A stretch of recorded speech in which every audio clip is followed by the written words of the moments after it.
cutting-edge tools, curated education and insights, and trading specialists ready to help, however complex the strategy. With a wider range of opportunities, you can trade brilliantly with Schwab.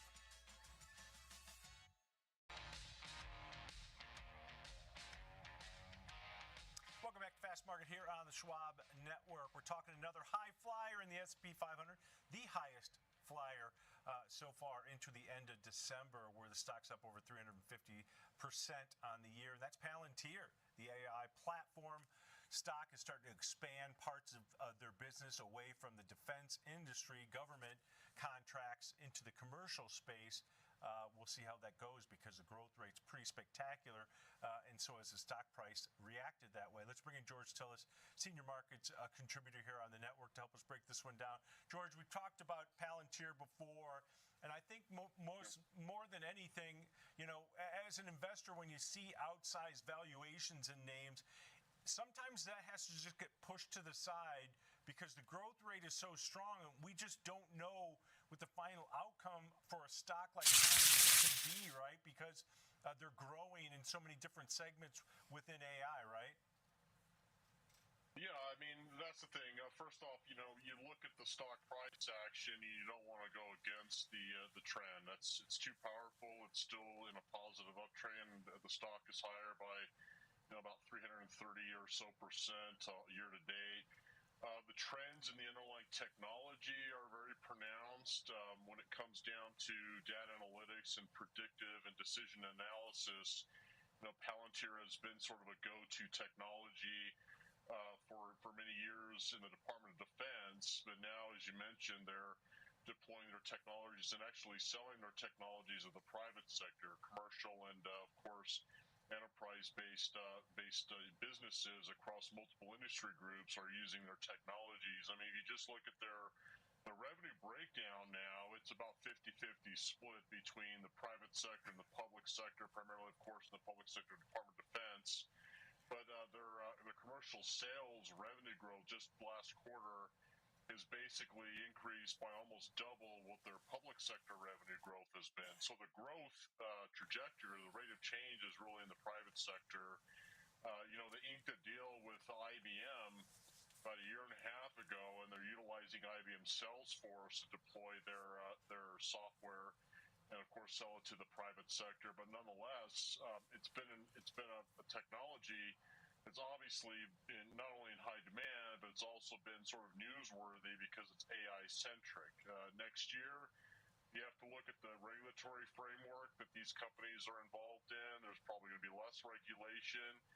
While at the same time, you know, with cutbacks at the federal level, particularly defense, there may be actually more demand for higher yield defense technologies, you know, software versus, you know, traditional, you know, bombs and hardware. So that's something to consider. It's one way to generate more yield per dollar spent on defense. And I think that's also perhaps why we're seeing a nice move to the upside in this name.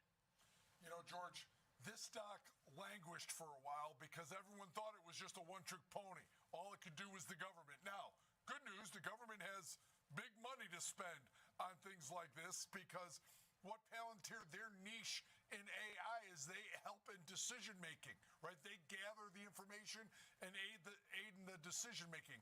Now, it turns out if it's scalable and they can use their what they call flexible pricing to bring it to medium and small companies, is that why this stock has gotten so much traction? Because now it's gone from just one, you know, U.S. government use to basically every small and medium company. Well, that's the thing. I think if you think about how the Department of Defense has been using Palantir, it becomes a trustworthy name for the private sector. And, you know, we're moving with artificial intelligence from the information age to the knowledge age. But knowledge is one thing, you know, how to strategize and provide decision analytics to the user is another. And I think that's where Palantir fills that gap. And that's why it's in high demand. And as you're right. If they do develop more favorable pricing structures for smaller businesses, they'll begin to adopt their channel check software. And then, of course, that'll expand the total revenues as well as the margins for Palantir. They basically have been utilizing the development of public sector funds and selling to the government to develop the software, which they now have transitioned to the private sector. So overall, the profit has been increasing for the business, but the price has been up significantly. And if you look at the valuations of the company, and this is what Tom alluded to just a moment ago in early in the segment, the valuations are a bit rich, because if you consider next year's earnings multiple, it's trading around 170 times next year's earnings, which is quite rich. But at the same time, there's obviously lots of momentum in this name, with the stock moving to the upside considerably. And even short interest is down to about 4% of the total free float as well. George, when you look at there was some news out this week, Palantir signing with other industry players for creating a consortium to go after these Department of Defense contracts. Over $800 billion, I think, per year is what they're going after. And this is General Dynamics, LMT, Lockheed Martin, and some of the other ones within that space that typically get these contracts. They're supposed to announce something, Palantir, in this Anduril company, this privately held company, to go after these contracts. Is that maybe what people are looking at, that, hey, they've already got the government contracts, they can expand that part of it. Commercial's growing. You said it's about 50% of the revenue. Could this be a big boon for Palantir moving into early 2025? Yeah. Well, I think so. I mean, if you look at the broader defense sector, in other words, the aerospace and defense industry group, that sector has not been performing well at all since the election. Palantir has. I suggest what's happening here is that Palantir is really perhaps providing a value proposition to the Department of Defense, saying we can streamline many different operations and increase efficiencies per dollar spent. So I think this is a company that might be, in high demand going into 2025 once the transition of the executive branch happens, because we do know that government efficiency is going to be front and center, a front burner issue. And Palantir is a company that can actually provide efficiencies. Obviously, they provide decision analysis and tactical analysis to the government, to the private sector, but why not do it to enhance efficiencies across the defense sector as well? So I think that's part and parcel why the stock is higher. It really is a play on this government efficiency. It is a company that can provide higher yield to every dollar spent in the defense sector of our federal government. And like I said also, and as the revenue breakdown shows, they're generating a lot more revenue in the private sector as well, which is quite compelling. But valuation is still rich. Yes. All right. Great stuff. Great breakdown for us. Appreciate it. That's George Tillis, Senior Markets Contributor here, looking at Palantir. Kev, so I looked at a strategy that, hey, maybe I want to avoid the next earnings event because, as George mentioned, valuation getting a little stretched.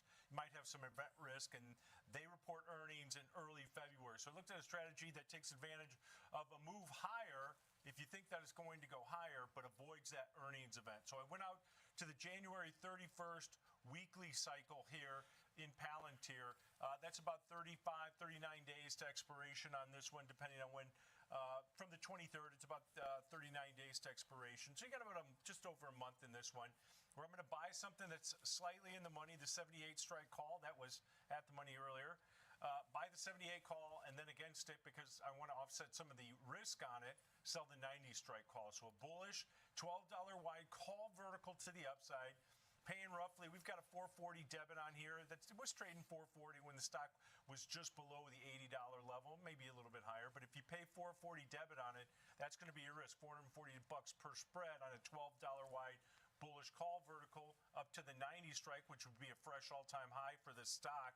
But Kev, you're paying, less than half the width of this type of vertical with the expectations that, hey, I think it's going to go higher, but it doesn't have to explode to 100 for me to make money. My break even on this one about 82.40. And what might be the most important is that you've got 39 days for this to happen. So you've given yourself, because you need a move, you've given yourself duration to do that. The risk, obviously, is what you pay for that spread. 440, 450, 460, or something, whatever in there. Whatever you fill this spread at, there's your risk. Yep. And I think when you look at this, Kev, when you're buying something that's slightly in the money on this one, and with the stock trading around $80, that 78 strike is worth about $8.30. You're offsetting that 90 by selling the 90 strike. That's worth $3.60 with the stock around $80. So you're offsetting a lot of the cost, but you're still getting exposure to the upside. Yeah, and that's all you're looking for, right? You're in one expiration, you've given yourself duration, and you know your risk, and you know what you can make. Yep. This is a bullish example. If you're more bearish, maybe you buy that, put vertical to the downside. But I think offsetting costs, staying risk defined, knowing exactly what your risk is on those. But that was a bullish example there. And Palantir. All right, that's going to wrap it up for us on Fast Market. Make sure you stick around, watch the Schwab Network all day. Coming up after our show is typically Next Gen Investing.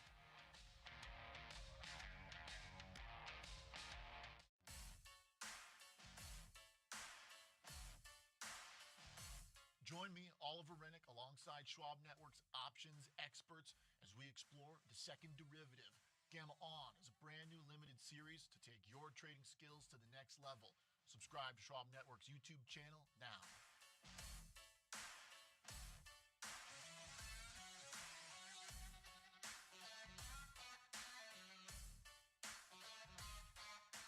Schwab Bank Investor Checking, the checking account built for investors. Named highest in client satisfaction by J.D. Power for 6 years in a row. With Investor Checking, you get the award-winning features of our checking account, plus cash management solutions, all designed for investors like you, with unlimited ATM fee rebates for cash withdrawals worldwide, no overdraft fees, and enhanced security features to keep your money safe. Also, because your investor checking account is linked to your Schwab One brokerage account, you can manage your checking and investing in one convenient location. Moving funds between your accounts is easy. Cash moved to your brokerage account is available in seconds. That means you can stop waiting and start investing in stocks, bonds, money market funds, and more. Get more with Schwab Bank Investor Checking, the checking account built for investors.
much longer? What you mean how much longer, Gail? I'm back. It's the Buddha. It's the Money Buddha show.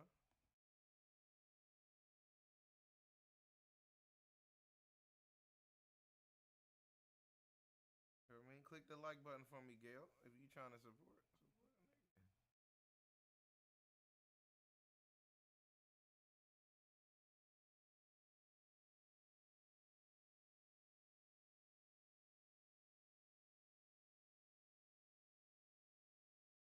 To be if the who controls ByteDance, who controls TikTok, isn't willing to give up that algorithm that broadcasts directly into 100 million or more households in the United States without the FCC's regulation or without anyone overseeing it. I think the facts are what they are, and I think the decision tree matrix is 50 billion or zero. It's easy. It's easy to make a decision that's value unlocking and continue this service for the people of the United States. So given that... China's playing a game of chicken here. Given that that's your expectation, and you have a pretty clear expectation of how the Supreme Court is going to decide, and you talked about U.S. tech, how does this affect the way you might invest in Meta or Google or perhaps a Microsoft, which expressed some interest the first time around in buying U.S. TikTok? Yeah, I mean, look, I don't think it's an either or. I think it already exists today, John. So, you know, when you think about this 12 billion in revenue is already being had by TikTok.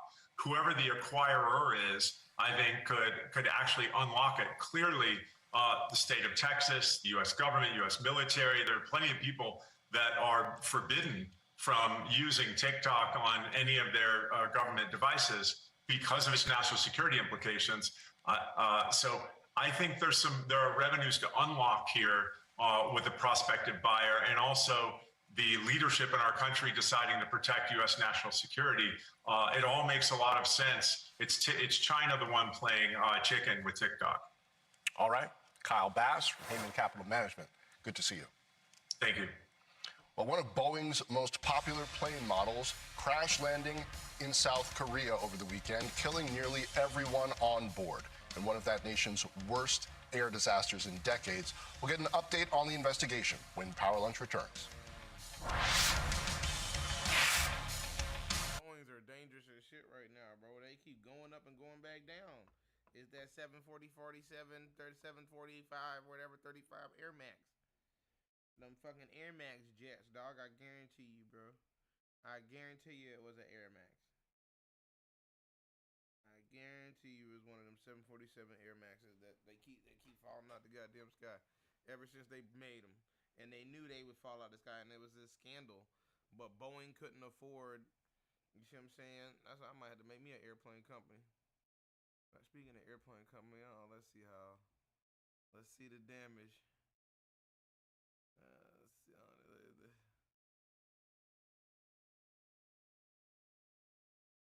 Oh, thank God.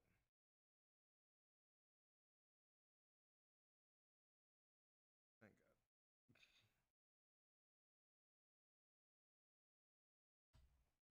God.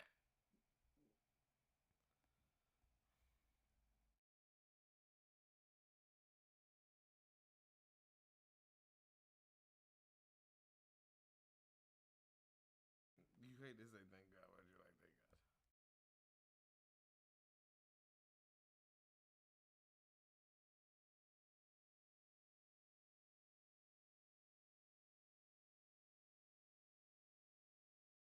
They gotta get that thing past 74 cents.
Welcome back. A deadly air crash in South Korea claiming the lives of 179 passengers.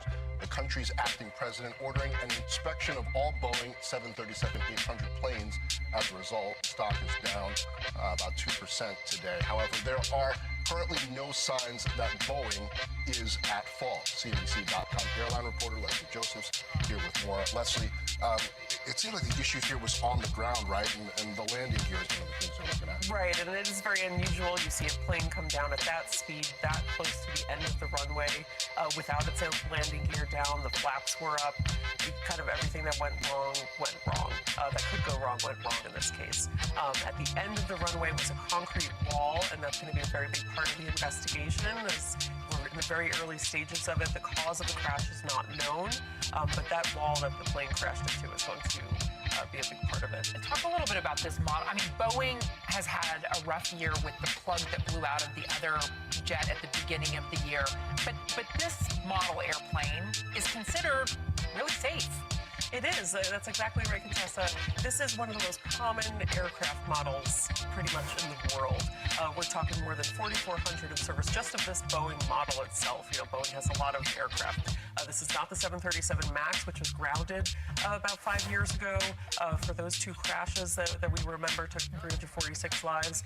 This is essentially kind of like the Toyota Camry of aircraft. So then is it fairly common after a crash like this for the government to say, okay, we're going to investigate? And is our government also looking into this? So the way that the protocols work for crash investigations, the country in which the accident occurred is going to lead the investigation. The National Transportation Safety Board from the United States, as well as Boeing as the manufacturer, and then the country that the plane was manufactured in and certified, the FAA, will be playing a part in that investigation, but it will be led by South Korea. And they are investigating and taking a look at inspections for its 737-800s.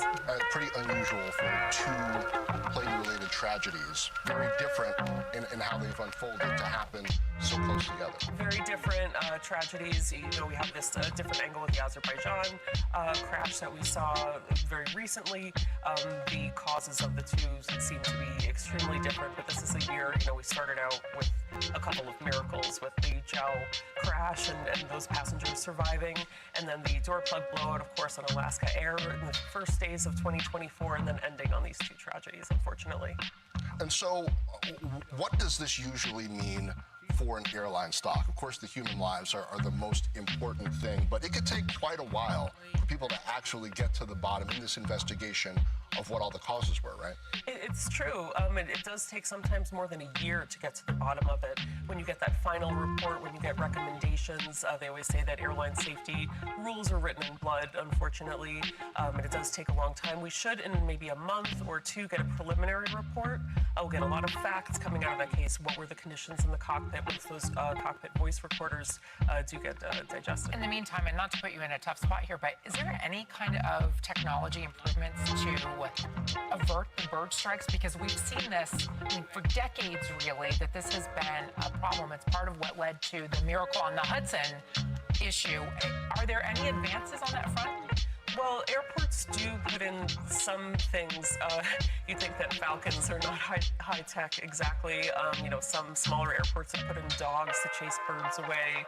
And it does take sometimes a large bird. In the case of Sully's plane in the Miracle on the Hudson, those were geese, Canada geese, which are quite large. So we could get some debate, some discussion about, you know, when an aircraft gets certified, when an engine gets certified, what do we have to do about those bird ingestion tests and how it could affect other systems on the plane. That's really incredible. Leslie, thank you so much for joining us, and I know that you'll stay on top of the investigation as it unfolds. It's my pleasure. All right, well, let's take a look at another corner of the market that we have yet to talk about, small caps, which have really been hit hard this month with the Russell 2000 down more than 8.5%. The index on pace for its worst month since September 2022. However, there are some under-the-radar winners in that group. Check out Sport Radar. It's a company that collects and analyzes sports data for its clients. Shares are up more than 58% this year alone. Joining us for an exclusive interview on what's behind his company's recent rally, or the rally this year, is the founder and CEO of Sport Radar, Karsten Curl. Karsten, it's great to see you today. First of all, so let me just explain for folks who may not know, Sport Radar has exclusive contracts with the NBA, Major League Baseball, NHL, FIFA, to provide the data for those sports to the sports books, to the teams themselves and the leagues. Do you rely on further expansion of gambling in order to grow your own company? Well, thanks for having me first, Contessa. From a perspective of expansion, that's fairly simple for us. We have all those contracts which you mentioned. These are our key partners. And it's not only the data, it's also the audiovisual. Well, that's also data in a stream, which we can enrich, which we can put into solutions, and we can sell it. And we reached that kind of tipping point that all those contracts are long-term. So most of them 7, 8 years. UEFA is the shortest one with 3 years. But we have a portfolio here where we don't increase our costs much more. And that inflection point was visible in the last quarter. And that's what you see in the stock price. So we show that margin leverage because those contracts are long-term, the content is secured, and we put it in our solution, and we have, well, all the connections to the bookmaker market and the betting industry. We're seeing the valuations of sports climb and soar. But I know that Sport Radar walked away from the NFL contract as the data provider, leaving that to Genius, which, by the way, Genius shares, I know you don't like this, but they're up 40% year to date, far outpacing some of your clients. If you look at Penn and Caesars and others, they're quite negative on the year. When you look at the value of, say, that NFL contract, how much is it worth paying to have that? And at what point do you pull the plug and just wash your hands of it? It's a complex thing. So we have a sensational team working on the contracts where we're modeling how do we earn money over the long term. It's not a short game, as you know.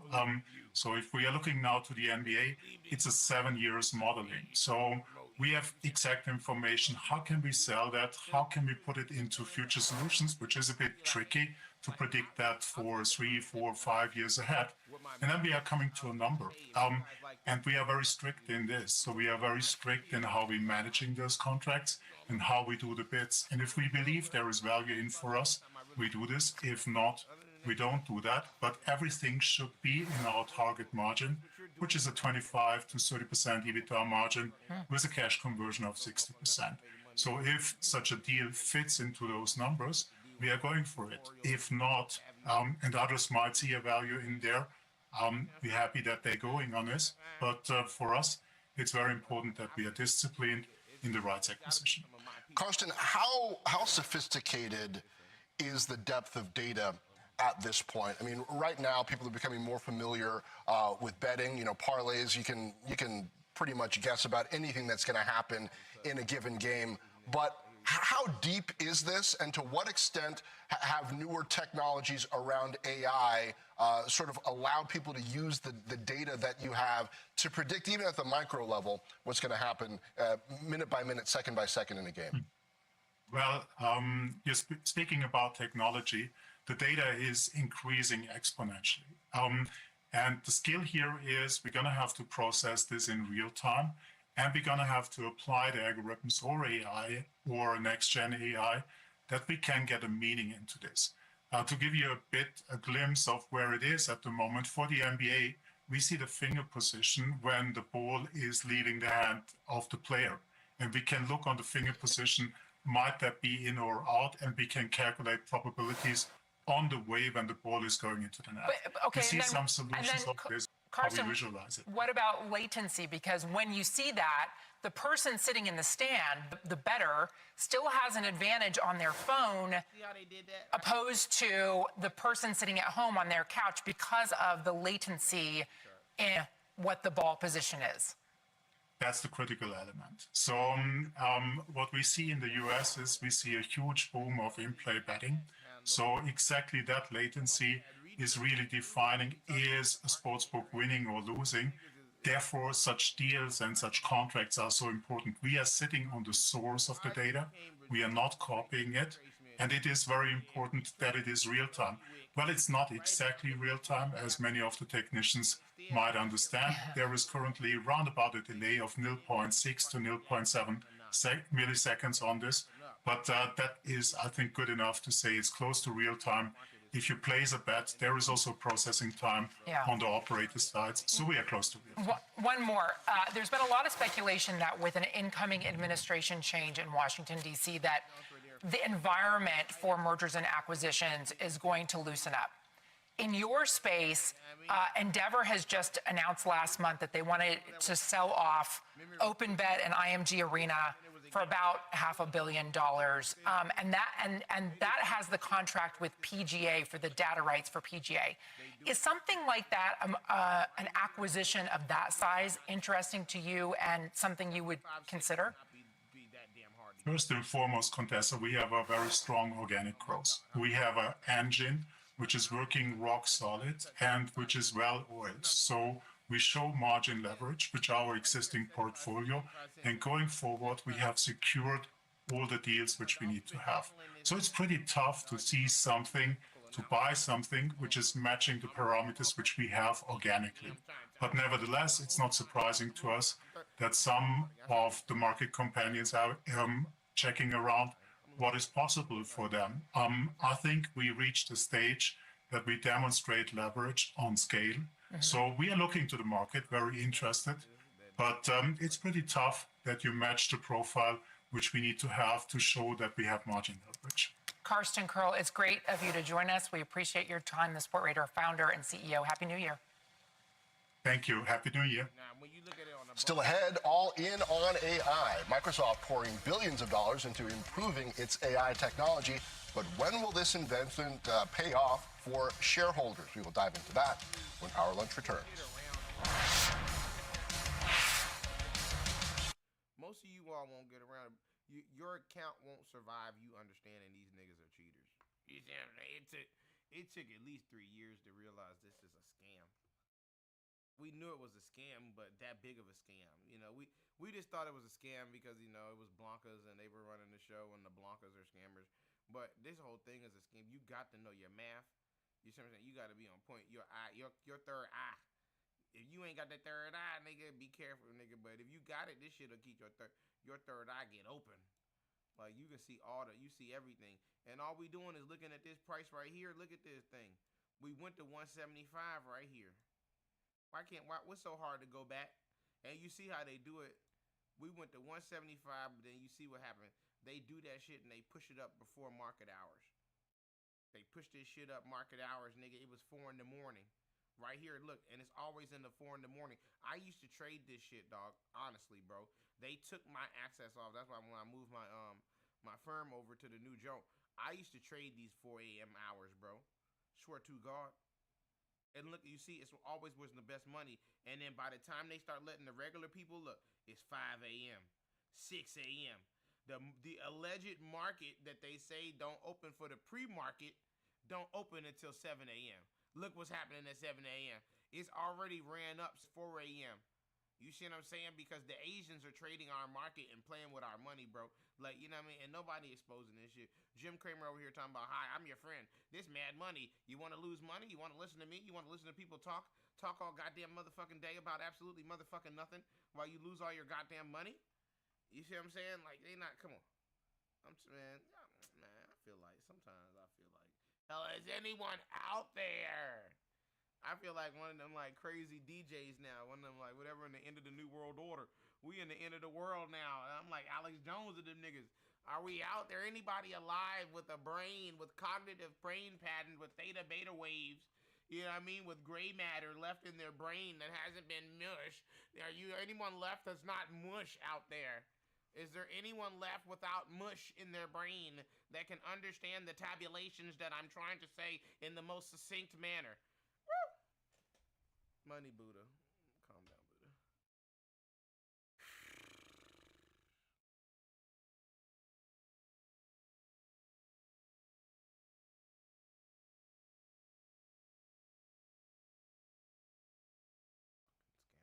It just gets on your nerves because it's just like, why? Now. Well, welcome back. Big tech losing some of its footing into year-end. The gains this year were massive, but some are worried whether the trade will hold up. Take Microsoft. The company had tens of billions of capex this year, specifically around AI.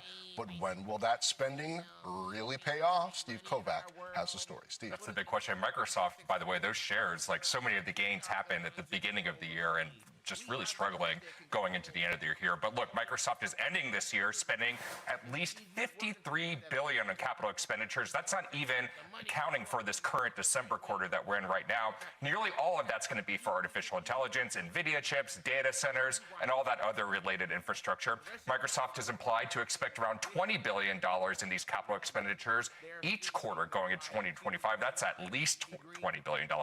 The risk, of course, investors losing their patience for a return on all this massive spending. CEO Satya Nadella and CFO Amy Hood on recent earnings calls, they've said the AI demand is out there and Microsoft will keep spending to meet it. They can also dial back that spending if demand starts to slip.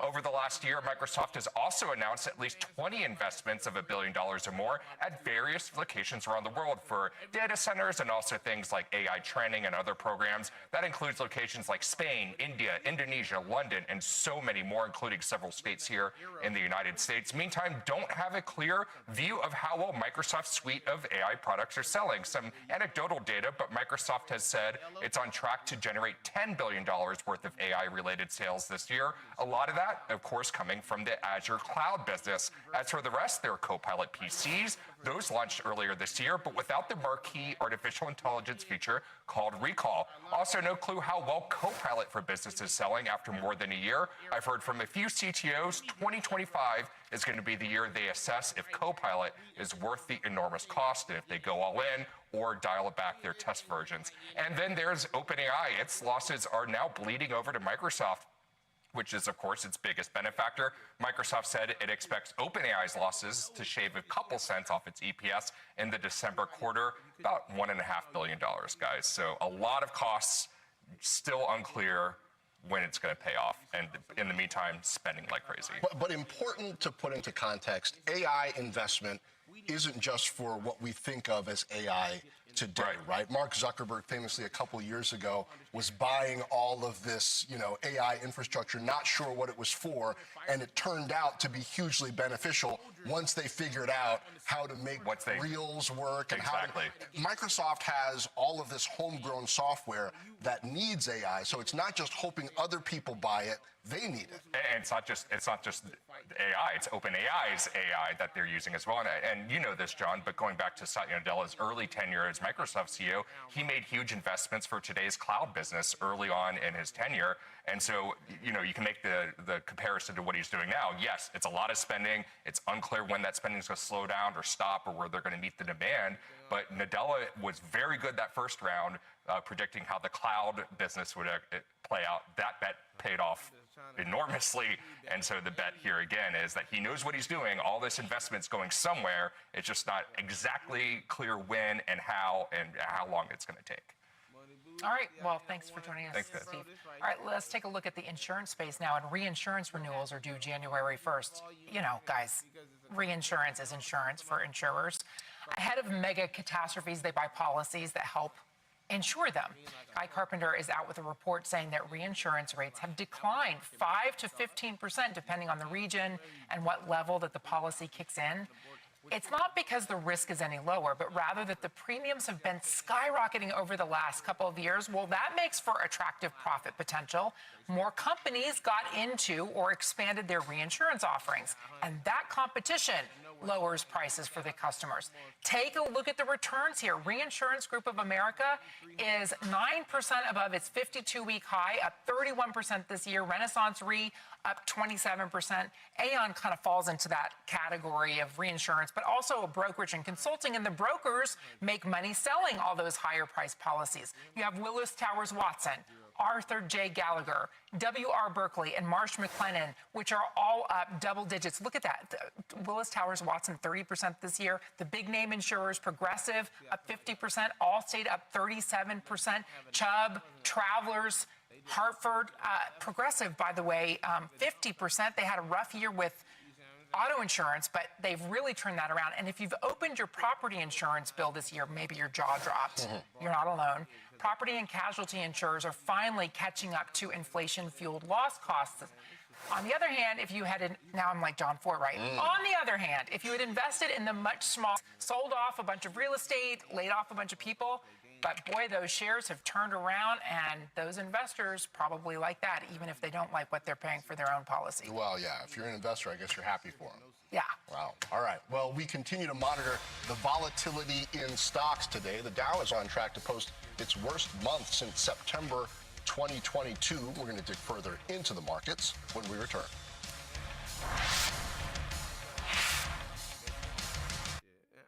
I like colorful shit. Ooh, colorful. But that's what they doing, is getting you to ooh la la shit. This shit ain't no ooh la la. We are not ooh la la-ing right now. Uh-oh, somebody buying though. There we go. Step on there. There's some more buyers. That's what we need right there. Come on, step on in and buy this shit. Buy this motherfucking goddamn stock. Let's get some fucking money in this bitch. Well, you guys didn't hear that. Yeah. Money moved out a little bit. Let's give me a round of applause. Can I get a round of applause? Applause.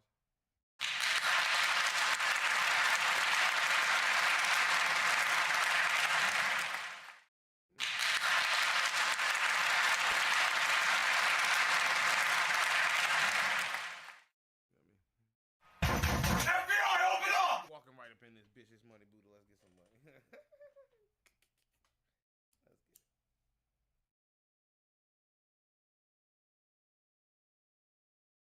You see it still sitting there.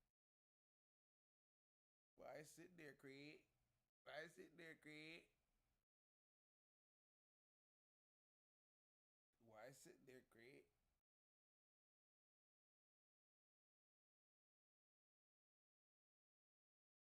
Why is sitting there, Craig?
off. Welcome back to Powerline. I'm Morgan Brennan with your CNBC News Update. Ordered all executive departments and federal agencies to be closed on January 9th as the nation honors the life of Jimmy Carter. Markets will also be closed for his state funeral. President Biden is expected to deliver a eulogy for the 39th who died Sunday at the age of 100. A name, image, and likeness legal fight is heating up at Florida State. 6 former FSU basketball players. 12 hours, no drinks, no sitting, no blankets. You're just there. Yeah, you do it once and then you never want to do it again. You're good. It's off the bucket list. That's right. Morgan, thanks. Stocks in the red, but off the lows of the day. Friday's decline, of course, this is just a continuation. The Dow sharply lower for the month. As you can see, it's off by more than 0.5%. This year's explosion in valuations may give some investors pause, especially in regards to big tech. Is there more room to run? Our next guest still sees opportunity from here. Let's bring in Dory Wiley, President and CEO of Commerce Street Holdings. Dory, great to see you. Do you see opportunity right now because we're seeing a bit of a sell-off here at the end of December? I do. I think there's opportunity across the board. I'm a little disappointed that NVIDIA's not down more because I wanted to buy something. Where do you see opportunity in what specific areas of tech? Well, I think in all areas of tech, I mean, first of all, we got a market sell-off here towards year end for whatever reason. It could be profit taking, early rebalancing, end of the Trump bump, euphoria, fear of cutting rates, et cetera. But then I think you look at some of these sectors and try to see where they've been going up. You brought up insurance earlier. I think community banks still look really good. I know quite a few community banks still trading below 12 PE, and then a market where everyone's crying over valuation. That screams undervaluation, especially when you have banks that are growing, have stable deposits, and are looking for an easement of regulation so they can do more M&A going forward. Our dot plot to 50 basis point cut next year. So I don't know if they're paying attention or not, or maybe they just don't believe the Fed knows what they're doing. But the Fed's got a track record over the last year or so of being right and the market wrong on what they're going to do. Having said that, the market's sending a little bit different message, because if you look at that 10-year, it's up 60 basis points since they've last cut 100 basis points. So the market's saying that the rates ought to be going up, not down. So, Dory, is 2025 another year where the equal weight S&P 500 underperforms? Yes, it is. So if you look back, we've got the Mag 7 still dominating the market. And you look at the year, right? We had an election year. We had a couple of assassination attempts. We've got all kinds of geopolitical scares going on out there, and we have 20% less volatility in the S&P than its long-run average. And I would contend, even with the increase of Mag 7 and that percentage weight, it's because of Mag 7. And why is that? Because Mag 7 makes a lot of money. It has heavy gross profit margin. It has heavy returns on equity. It's way different than the dot-com era. And it's actually providing stability, not instability. Sure. But people are afraid of it because it just had such a big run-up. But when you look at it, it's very, very real. All right, Dory Wiley, thanks. Nice of you to join us. Well, Treasury yield slightly lower as the last trading week of 2024 starts on a sour note. We're going to go to Rick Santelli for the read on the bond market.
One reading above 50, that was Nova's last year. And not only was today's reading weak and under 50, it was under 40, weakest since SEP of this year. Now, consider this. Normally, when we see very weak data, we see a differentiation on the coupon curve from the shortest coupon at 2-year to the longest 30-year. But as you look at the charts, there's virtually no difference. We're significantly lower in yield, higher in price all along the curve. As a matter of fact, if you look at the 2s10 spread, it's hardly moved from last Friday, hovering right at 30 basis points, virtually the steepest, going all the way back to mid-2022. Now, technically, many traders always are looking for clues as to when they could lean against these higher rates and longer maturities. Well, the 30-year bond delivered. If you look at a chart year to date of 30-year bond yields, what you should notice is that Friday's close was a whisper under 482. If you look at the end of April, we also had another yield close right under 4.82%. That double top is something traders are talking about. Now, it doesn't mean that it is the top, but many traders will view that as a top.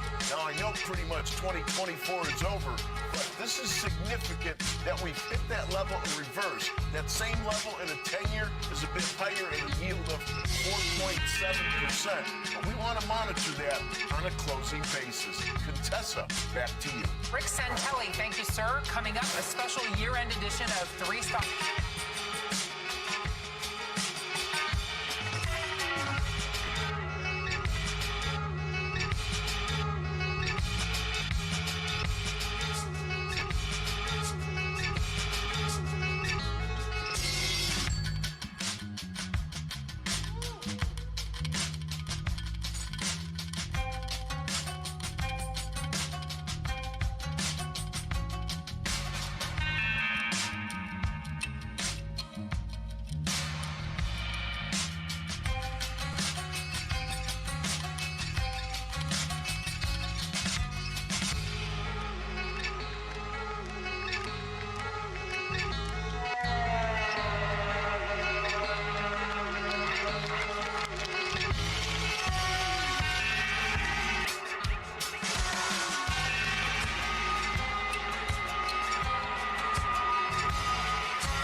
Welcome back. Time for today's 3 Stock Luncheon. We're taking a look at some of the worst S&P laggards this year. Which names should you dump, and are any due for a comeback?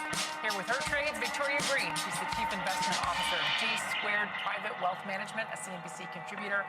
Great to see you, Victoria. First up, we have Walgreens, and boy, this has been a rocky year for the retail pharmacy unit, particularly. The shares down 64%. What do you think of Walgreens? Man, I think they can't end this year fast enough. And for me, leave behind 2024. Just because the stock is trading at $9 down from 50 doesn't mean it can't move from 9 to 7. They have so many structural problems. I know they got a little bit of a bump on potential buyout from Sycamore, but that's a difficult buyout. Sycamore Partners isn't that large to buy an entire company like Walgreens. With their $33 billion of debt, there's also multiple bond covenants that makes it difficult. There's a change of control put. So there's a lot of structural problems there. As you pointed out, retail U.S. pharmaceuticals, that's about 80% of the revenue, and it has been stuck and stagnant, and they keep losing market share to things like CVS, to Express Scripts, to Optimum RX. And so you say, okay, great, what does Walgreens need to do? They might be going to have to break up, or they're going to have to take private, but it's going to be very complicated. For me, leave it behind, don't touch it in 25. Just because it's in the 9 doesn't mean it can't go over. Okay, well, speaking of problems, Intel down 60% this year as the company grapples with how it should position itself in the AI battle. It's also searching for a new CEO. Victoria, what do you think? For me, again, it's leave behind in 24. I think they're doing a bottoming process. I just don't think it's going to happen in 2025. First, they do have to find a new CEO, and they have these 2 current co-CEOs, which are at the same dollars, but that's offering a wider variety of products, so they're able to compete with the Walmarts of the world and get a little bit more in retail. And they've seen some decent foot traffic, even if transaction size is a little lower. They're seeing those consumer staples continue to be bought. So for me, I think this turnaround story's already past that first lap. Actually, we're seeing a little bit of a bottoming relative to the consumer staples. There's a little bit of a U-shaped trend there on a relative basis to the rest of the staples. So I think this is positive, and if you want to go bottom feeding, I mean, Dollar Tree is the one that takes into 2025. Well, listen, I just love any guest who can deliver a very pithy movie line. Victoria Green, thank you for that. Happy New Year. Happy New Year. Also ahead, the rise of social media shopping and influencers leading to the growth of knockoff brands and so-called dupes this holiday season. We'll get the full story. And remember, you can always listen to our podcast. Be sure to follow and listen to the Power Lunch podcast wherever you go. We'll be right back.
retail items have always existed. Or hit up Canal Street, and access to...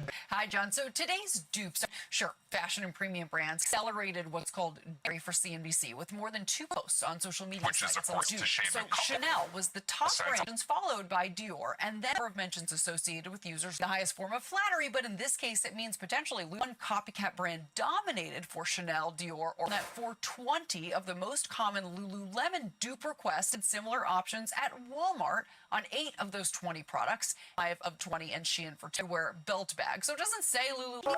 84% of these mentions that were aggregated for us were not from influencers pushing goods for a commission or dupe somewhere else. Back over to you guys. Well, I think that's super interesting, but also, I just went into Walmart, and I was surprised to see name brand goods that I have never seen in Walmart before. Now you can just get a name brand thing and pay the lower price, but right from the store. From Walmart.com, contestant, because they're really expanding their marketplace, both with sellers that sort of post on their own, but partnership agreements. I don't know if you remember Seymour Birch's husband, but it sort of disappeared, and then Walmart sort of, you can find a lot of those products on their website. So the internet also offers us an endless aisle, and online social media gives us a very quick access just through a click. When someone finds something pretty cool, look for less.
Easy to pass it along. All those fast fashion outlets are just so quick to copy whatever is hot. Exactly. Important, thanks. Thank you. What brand were you surprised to see? There was Reebok, there was Chaps, there was Polo, and I thought, that normally does outlet shopping. Chaps at Walmart. Good. All right. Thanks for watching Powerball. Closing bell starting right now. And welcome to Closing Bell. I'm Mike Santoli in for Scott Wapner. This make-or-break hour begins with stocks finding some traction after a morning scan on the major indexes within sight of their December lows. The S&P 500 was off more than 1.5% at its worst before those dip buyers showed up. You see now it is off about 0.6%. NVIDIA has been instrumental to the intraday recovery, rising at one point above that 140 level.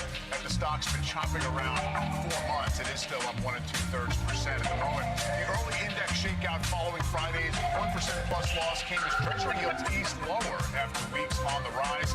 A hint that some asset allocators shifting from stocks into bonds after equity's sharp outperformance all year might have been at work near the open. Still, the 10-year Treasury yield remains above the 4.5%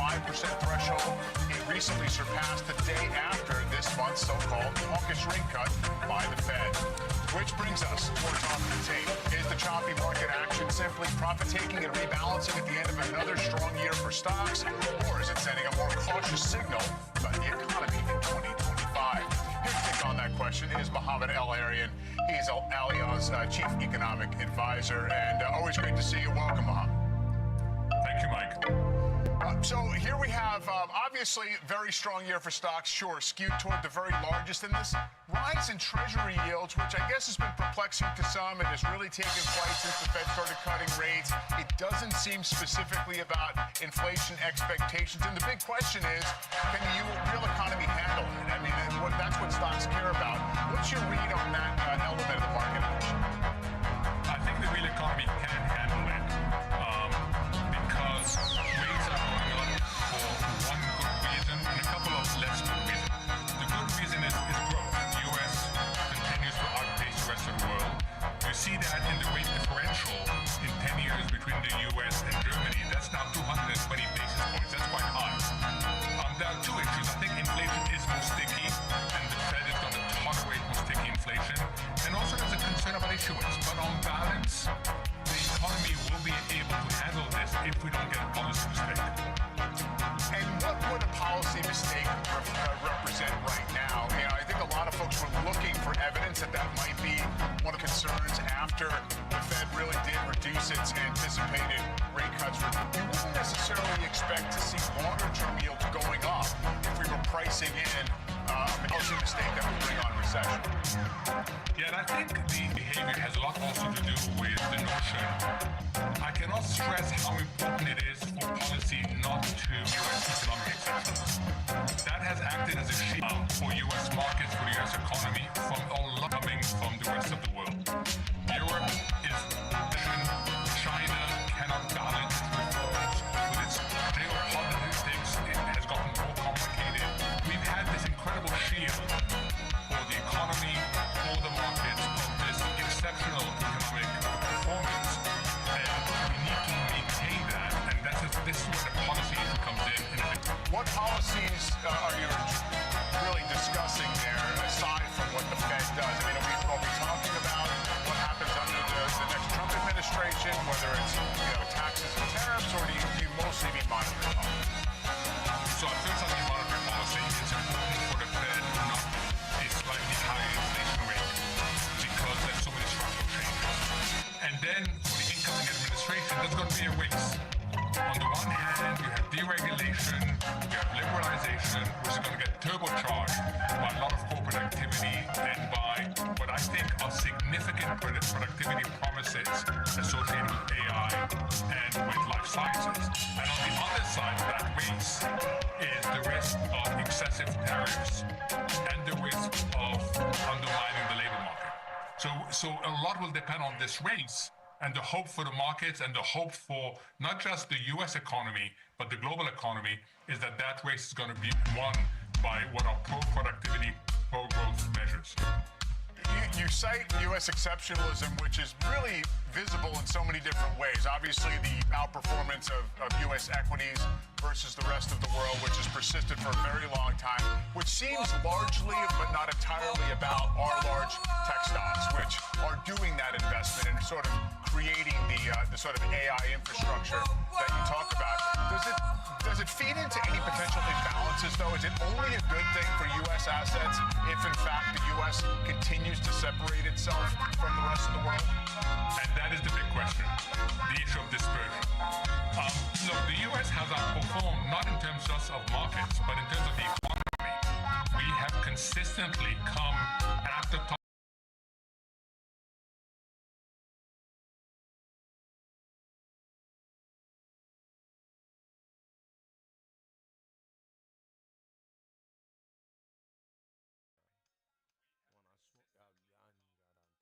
Or near the top of the G7 growth league.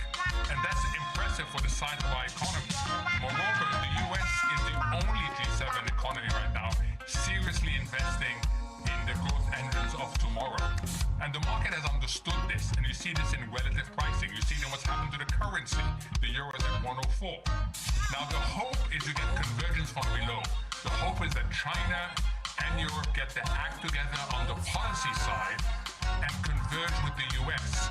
That's the hope. The fear is to get convergence from above, and that would happen if, like we discussed earlier, we get the policy mistake. On the whole, I think you should bet on continued dispersion going well into 2025. Yeah, I guess all that is the tricky part, which is figuring out what we should expect in the way of market returns. Do want you to listen to a point made by Professor Jeremy Siegel this morning about whether after two very strong up years in the S&P 500, we should maybe moderate our expectations. As time has gone on, I think the probability of a correction next year, which is defined as a 10% drop in the S&P is getting higher. I'm not saying it's a sure thing. Nothing is a sure thing in the market. But the major forces to propel things upward, I think, have already been built in. We still have, we talk about 22 times earnings on 16, 17% gains of earnings, which is, also far higher than historical. So I see a little bit more risk on the downside, and I'm a bull on the market. I'm long term. I'm not saying sell, but I see more risks. Yeah, so Mohammed, obviously, most years have some kind of a significant correction, but how does that sound to you in the way of whether there could be almost too much of a good thing priced up front in the U.S. market?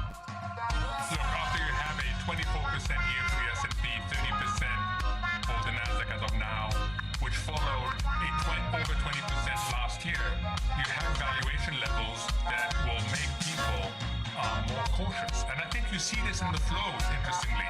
You see a lot of people take money out of equities, put them into fixed income, get high quality carry, and you can get high quality carry right now of 5 to 7% in the fixed income market, and just wait and have some ammunition available for this pullback that quite a few people think is going to happen. I think the big test is going to be whether the fundamentals continue to support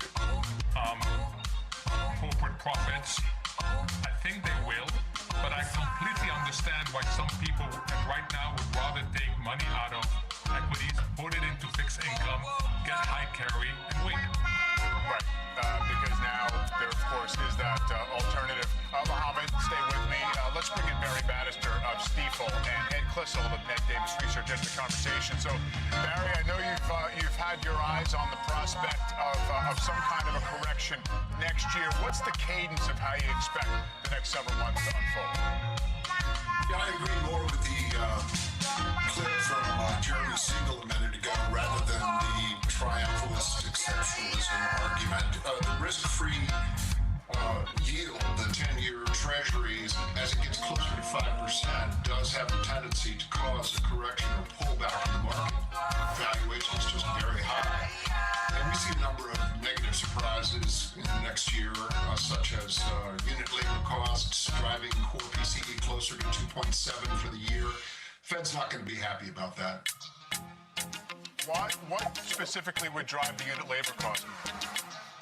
After every recession, 13 since World War II, since 1940, early 40s, you get a really big pop in productivity. Now, it's cyclical, not what we call secular or the long-term up-down waves. And that happened from 22 to 23 because 2022 was a recession. If you look at real or inflation-adjusted terms, income production, sales, fixed investment, all went down. Only labor stayed strong because of both labor supply and job openings exceeding the number of unemployed people to fill them.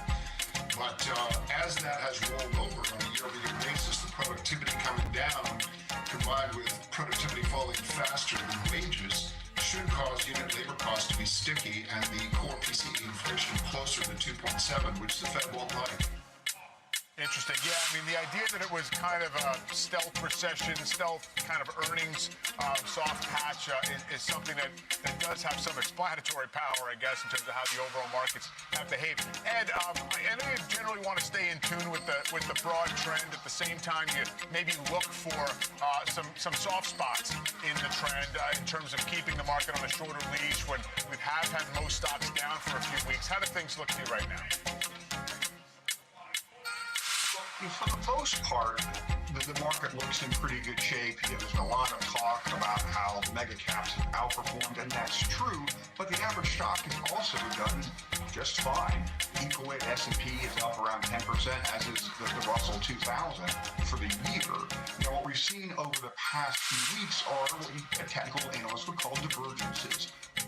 Things like percentage of stocks above their 200-day moving averages turn a longer-term view has gone down over the last few months.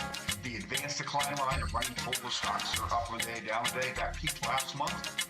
Percentage of stocks at new 52-week highs. That usually peaks out well before the market, but the last high for the cycle was in July. So a lot of these divergences resolve themselves to the upside eventually. So on the calendar terms to 2025, we get past this year-end positioning. We'll see how it shakes out. But the longer this stuff stays, Michael, the more you have to worry that this is actually the market starting to price in some of those concerns that Barry has mentioned. Is there a way to quantify or characterize, where exactly that tips over into the market sending a signal that there's something more afoot? Ed? We look at a few different indicators, like the percentage of stocks above their 200-day moving averages. That gets, in the 30, 35, 36% range. We're still well above that. We're in the mid-50s at the moment. Also, we look at sub-industries and uptrends. That's also around 60. That gets in the low 50s. That's a little bit more problematic. So, there are some levers that you can look at to say, okay, now we've kind of crossed the Rubicon line and the market's primarily in a downtrend versus what you can still say at this point is an uptrend. Mohammed, you mentioned earlier in terms of the Treasury yield move that, obviously inflation seen as perhaps being a little bit less cooperative. Maybe it's going to be sticky around these levels.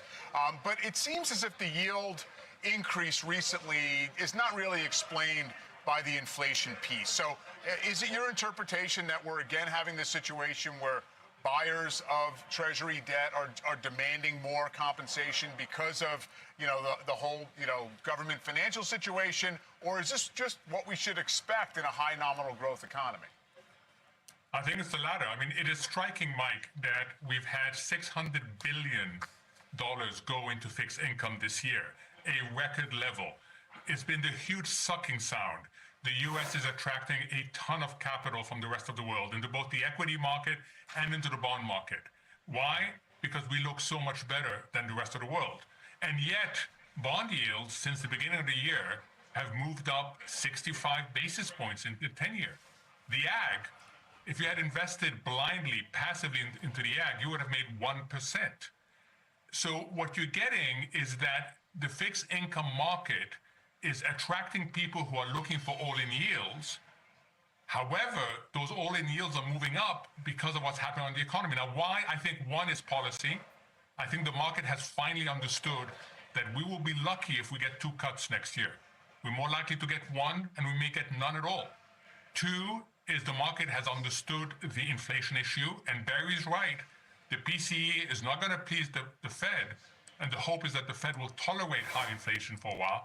And 3, the growth dynamics, as Ed said, are still robust. So that, I think, has come together to result in those yields. And it wouldn't surprise me, Mike, if we trade in the 4.75 to 5 for quite a part of next year. Yeah, on the 10s, I think you mean there. Barry, in this type of environment where you feel as if maybe rates will apply some valuation pressure, how would you navigate it? What would you look toward in terms of places that can be relatively resilient there? One of the concerns we have right now is that as wages slow and inflation stays sticky, then real or after inflation wages in the back half are going to fall. And that would bring down the consumption side of the economy. At the same time, housing is in the doldrums and government is not likely to respond. So you have a weaker GDP numbers in the back half. these mid-cycle, late-cycle slowdowns are very common, but they typically do cause the S&P to slow or correct. And that's our view. We are at a 5,500 target for the S&P. We're in the defensive food, waste stocks, beverage, tobacco, healthcare equipment, things like that. Gotcha. Yeah. So mid-cycle, 2015-16, years like that, sideways, choppy, but not a washout. At least if that type of history holds. Barry, Mohammed, Ed, appreciate the conversation today. Thank you. Happy New Year. Thank you. We are tracking some big moves in the energy space. Let's send it to Pippa Stevens for all the details. Hi, Pippa. Hey, Michael. Nat gas is surging as much as 20% at one point today, breaking above $4 and hitting the highest level in nearly 2 years before easing back a bit now at $3.90. Now, part of this is because this is now the front month contract after the January delivery one rolled on Friday. So it is a bit of a catch-up trade, but that does also coincide with updated forecasts showing the coming weeks could see extremely cold weather across the U.S., and more heating demand means more gas demand. Now, on the back of that move, energy is the only sector in the green today, led by gas-focused driller EQT, which is up 5%, Coterra up about 4%, with other drillers like Devon, APA, and Diamondback all up more than 1%. Mike? Yeah, getting an early start on that January buy the laggards trade, perhaps, as well. Pippa, thank you. Let's send it over to Christina Partsinevelos for a look at the biggest names moving into the close. Hi, Christina. Hi, Mike. Well, I know there's been a lot of chatter about the AI trade unwinding because large language models may be hitting limits and smaller models are getting better, possibly decreasing the need for AI GPUs. But if you were to lump all of the AI winners, even those that are negative today, like Broadcom, ARM, Marvell, Taiwan Semi, and as well as NVIDIA, throw that into the bunch, their average return on the year is still 107%, far outpacing the broad chip ETFs as seen by the SMH, which is up about 41%, and the SOX up about 14%. NVIDIA, though, has been moving sideways for the last 2 months, but it is the top NASDAQ performer today after the information reported that the parent of TikTok, ByteDance, plans to spend up to $7 billion on NVIDIA's AI chips outside of China. This is next year in 2025. And speaking of NVIDIA, chipmaker Broadcom, lower today, but still lower, about 2% lower, dubbed the, quote, next NVIDIA, with management promising sales of AI products will gain 65% in the fiscal first quarter of 2025. Broadcom still in the $1 trillion market cap club, even though it's down about 2%. And then lastly, another mover today on Semi. It just can't seem to catch a break, down almost 3.5%, one of the worst performing chip names. No news catalyst per se today, but the slowdown in EV sales really disproportionately impacting on Semi, given its high chip content in electric vehicles. Mike, there's your chip roundup. All right, Christina, thank you. Back to you again in a bit. We have a news alert on Fannie and Freddie. Diana Olick has the details. Hi, Diana. Yes, and it is coming from investor Bill Ackman, who is a major shareholder of Fannie Mae, has been tweeting about the possible emergence of Fannie and Freddie from their conservatorship, which they were put in during the Great Recession. I want to read you a couple of the quotes from his posts on X. He says that what makes them particularly interesting today versus any other time in history, there's a credible path for their removal from conservatorship in the relative short term, that is, in the next 2 years. He says a successful emergence of Fannie and Freddie from conservatorship should generate more than $300 billion of additional profits to the federal government. Now, that's why you're seeing the stock surging right now. But I'll tell you, I did an interview very recently with Mark Calabria. He was the head of the FHFA, which is the conservator of Fannie and Freddie. And he was the one who, with Secretary Mnuchin in the first Trump administration, tried to get the two out of conservatorship. He told me they shopped around a plan that they wanted to get an explicit government backstop for the two, which are, of course, the biggest backers of mortgages in the U.S., and they could not get that. And then, of course, the pandemic happened, and it all got sidelined. He says this will not be a first-year priority for the Trump administration, but maybe a second or third-year priority. He says that there are ways to get them out of conservatorship because, as Ackman is saying in his posts on X, they have gained considerable capital. I want to read you a quote from that interview. He said, "I think the concern is that there are underlying problems that are being missed, that is, them being in conservatorship. We have a mortgage finance system that works really well on the upside, but is it prepared for a downturn? And again, while I'm optimistic about the overall state of the economy, are we putting the taxpayer at risk?" Now, that's his argument for taking them out of conservatorship. But I also spoke with Mark Zandi, who is very opposed. He's from Moody's Economics. He's very opposed to them coming out of conservatorship because he says, why fix something that isn't broken? In fact, he says, I think it's unlikely that Fannie and Freddie will be released from conservatorship. It just doesn't make economic sense. So you see, there's going to be a lot of arguments on both sides of this. It's going to depend on what the new Treasury Secretary thinks, whether they can get any kind of explicit government backstop from Congress, and whether the two are well capitalized enough to take them back into the private market. So a lot to be going on here. Not going to happen in the first year for sure. Back to you. No, for sure. And small volatile stocks moving a lot on these hints out there. I know there had been hopes under a new Trump administration there might be a path out, which, as you say, Diana, though, would seem to require either a government backstop or just more capital. Exactly. More capital for sure. They are unlikely to get that explicit government backstop, but then you have lots of arguments claiming that they are already backstopped, just like the banks are with the FDIC. Yeah, implicitly, if nothing else. All right, Diana, thanks so much. We are just getting started here. Up next, Parker's Playbook. Trivariate's Adam Parker is back and breaking down how he thinks investors should be navigating today's volatility and the year ahead. That's after this break. We're live from the New York Stock Exchange. You're watching Closing Bell on CNBC.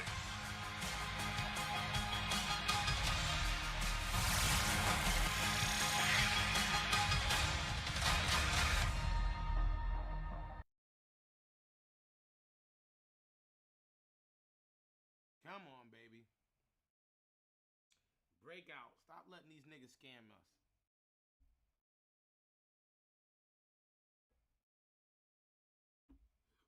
You see she want to break out.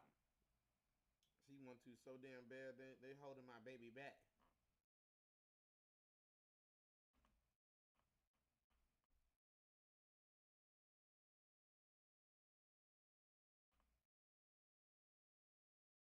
Listen, whatever you do not let that guy go 10 million.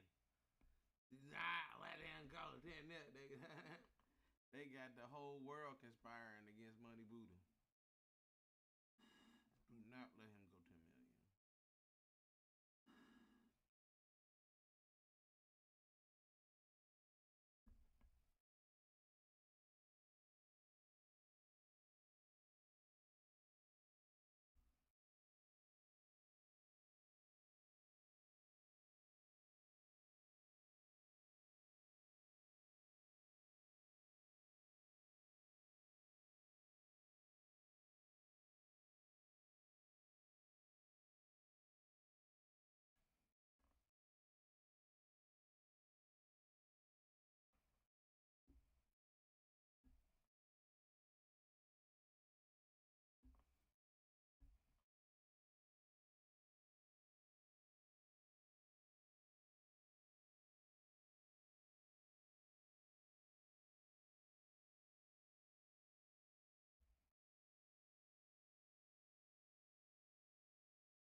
The major averages rebounding off session lows, but still under some selling pressure today as stocks struggle to benefit from historically positive year-end seasonality.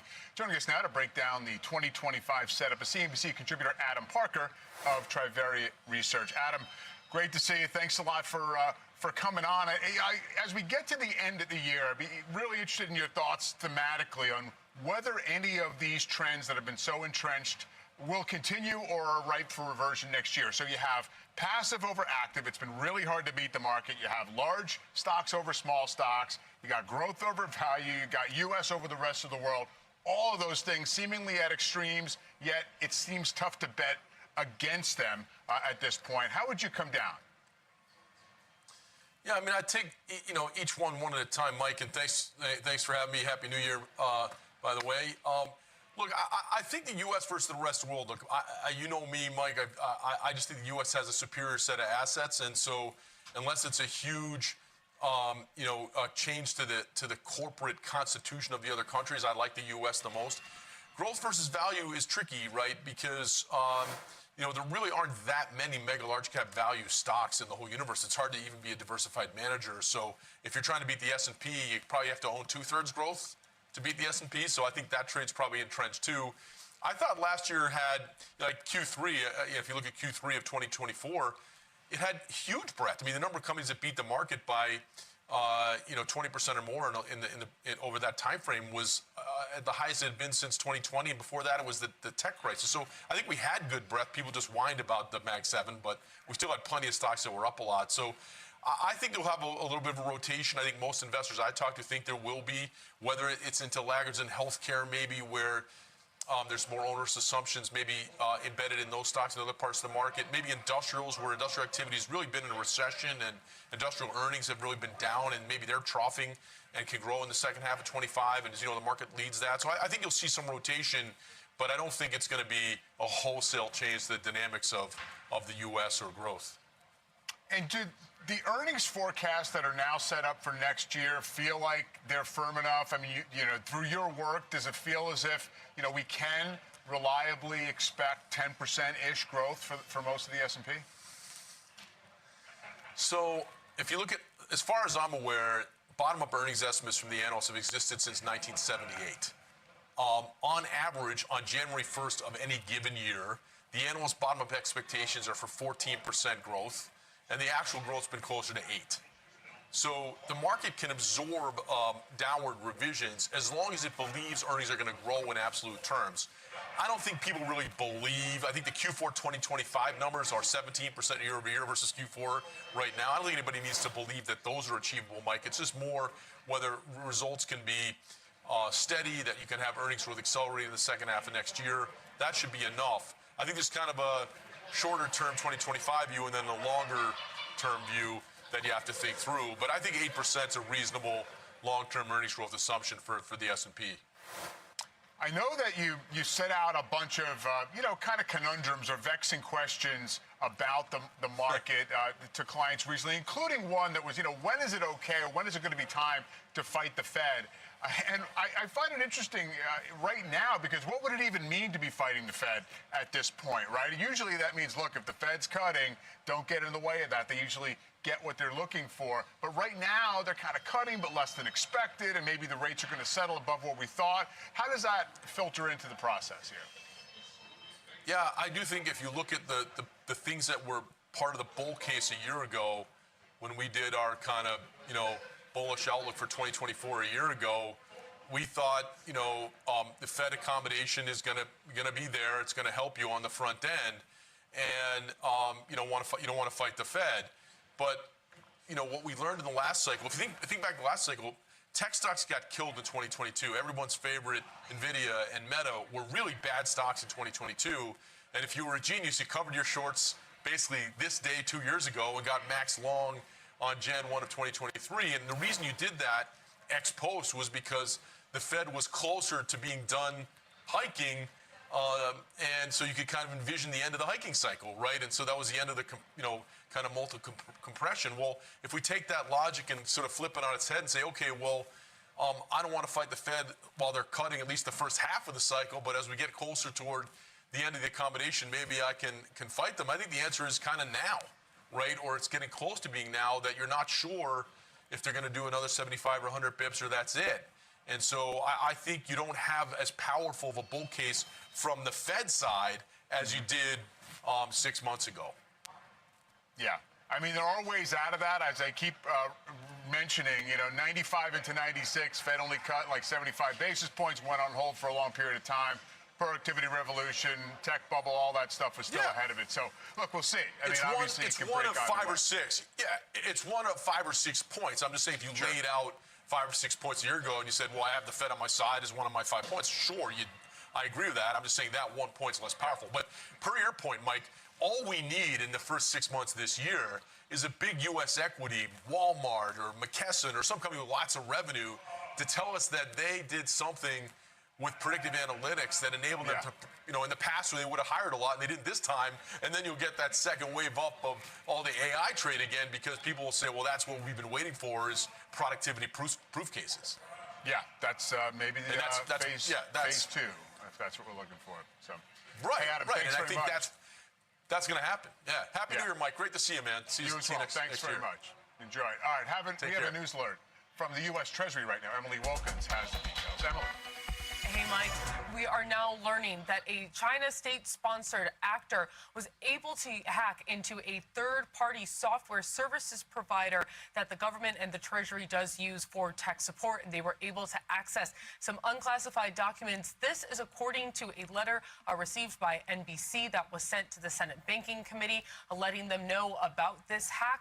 We have limited details exactly at this time, but of course, with the concern about the hack, the concern of what was saw, the statement does say that the third-party service has been taken offline, and there is no evidence indicating that threat actor, that Chinese state threat actor, has continued to access Treasury systems or information. But of course, another serious example of a Chinese state third-party actor being able to find their way into a U.S. government users and the U.S. government systems. Guys? Emily, thank you very much. Up next, finding opportunity in retail. The XRT gaining more than 10% this year. So what could be in store for that sector, and which names should you have on your buy list? We'll discuss after this break.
MIXTYPE.com.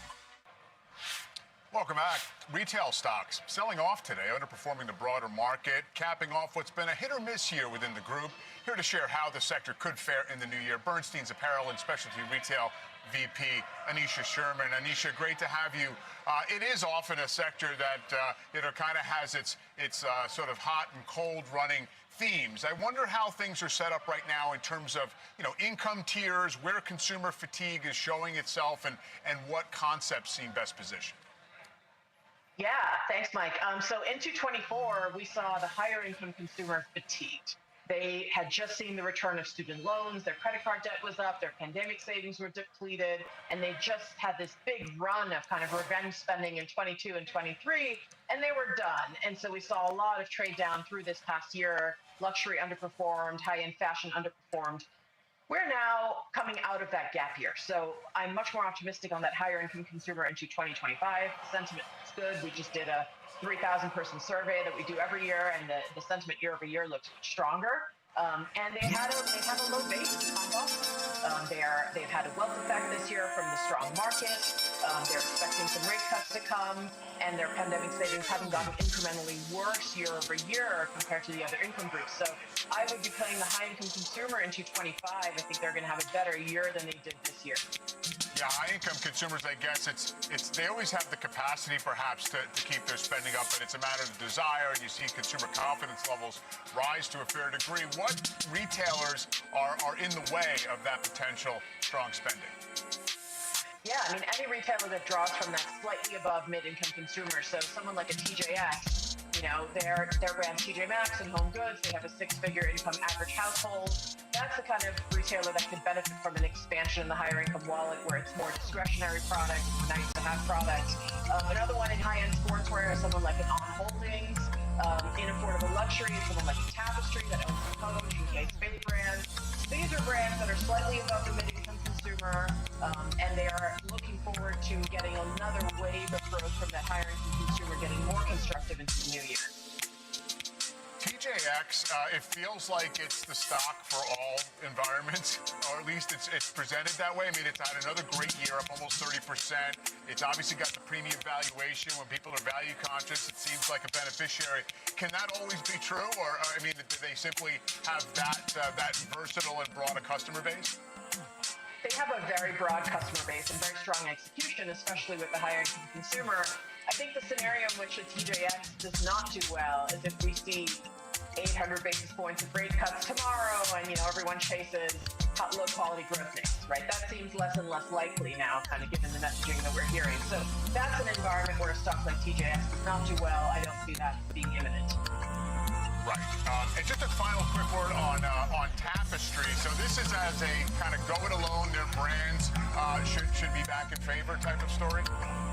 Yeah, I mean, their main brand, Coach, which is over 75% of sales and over 90% of profit, is on a run this year. They've been improving their brand equity. They're resonating with the younger consumer, with the Gen Z consumer, and with that slightly higher income cohort wanting to spend more into the new year. That's another tailwind.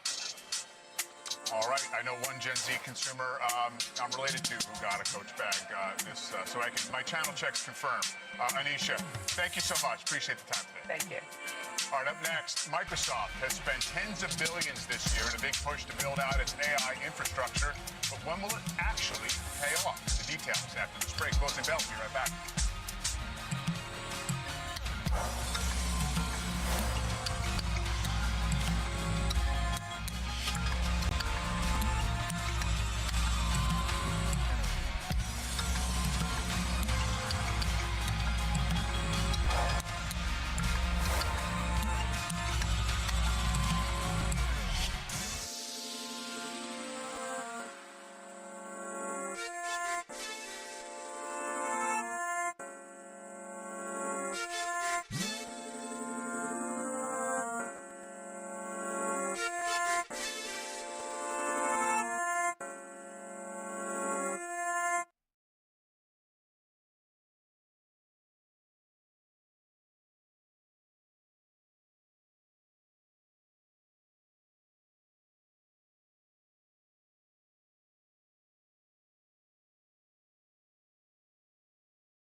Coming up on 16 minutes until the closing bell, let's get to Steve Kovac, who joins us to break down one of the biggest factors weighing on Microsoft. Hi, Steve. Hey, Mike. It's capital expenditures, of course, and Microsoft ending 2024 spending at least $53 billion on CapEx. Nearly all of that for AI infrastructure, and that's before we get to the $20 billion expected to be spent this quarter alone. Microsoft implied to expect around $20 billion in these capital expenditures each quarter going in 2025. The risk, investors losing their patience for a return on this massive spending. CEO Satya Nadella and CFO Amy Hood on recent earnings calls said the AI demand is there and Microsoft will keep spending to meet it. In the meantime, though, don't have a clear view of how well Microsoft's suite of AI products are selling. Microsoft has said it's on track to generate $10 billion worth of AI-related sales this year, but a lot of that is coming from the Azure cloud business. As for the rest of the AI stuff, Copilot Plus PCs, they launched this year, but without the marquee AI feature called Recall. Also no clue how well Copilot for businesses is selling after more than a year on the market. I've also heard a few CTOs say 2025 will be the year they assess if Copilot is worth that enormous cost. And then there's OpenAI. Its losses are now bleeding over to Microsoft, its biggest benefactor. Microsoft said it expects OpenAI's losses to shave a couple cents off its EPS in the December quarter. Mike, that would be about $1.5 billion. Yeah, and worth noting, of course, Microsoft stock's been kind of sideways for many months here, maybe reflecting a lot of the gains at the beginning of the year. All right, Steve, thanks very much. Still ahead, consumer discretionary stocks sinking in today's session. So what's behind that drop and the names being hit the hardest? That's coming up. Closing bell. Be right back.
Up next, new housing data shedding some light on the state of the real estate market, the details, and what it might mean for housing stocks when we take you inside the market zone.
We are now in the closing bell market zone. Home builders sinking this month. Diana Olick has the details. Plus, Courtney Reagan on the sell-off in the consumer discretionary sector. And CNBC senior markets correspondent Bob Pisani breaks down these crucial moments of the trading day. Diana, obviously been a rough road contending with rates for home builders. Yeah, for builders, it's all about mortgage rates, which moved a tiny bit lower today for no particular reason other than that they jumped so much last week. But we're still over 7% on the 30-year fixed, and that's the top of the range in what has been a very volatile year for rates. As a result, the home construction ETF, ITB, is down close to 17% month to date, on pace for its worst month since March 2020, which, of course, was the very start of the pandemic. Builders have been buying down mortgage rates, but it's really hitting their margins now. All that said, on the existing home side, we just got the read on pending home sales in November this morning, up 2.2% month to month and up 6.9% from November of last year. That's the fourth straight month of gains. This count is based on signed contracts, so it's people out shopping in November when the average on the 30-year fixed spent much of the month over 7% before coming down in the last week of the month. The Realtor's chief economist claims consumers are now used to the higher rates. If you believe that, maybe 7 is the new 5. I don't know. Yeah, I guess at a price for the house, you can get used to the higher rates. We'll see how that goes, Diana. Thank you very much. And Courtney, I mean, home builders and housing-related stuff are part of consumer discretionary, but not certainly the full story.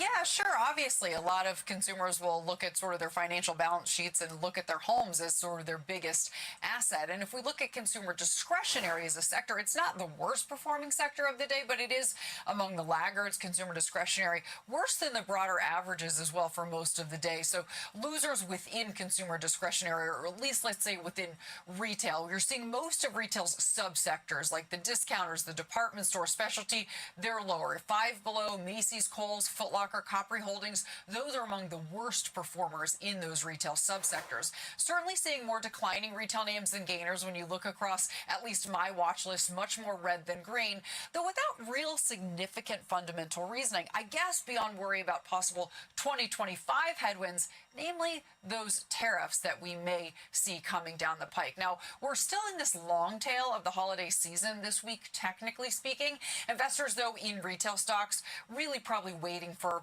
early, albeit voluntarily released holiday sales results that, if and when they come, usually eke out in the early weeks of January. But we did get some early spending numbers from MasterCard for the holiday season, and they show that retail sales ex-autos grew 3.8% through Christmas Eve, with strength in apparel, electronics, and jewelry. But Mike, overall, as you know, the U.S. consumer has really held up in the face of stubborn inflation and still elevated price levels. The consumer discretionary ETF, the XLY, just outperforming the S&P 500 year to date, at least right now, up about 26% compared to 24%, though the more narrow XRT retail ETF well underperforming the S&P 500, up just about 10% year to date. Back over to you. For sure. And of course, Tesla being down almost 3% outside of retail doesn't help the consumer discretionary move either. Courtney, thanks very much. So, Bob, I know you were watching as I was a couple hours before the open today when you really started to see the equity futures take a dive. Bonds got a bid. What's the read after most of the full session here? I think the important thing today is don't read too much in today's session.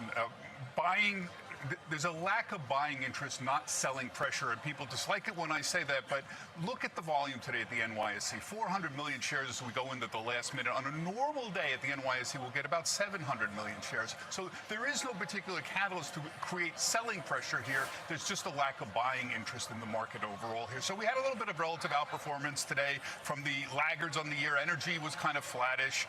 Real estate did a little better. Metals and mining had a terrible year. They did a little bit better. Maybe a little bit utilities. But, you know, Mike, let's not kid ourselves. Growth has just killed value this year. What the growth, S&P growth's up 40%, S&P value's up 10%. And I've been saying this for the last couple of days. We keep waiting. The 8 largest stocks in the S&P 500 are all growth stocks, all tech stocks. You got to go down and I think Berkshire's 9 or 10. That's the classic value stock there. Then you start getting to a little more. You get J.P. Morgan down there. Lilly's up there, but not quite. You get Lilly. You get Exxon there. You get Procter & Gamble. You get Johnson & Johnson. But look at the relative valuations here. Most of the growth stocks, you're in the 30s on the forward multiples. You look at Johnson & Johnson 10 times, Exxon 13 times forward earnings, J.P. Morgan 17 times forward earnings. All of these stocks, the relative valuations are much more appealing, and yet we keep waiting for some of this rotation. You and I have been reporting this all year. That doesn't happen. And we've been waiting for a decade. Well, it happened. I guess it's happened in these little bursts, but they haven't really last, right, for a couple of months at a time. Now, going into next year, as you know, the bull case for the rest of the market is earnings growth is supposed to broaden out beyond the very largest stocks. So whether that's the magic or not, we'll have to see. Materials up 18% expected earnings growth in 2025. Healthcare up 17% or so. Yeah, and these are relative valuations are there. The attractive valuations are there, whether it'll make it or not. And it looks like our Santa Claus rally is still fizzling. It's the 4th day of the Santa Claus rally, folks. There's 7 days, so it's not over. But we're negative here. 59.74 was where it started Tuesday morning. We're below that right now, so we're down. If this was down, this would be the second year in a row the Santa Claus rally failed. It didn't work last year either. That's right, which was interesting in the sense that in theory it was supposed to be somewhat predictive of whether the next year was going to be a good one or at least at risk of a big downturn. Obviously, Santa Claus rally doesn't work last year. And here we are, the S&P's up 24% with a day left of trading. Yeah, and remember that's up 25% with 10% earnings growth. So what we've seen largely here is a multiple expansion, roughly 10%. Last year, this time, you and I were talking about 19 and a half times forward earnings on the S&P 500. Now we're at 22, essentially. That's a 10% expansion of the multiple. And there's the differential between the 10% earnings growth and the 25%. No, for sure. Hey, the top three stocks in the market are more than 20% of market cap, and they trade at like 33 times earnings. So you're paying up for the biggest and what's perceived to be the best. Bob, thanks very much. As we go out here, we are significantly off the low for the day, but still down 1%. This would be the first time you had two down 1% days in the final 5 trading days of the year since the early 1950s, I believe, and it does appear that's going to happen. That's going to do it for closing bell. We'll send it into overtime with Morgan Brennan and John Ford.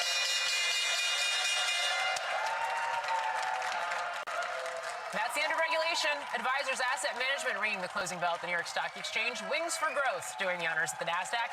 Well, stocks closing lower on the second to last day of the year, but finishing well off the worst levels of the session. Thin volume playing a role as the Santa Claus rally flounders. That's the scorecard on Wall Street, but the action's just getting started. Welcome to Closing Bell Overtime. I'm Morgan Brennan with John Ford. Back together again. Well, coming up on today's show, tech investor Dan Niles joins us to talk about the Santa Claus rally that hasn't come yet, and if the volatility to end the year is a bad signal for 2025. Plus, housing stocks wrapping up a very rough month as Treasury yields rise. We'll get the outlook for the group in the new year when we're joined by the CEO of Invitation Homes.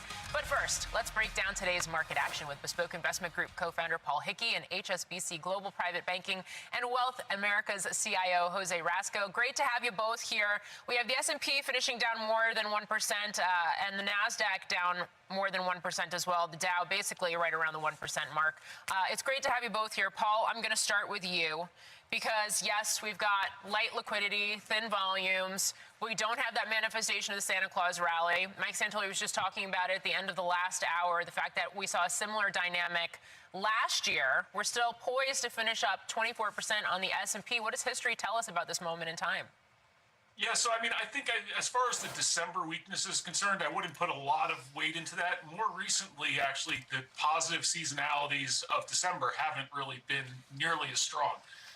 Also, what's interesting to note is that this will be the fifth time that the S&P 500 was up 20% or more in an election year, and in 4 of those Decembers, the S&P has been down, and it sort of makes sense if you think about it. You go into the end of the year with the market up a lot. You're coming in with a new administration, so the uncertainty is going to be there, and you can't fault investors for ringing the register a little bit here. So I think in that respect, I wouldn't put too much weight into it. And as you said, we're going to be up 25% about this year, which is the same as last year. And what's really interesting, at this point in the year last year, it's nearly the exact same percentage gain in the cap-weighted S&P 500. And then if you look at the equal weight S&P 500, it's, again, nearly the exact gains. They've underperformed by a lot with gains of about 12% this year. So in that respect, we've seen the same play this year as last year, but under much different economic backdrop. So, you would think, okay, the Fed policy has been much different in both those 2 years. The path of interest rates has been different, commodities have been different, and the dollar has been different. But overall, we think you have to look into the broader perspective, not just a few macro indicators. And what we see for the year ahead is a positive backdrop, which is keeping us invested, but recognizing the fact that we've seen big gains for the last 2 years. So it's going to be harder to see the gains going ahead. But the burden of proof is still on the bears going forward. Okay. Jose, how do you see 2025 shaping up? Is third time a charm? And I ask that knowing that we've seen a backup in Treasury yields in the last couple of weeks, and there is more, or at least investors are digesting the possibility of more monetary and fiscal policy uncertainty in 2025. Well, first of all, happy holidays, guys. And secondly, I would say, unquestionably, we're going to see some volatility. Remember, we have a new administration, new fiscal policy, uncertainty there, as you mentioned. But keep in mind, what did the Fed say to us in mid-December? They said, if inflation stays flat next year, or if it goes up, which is what they're predicting at the core level, then we're only going to ease twice, right? And we still think that we could see a positive surprise there on the inflation front. We have the secular tech disinflation, which will continue, or deflation. We have disinflation from imported goods. We have a strong dollar, which helps that as well. So I think we have some good signposts up ahead. And remember, we're looking for slower economic growth next year. So slower economic growth in real terms, usually that means slower inflation at some point. And last but not least, it's important to remember the S&P 500, the NASDAQ, these are slivers of what the economy is really doing. And if you look at revenue expectations for next year, they are up for the S&P. So that's telling us that component of the U.S. economy looks pretty healthy. And to Paul's point, I think we see the growth value disparity remains a problem. And remember, in March, we have the government has to come to a conclusion in terms of the debt ceiling and the reconciliation process. And we have earnings coming out at the beginning of January. So a lot of uncertainty. I would look for a lot of volatility. It's a stock picker's market in that regard. But we think that growth value disparity is going to help lead to more of those relative value trades, something we saw in the summer, which led to some volatility. Paul, what are the tests on the timeline of this positive thesis? What are the signals for investors that things might turn out differently than you expect, either positively or negatively? I think that's a good question. As we get into the middle of the month of January, and we have passed the repositioning periods of what investors are doing to their portfolios, and earnings season coming out, that'll be a tell. What is the inflation data going to look like for December? So that'll be coming out mid-January. And what's really interesting on this front is that the sell-off since the middle of the month has been largely on the fact that the Fed is going to slow down the pace of rate cuts. Well, leading into this rate cutting cycle, all we heard was that there's two paths of the market during a rate cutting cycle, when the Fed is aggressively cutting rates and when the Fed is gradually cutting rates. Market performance has historically been much better during periods when they're gradually cutting rates and not aggressively cutting rates. So the fact that we're slowing down the pace of rate cuts, in some respects, you could say that's more of a positive than a negative. Okay, finally, Jose, to what degree is broadening going to be necessary in 2025? I mean, maybe not at all, but I'm thinking of it in two lines. One, the mega caps, the largest stocks versus everything else in the U.S. markets, and then the U.S. versus the rest of the world. The U.S. is doing so much better. Yeah, I would say look for more concentration on that one. But when it comes to the Magnificent Seven versus the Forgotten 493, as I like to call them, I would look for some broadening out there, as earnings are supposed to more than triple next year. Growth of 4% this year, 14% next year. Everybody's focused on the Fed, to Paul's point. I mean, you look at what happened in mid-month. And I think, John, it's very important to remember that during 94 to 2001, right, the Fed lowered rates marginally in 95 and kept them, the average was 5.4%. Inflation traded in a range of 1.5 to 3.5. The tech revolution was a secular tailwind, and we have several more in this cycle that we think help bolster earnings going forward. And remember, earnings next year is supposed to be 15%, and that is before the Fed began to cut rates and before Trump got reelected, which means we extend those lower income tax rates for the corporate and household sectors. So we think the guidance you're going to get out of Q1 is going to be a key factor looking for the balance of the year. Okay. Well, an early Happy New Year, Jose. Paul, good to see you. Thanks for joining us. Thanks. Thank you both. Now let's turn to senior markets commentator Mike Santoli for his take on this recent market pullback. Mike? Yeah, John, just to put it into context, here's the S&P 500 this year, along with its 50-day moving average, which I include because we've been kind of tussling with it for a little while here. You see we closed, I think, just below it. It's like 59.40-ish, thereabouts, been kind of going back and forth across that barrier. Now, there's no real significance in the very short term to spending some time below there. You see we've done it a couple of times this year, but this does also show you that at a current level, we're going back to kind of early November levels. This is around where we kind of levels we got up through right around Election Day. So clearly there's been a longer pause, a stutter step in this rally, and the average stock is actually underperformed here. So definitely some give back at the end of a very strong year, but nothing that changes the overall trend. Now, the bond market dynamic has been fascinating. You have had this pretty aggressive move higher in Treasury yields, and in the recent bout of yield increase, it's come against a decline in the economic surprise index. So usually yields go up if it's for the right reasons because the economy is accelerating beyond expectations.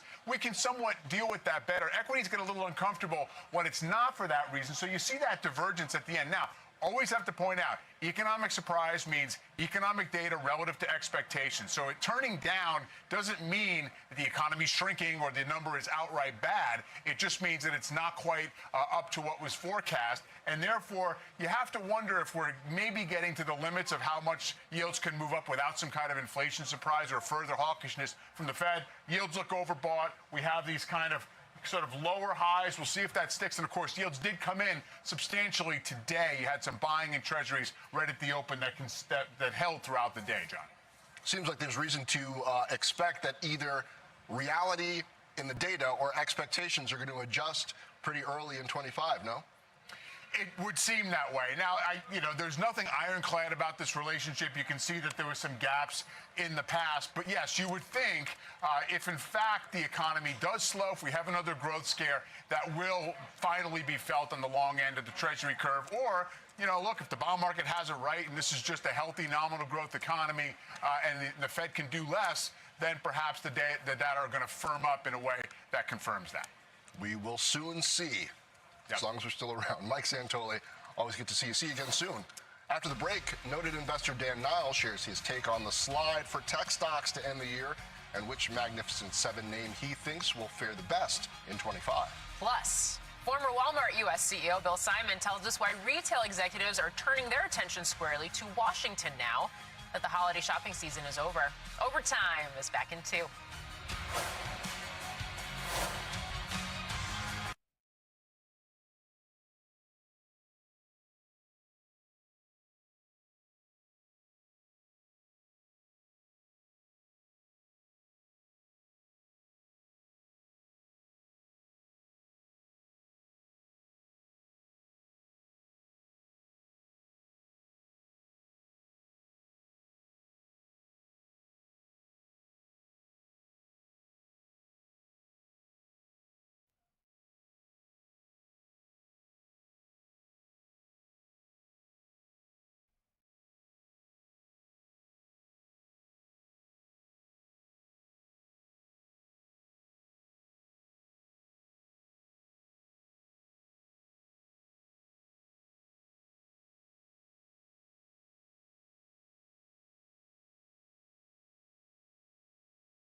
Trial. Welcome back to Overtime. Tech stocks sliding for the second straight session, but finishing well off the lows. Chips were some of the worst performers, although NVIDIA was a notable outperformer. Joining us now is Dan Niles, founder and portfolio manager of Niles Investment Management. Dan, good to see you. So you think AI spending is going to see a bit of a slowdown in 2025. How does that affect some of the biggest names? How does that affect the overall indices? Well, I mean, I think if you look over the last couple of years, really since ChatGPT was introduced at the end of 2022, AI has been the theme, obviously, that's driven the entire market and driven NVIDIA to be the most valuable company in the world at one point. So I think if you do have a spending slowdown, in AI CapEx next year, it's going to be a big problem for the Magnificent Seven, because for those investors with a little bit longer memory, they remember that during COVID, you had this huge surge in spending. NVIDIA's revenues were up over 80% year over year in 2021 at the beginning of the year. And then by the end of 2022, as their big customers, Microsoft, Amazon, et cetera, went through digestion of that COVID spend, the revenues went from up over 80% year over year to down over 20% year over year. So as you're thinking about next year, when you've got big customers like Microsoft, and the CEO of Microsoft was asked in the middle of December, hey, do you still have a chip shortage? He said, no, I don't have a chip shortage. I have a power shortage, but not a chip shortage. And that's a very different statement than what NVIDIA's been saying, which is we're going to be seeing more demand than supply for the next several quarters in 2025. So something's got to give. So we'll see what happens, but I think that's pretty negative for AI companies next year. So can you have that kind of a slowdown affecting the largest stocks in the market without it having a valuation impact on the entire market? No, you can't, because obviously the biggest stocks have the highest valuation. So if you look at the Magnificent Seven, with the exception of Meta, they're all trading at a low 30 PE. The S&P 500 is trading at a 25 PE. But if you look at the mid-cap and small-cap stocks, which people have forgotten about because they're not really AI plays, they're trading at around 19 to 20 times. And they've underperformed up until sort of mid-year when the performance has picked up. Because if you look at stocks since June 30th, basically, the S&P is up about 8%, but the NASDAQ 100 is only up 7%. The Russell 2000 is actually up 10%, after being only up 1% for the first 6 months of the year.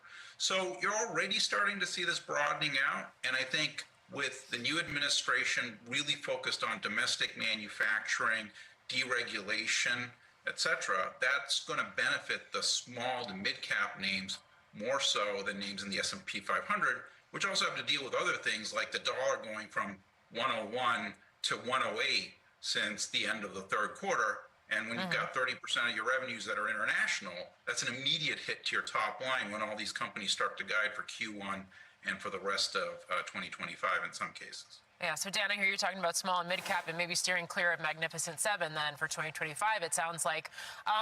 The Fed. You've been talking about this all year, don't fight the Fed. What does don't fight the Fed mean in 2025, especially given the massive repricing that we've seen in the markets in anticipation of a Fed becoming perhaps more hawkish and cutting fewer times last year, especially given the fact that I don't think the Fed even knows where the Fed is going in 2025, at least not yet. You're 100% right, Morgan. I mean, if I were to tell you, hey, inflation's going to go from 1.4% to 7% over 12 months, you're going to be like, oh my God, the market's going to get killed. Well, that's what happened in 2021, and the market was up 27%. So it's one of those things that the market doesn't care right up until it cares. And I think it started to care when Jerome Powell on December 18th, during that press conference, came out and said, you know, the Fed inflation forecast had, quote, kind of fallen apart. And when he said that, the market was like, oh my God, the fact that, by the way, all measures of inflation had bottomed out in the third quarter and had been going up for several months. Nobody cared, right? The market kept going up.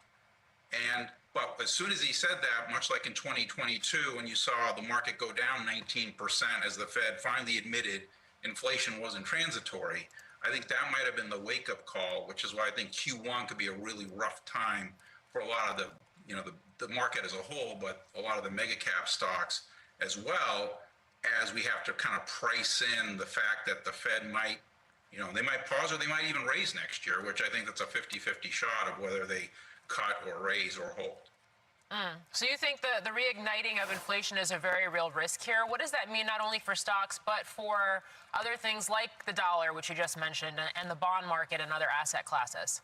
Yeah, and that's really what I'm looking at, because I've written about this for, I don't know, several months at least, that the thing I'm watching the most is 10-year Treasury yields. And the Fed now has cut about 100 basis points. 10-year Treasury yields during the same time have gone up about 90 basis points. And if you say, okay, CPI is at 2.7%, what has the market multiple been in the past when CPI has been 2.7%? The S&P multiple has been 19 times. Right now, it's sitting at 25 times. So you don't have a lot of valuation support. The other thing is 10-year Treasury yields have typically been over 100 basis points higher when CPI has been at this level. So you could argue, hey, there's potentially you could lose money in both bonds and stocks next year. I mean, obviously, this is a very light last week of the year. This is going to get a lot more interesting when everybody's back from vacation in early January, and you combine that with, hey, we've got these massive gains that we wanted to postpone until this year, when we might get maybe lower taxes with Trump back in office. Who knows? That you could have a big sell-off at that point to start the year as those gains get postponed. So, stock, sector, asset, what are you most excited about for 25 then? Cash. I think investors should think about going into next year with a fair bit of cash on the balance sheet because of some of these things. And we haven't gotten into things like there's no election. Well, there was a huge amount of spending in the fourth quarter. That goes away in Q1. So that makes it kind of tough for Meta and Google. Easter shifts out of March from March 30th of this past year to April 20th, or March 31st to April 20th this year. So that makes it tough for an e-commerce name like Amazon. So I think cash is a pretty good thing. I'm looking at small, mid-cap ETFs. Those are good places to be if you feel like you have to be invested for some reason. But I'd be very cautious of the momentum names that got us here, because that might be where some of your risk is if people want to rebalance to some of these other non-sexy, non-AI places like smaller mid-cap stocks. Okay, some actionable insights there for our viewers. Dan Niles, thanks for joining us. Happy New Year. Happy New Year, guys. After the break, trouble on the home front? Housing stocks have had a rough month, but could a turning point be coming in the new year? We're going to ask the CEO of one of the country's largest single-family homeowners, Invitation Homes, next. And later, 2025 could mark a major shift in return-to-office mandates. We'll talk about why some blue-chip companies are cracking down on remote work, and if employees will have the power to push back.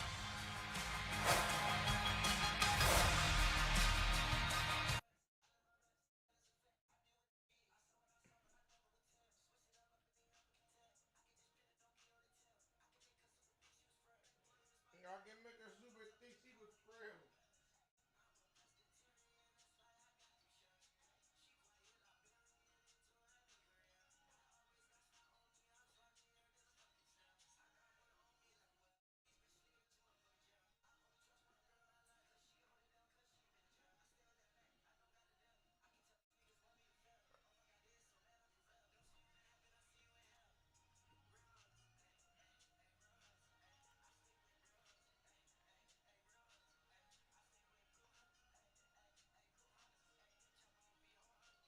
Hey, we should have done it.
Welcome back. November saw pending home sales increase for the fourth straight month to their highest level since early 2023. And this comes as home construction stocks are on pace to close out their worst month since March of 2020.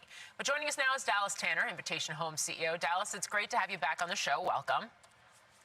Hi, Morgan. Good to see you. Happy New Year. Happy New Year. So you were on with us back in May, and you talked about the fact that you were seeing insatiable demand, that you were seeing the lack of housing supply was helping to fuel that. You expected additional pricing pressure on housing for most of the year.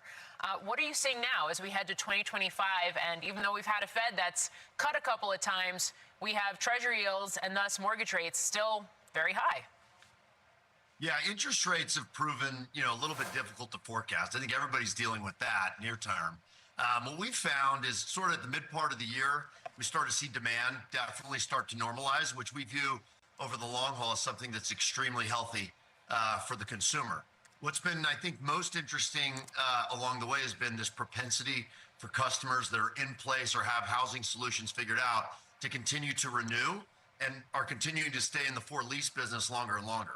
Seems like the home builders are getting a little bit of that, kind of coming back to earth process happening as well, but it's still incredibly healthy. There's not a tremendous amount of supply in the marketplace. And so if you have something, you're probably in a position where you want to hold on to it. If you're fighting for that customer today, you have to fight a little bit harder than we did maybe back in May. Interesting. So we know that the inventory has continued to be tight. We also know home builders have stepped in to at least begin to make up some of the difference, even as mortgage rates have stayed high and existing home sales and sellers that have low mortgage rates are basically golden handcuffed, quote unquote, in their current properties. What does it take to see that balance out and that piece of it normalize more? And I ask that knowing that you have, in the process, struck deals with some of the home builders to be able to acquire more inventory yourself. Yeah, we've got an incredible business right now in building new product. We have roughly 2,000 units under contract or in contract to be being built at this point in the marketplace. And it feels like with our national home builder partners, there's an opportunity to probably do a lot more of that here in the future. I think, the mortgage rate thing's been really sticky, right? And in our markets, for example, at the end of Q3, it's about $1,000 on average cheaper per month to lease than it was to own. Now, that's not an indication of where home builders or for lease product might be at any given time, but it certainly weighs on people in their near-term decision making. And so as you think about that, as if you're a family, $12,000 a year cheaper to lease than maybe to own, that probably does hurt some of the retail sales market. But again, it's been such a lack of supply over the last 5 years, 6 years. Builders have done really well. I think on the for lease side of it, we've got to continue to lead in, build more of what people are calling BTR, these fully stabilized, fully encompassed rental communities where families can be completely down payment light, build credit through positive credit reporting, and also have that same lifestyle, but be not out as so much upfront in your upfront costs. Dallas, an interesting column in the Wall Street Journal last week pointed out that in the U.S., a record 4.1 million people a year are going to turn 65 each year for the next 3 years. So what's that going to do to existing home inventory based on any downsizing trends that you might have seen and to the type of demand for new homes? It's a really good question, John. So, what we've seen is we have seen boomers or some of these preferentials, as we like to call them internally, choose to lease in other markets or have a second home as part of their flexible living. I think it's TBD in terms of how many of those boomers actually become sellers or completely change the way that they think about living.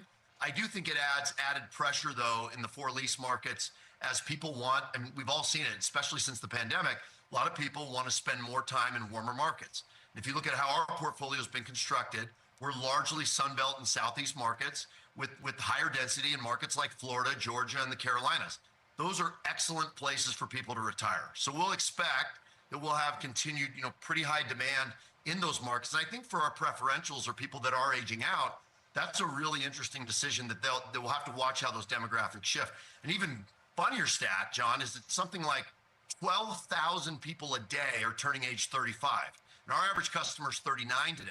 That is like our sweet spot from a customer demographic perspective. So for the next 10 years, there are 12,000 people a day turning 35 that are making these decisions around flexible living. Do I want to own? And I think the market's going to keep adjusting. You see it in the type of product that new construction and what they're building. The home builders, they're not building really small homes, you know, in infill. They're building 2,000 to 3,000 square feet, a little bit higher price points, which is much more of a move up or maybe even a third buyer. So, you know, shifting demographics are definitely going to be part of what everyone's going to have to figure out over the next several years. Demographics are destiny. Dallas Tanner, thank you. Thanks. Well, it's time for a CNBC News update with Angelica Peoples. Angelica. Hey, John. The Justice Department said today that more than $131 million has been distributed to more than 23,000 victims of Bernie Madoff's Ponzi scheme. The agency said it's the 10th and final disbursement from the Madoff Victim Fund, which has now returned over $4 billion to more than 40,000 victims. Venezuela's top court fined TikTok $10 million over viral challenges that killed 3 children and injured dozens of people in recent months. In today's ruling, the court said that the fine must be paid within 10 days. This comes after the court ordered TikTok officials to address the deaths in person last month. TikTok has yet to comment. And by New Year's Day, the world's population will hit just over 8 billion people. Estimates released today by the U.S. Census Bureau show that the world's population increased by more than 71 million people in 2024, almost 1 full percent in the U.S. The Census Bureau says there will be a total of 341 million people in the country at the start of 2025. Back to you. Consumer discretionary stocks pulling back today. And a looming tariff fight in Washington could put more pressure on retailers in the new year. We're going to discuss what's at stake with former Walmart U.S. CEO Bill Simon next. And later we'll talk about whether or not a comeback is in the cards for energy stocks after a dismal year of returns. We'll be right back.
Insurance.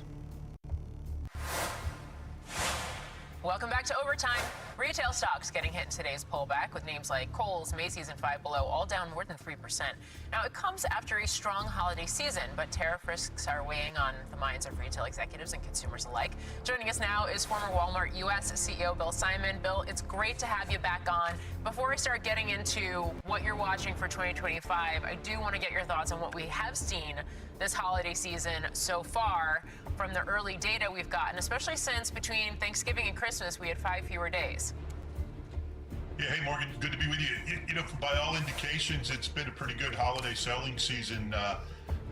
You know, the credit card data is up significantly, and anecdotally, store checks show that sell-through on seasonal merchandise is as good as it's been in 3 or 4 years, and both of those would bode well for a good sales report for the holidays. Traffic at the malls and discounters and department stores, particularly, even in department stores, hadn't seen robust traffic in a while. All look to be up as well. So I'm encouraged by the holiday sales. Do you think that continues into 2025? I mean, we saw a jump in U.S. credit card defaults to the highest level since 2010, and now there is tariff talk. You know, the consumer is nothing but resilient, and they sort of figure out how to move forward given whatever's happening in the economic world that they live in. I think one of the things that I'm looking for in the coming year is food prices. If food prices stay stable, I don't think they're going to go down much, but if they don't go up much, I think there'll be more disposable income for consumers for some of the other segments. So I think that's positive. As far as tariffs go, you know, this is really just round one of the tariff discussion. You know, somebody fires a shot across the bow, somebody fires back, they negotiate, they may or may not end up with a tariff, and ultimately in the end, the consumer decides if they're going to pay the added premium for the product that has a tariff on it, or are they going to change their purchase point and buy something else. But Bill, on consumer behavior, shopper behavior, last week I was out in Orange County, California. Irvine's Central Mall was packed. I mean, really packed. What has changed since before the pandemic, if anything? Just back to in-person shopping, at least for the nicest malls. No, I would seriously pre-Christmas and post-Christmas just to gauge, and I don't Orange County, you know, urban, suburban, some rural markets, and I saw very much traffic everywhere that I went. My view is honestly that after a really, really difficult, chaotic election season, whichever side you're on, it's finally over. And I think people are breathing and shopping and sort of back to living. Both sides said democracy was going to end. Well, it hasn't, and we're moving forward, and they're moving forward. How long it lasts, I think, you know, your guess is. What about the mix between goods and services? I think that, you know, there was a real push on services, you know, pandemic, post-pandemic for several years. And that pendulum is starting to swing back. I think people are realizing that eventually you do have to buy some apparel you know, things like that, those hard goods, soft goods that were on pause for so long. We're starting to see movement in those categories now as well. Finally, how closely are you watching the rising risk of a port strike come January 15th? Yeah, you know, we get to the precipice here with port strikes. You know, periodically we had one not too long ago and walked back from the abyss. Look, if there's a prolonged port strike and it will disrupt the supply chain and cause havoc. If it's a day or a week or even a couple of weeks, the supply chain has the ability to absorb that. I'm a believer that they rattle sabers and then settle. And I think that's what's going to happen. All right. Bill Simon, great to have you with us. Happy New Year. Happy New Year to you. Thanks, guys. Well, if you thought the action in equities was volatile today, just look at natural gas prices, which surged double digits. We're going to break down what's behind that big move next. And check out the biggest decliners in the energy sector in 2024. Apache, Devon Energy, SLP.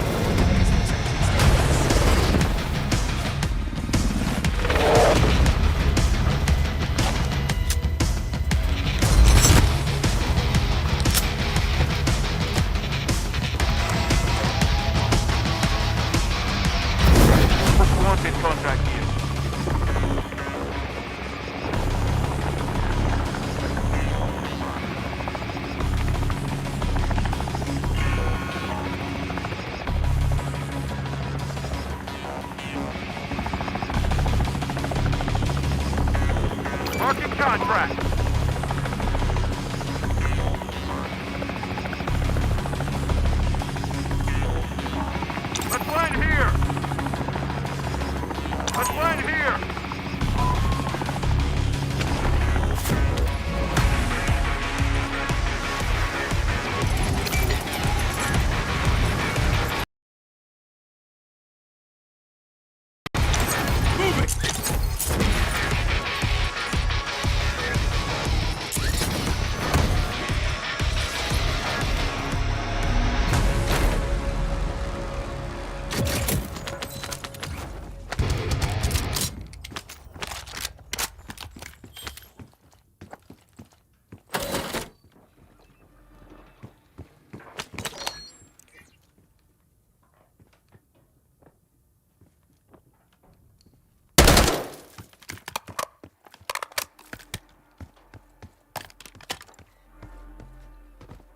That's enemy territory. Contact!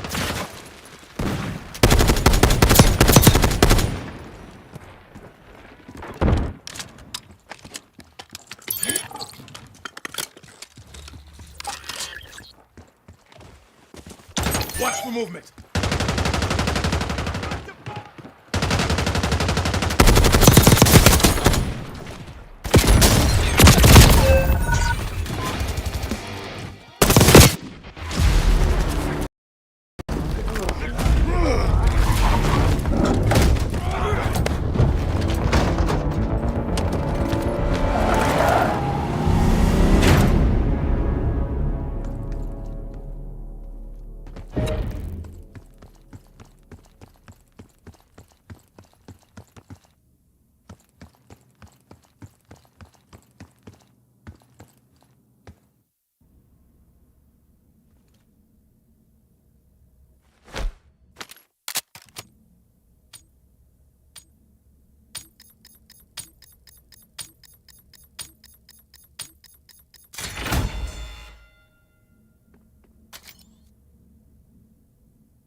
Welcome back. Stocks broadly pulling back in today's session, but it was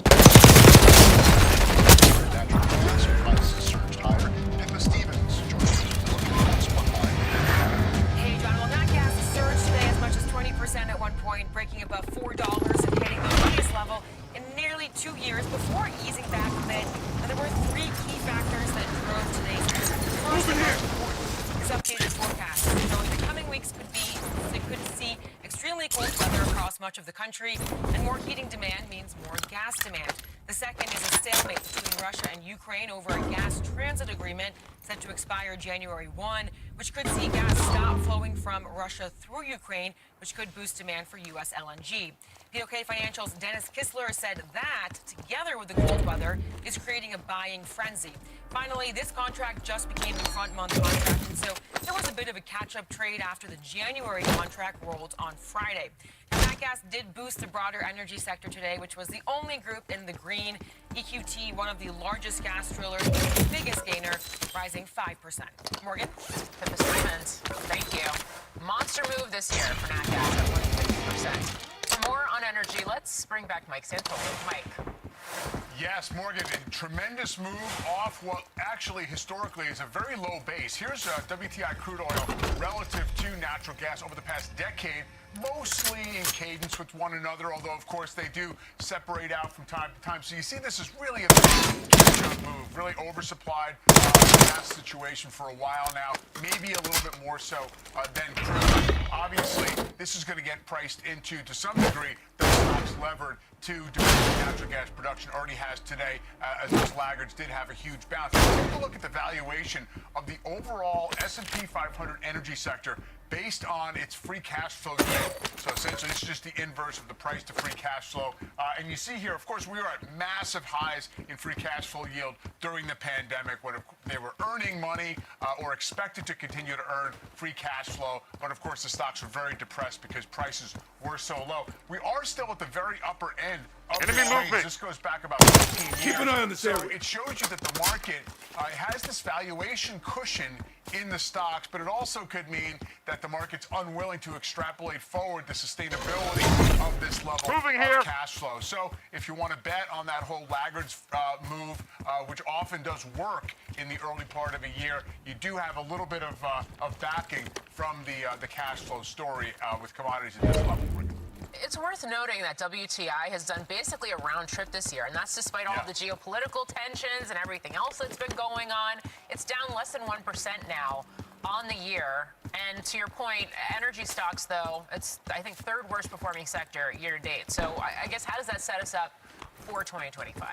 I think expectations are low. I think a lot of investors, especially professional investors, because energy is such a small part of the S&P 500 now, they feel they're kind of free to ignore it.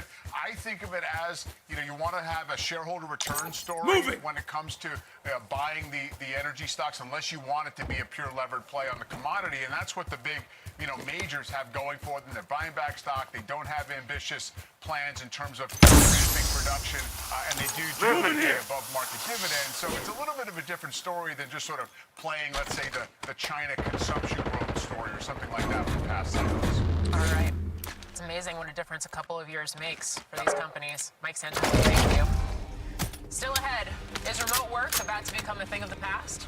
We'll talk about a potential risk that companies could face if they push employees too hard to come back to the office. And check out the action in Fannie Mae and Freddie Mac surging in the final hour of trading today after Bill Ackman posted on X that he expects the Trump administration to remove the secondary mortgage market companies from government conservatorship. Be right back.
I need cash!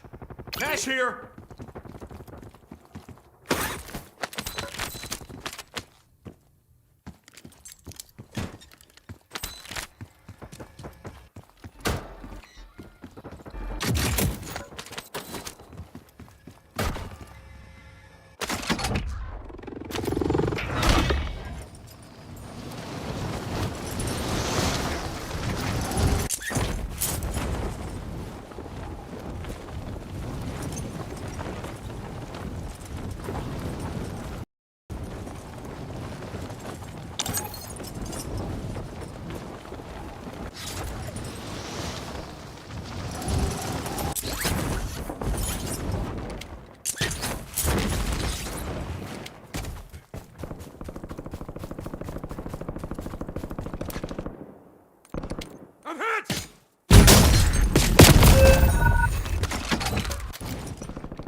Enemy movement!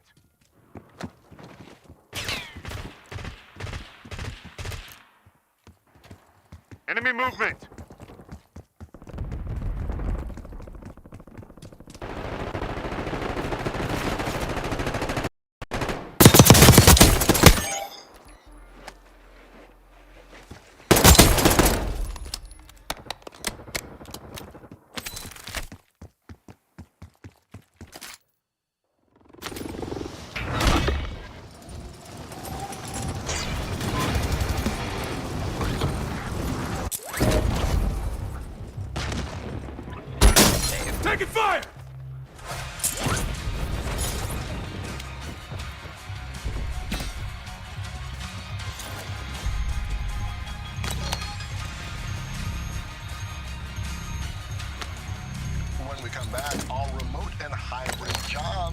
endangered species. We'll talk about a push by big companies to bring workers back to the office and if employers risk losing top talent by enforcing those policies.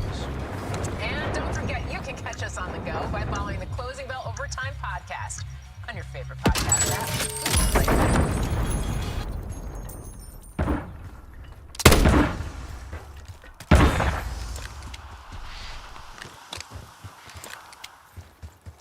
Taking effective fire!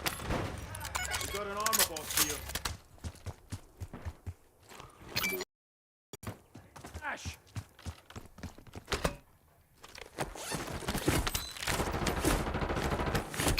I need cash!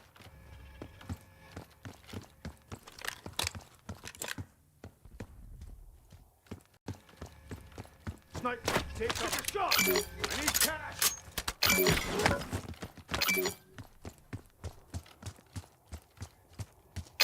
I need cash!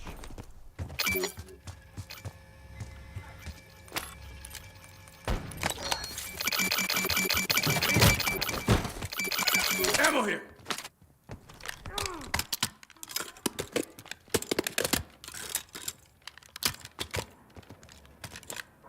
I'm hit!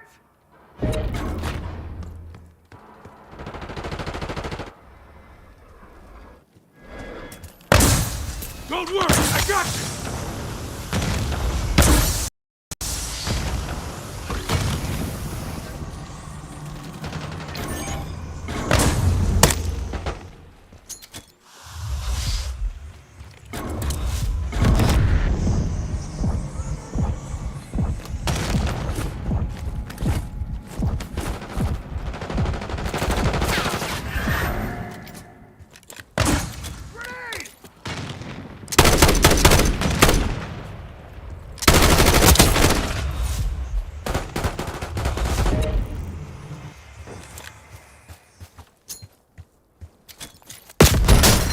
Contact!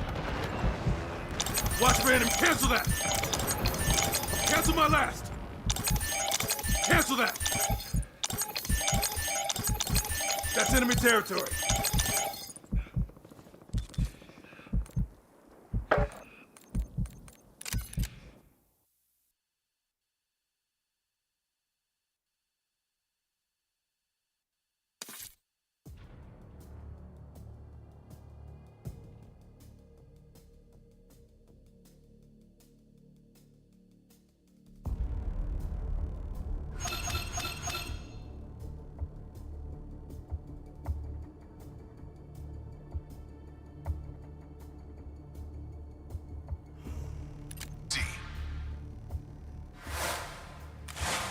Welcome back. Do workers need to add return to the office to their 2025 resolutions? In recent months, companies like AT&T, Amazon, and Dell giving certain workers a 5-day-a-week in-office mandate. The federal government could also see a stronger push to get back in the office when President-elect Donald Trump returns to the White House. But do companies taking a no-holds-barred approach risk losing top talent? Joining us now is Phil Libin. He is a co-founder and former CEO of Evernote, currently CEO of a video platform made for hybrid work. Phil, welcome. I didn't remember another founder at Evernote, but what do I know? Phil, good to see you. So I know you're pro remote work and all, hybrid work. I like people. I mean, I was just talking about how I was at the mall last week. There were all these people there. I like it when there are people at work. I think it tends to be good for younger workers to figure out how things go. I mean, is that wrong? I like some people, John. Sounds like I just hate everybody. Look, I think return to work is a fantastic way to get people to quit. And if, lots of organizations doing it, that seems to be the point. Certainly in the federal government, a few other companies, they've really, if you want people to quit, what are they going to try next? Maybe mandatory dodgeball or something? But yeah, if your goal is to get rid of a bunch of employees, then a return to office mandate for people who haven't been at the office is probably an effective way to do it. If your goal is to improve the quality of work, then maybe less so, right? Maybe then I would be a little bit more intentional. I think certainly being back at the office has massive advantages in some things, like you said, massive disadvantages in other things. So I think you just have to, you have to be intentional about what parts you want remote, what parts you want in the office. I get the sense that some CEOs are trying to reset the corporate culture expectation about remote work. So the expectation should be you're here, and then maybe they'll make exceptions, whereas things have shifted to the expectation.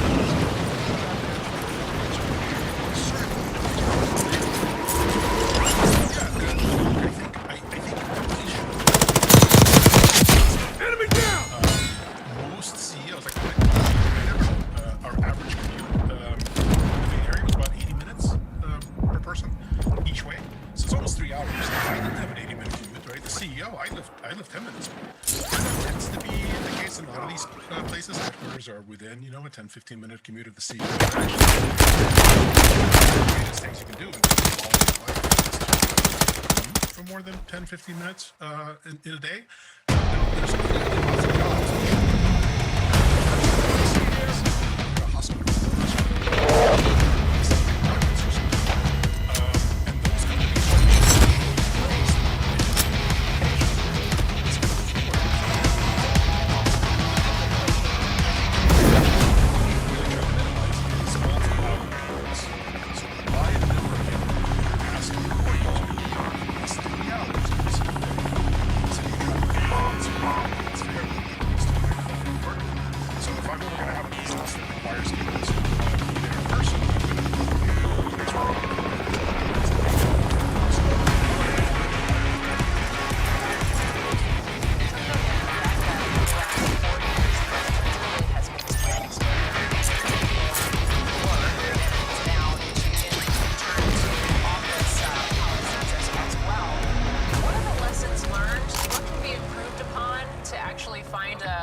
I think from both an employer and an employee standpoint, the most important thing is to be honest about it, to really ask yourself that question: what kind of a company do I have? If you're an employer, what kind of a life do you have?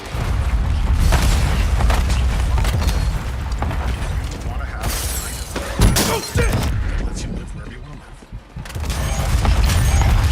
You shouldn't enter that ruin that. But if you want to be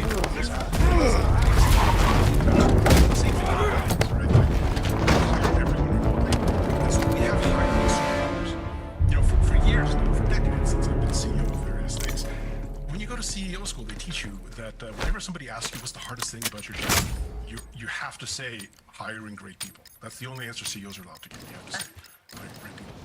And so for decades, I've been saying, hiring great people is the hardest thing, and then I've been given the superpower, which is I can hire people regardless of where they are, which makes it very difficult to keep that up, like I've been saying it for decades. So again, there's advantages and disadvantages to both, but I think the key thing needs to be intentional and decide what kind of life you have. So if we stick with the hiring great people piece of this, we have an incoming Trump administration and quite a few technologists and venture capitals that are in the mix, either officially or unofficially. And that was really cast into the spotlight over the past week with the H-1B visa debate. I want to get your thoughts on that. I'm an immigrant myself. Actually, I came here as a refugee in 1979 under a program that Jimmy Carter had. And I think that immigration is a great superpower of this country. The fact that so many people in the world, so many really talented people in the world want to be here is a superpower that we ought to exploit. We ought to get this most out of it as possible, which obviously means we need to have ways that are legal, that are authorized, that are that are controlled. But the idea of bringing in really talented people so that we can expand the amount of opportunity, the number of jobs in this country seems great to me. Now, I came over not on an H-1B. I didn't have any useful skills. I was 8 years old. So I was a refugee. My parents were musicians. So none of us had any particularly useful skills. We wouldn't have gotten in under any H-1B system. We just loved this country and worked really hard and tried to be a positive contribution to it. And I think we should lean into that superpower that this country has of attracting great people. All right. Phil Libin, always good to see you. Thank you. Nice to see you. CEO. Interesting organ. Speaking of H-1Bs, Satya Nadella, CEO of Microsoft, green card so that he could have his wife also come over because the green card didn't allow that. So people think, only the most skilled, have other things, not the H-1Bs. Well, he's pretty skilled, and he was on H-1B. Yeah, there's a lot of context, a lot of nuance, and a lot of personal experience, particularly out of the tech world, when it comes to this topic. So it's been interesting to watch that. We had another down day for the markets, all the major averages finishing down 1% or greater. That's going to do it for us here at Overtime. Fast money starts now. Live from the NASDAQ market site right here in the heart of New York City's Times Square. This is Fast Money, and here's what's on tap tonight. Limping to the finish after a record-breaking first 11 months of the year. Stocks ending the year with a whimper. Is a sluggish December a good or maybe a bad omen for the new year? We're going to discuss and debate. Plus, do we need to bear down with the bird flu? Why the CDC is concerned about mutations in the H5N1 virus and how a bad regular old flu season could impact the spread. Bird flu, it's a real deal. And later on, inside MicroStrategy's no good, very bad, terrible, miserable month, hitting the nail on the head of the struggling housing ETF as well, and Chartmaster looking at where the energy trade, after a pretty good run the last few days, is going from here. I'm not Melissa Lee. I'm Brian Sullivan. Good to see you, coming to you live from Studio B right here at the NASDAQ and on your desk physically tonight. It's just Guy Adami and myself, but we have Carter Worth, Mike Coe, and Julie Beal all standing by, ready to go on this big hour show. And we're going to start with a lot more red than green in your morning.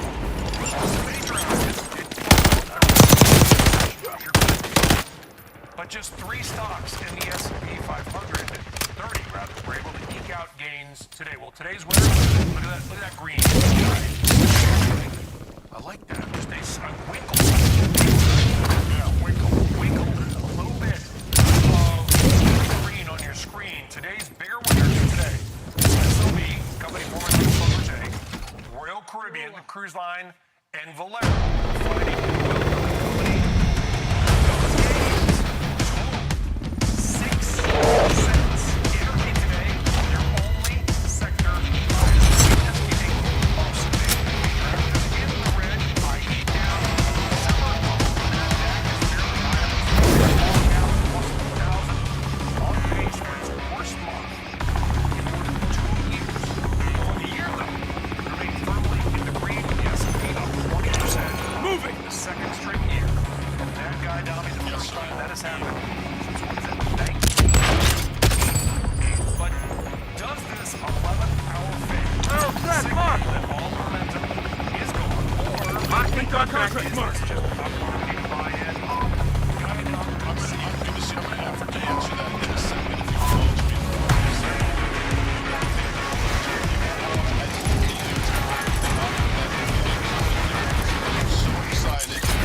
And this is just my opinion. I think what the market is starting to realize is that, wait a second, interest rates matter despite the fact that 10-year yields actually went lower today, and valuations clearly matter. And there are the couple stocks you mentioned in the energy space are names you can actually make a compelling case around on valuation. I think the market's realization that there are a lot of sort of headwinds out there that have been out there for quite some time, and now for whatever reason the market's starting to take issue with it. So the VIX is 17.5. I think that's going to be a story early in 2026. We've said that for a while, and I think you got to buckle in for higher interest rates, Brian. By the way, super kind on the kind of couldn't do without great people like Guy Adami and everybody else around me. So thank you very much for that. Carter Braxton Worth. Let's go to the charts. You heard me at the top. It is back-to-back 20% gains for the first time since 1998. 26 years. Hard to believe, but true. But what do the charts say? Strip the emotion out of it. What do those charts say about this market? Right, so there's so many things going on at the surface and, of course, under the surface. What we know is we have a very bifurcated market. The actual S&P is up 24%, plus minus. but the equal weight is up half that, 12.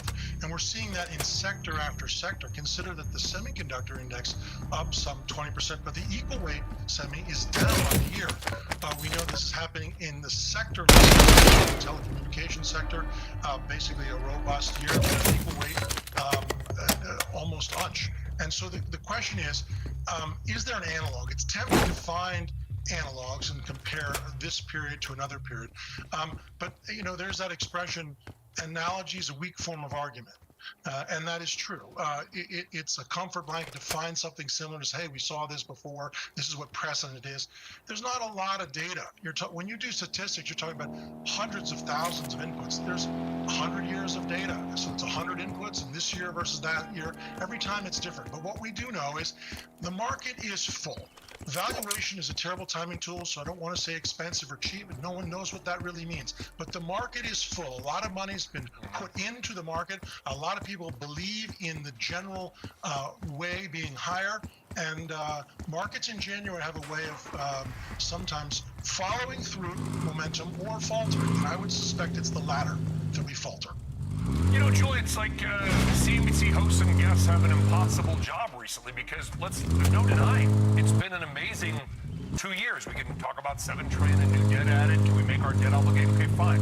We'll get to that. But for an equity perspective, it's been a nice run until the last couple of weeks, maybe the last 2 months for semiconductors. So how do we read it? Do we read it like, wow, it really done well in the last 2 years? Or, yeah, that was then, this is now.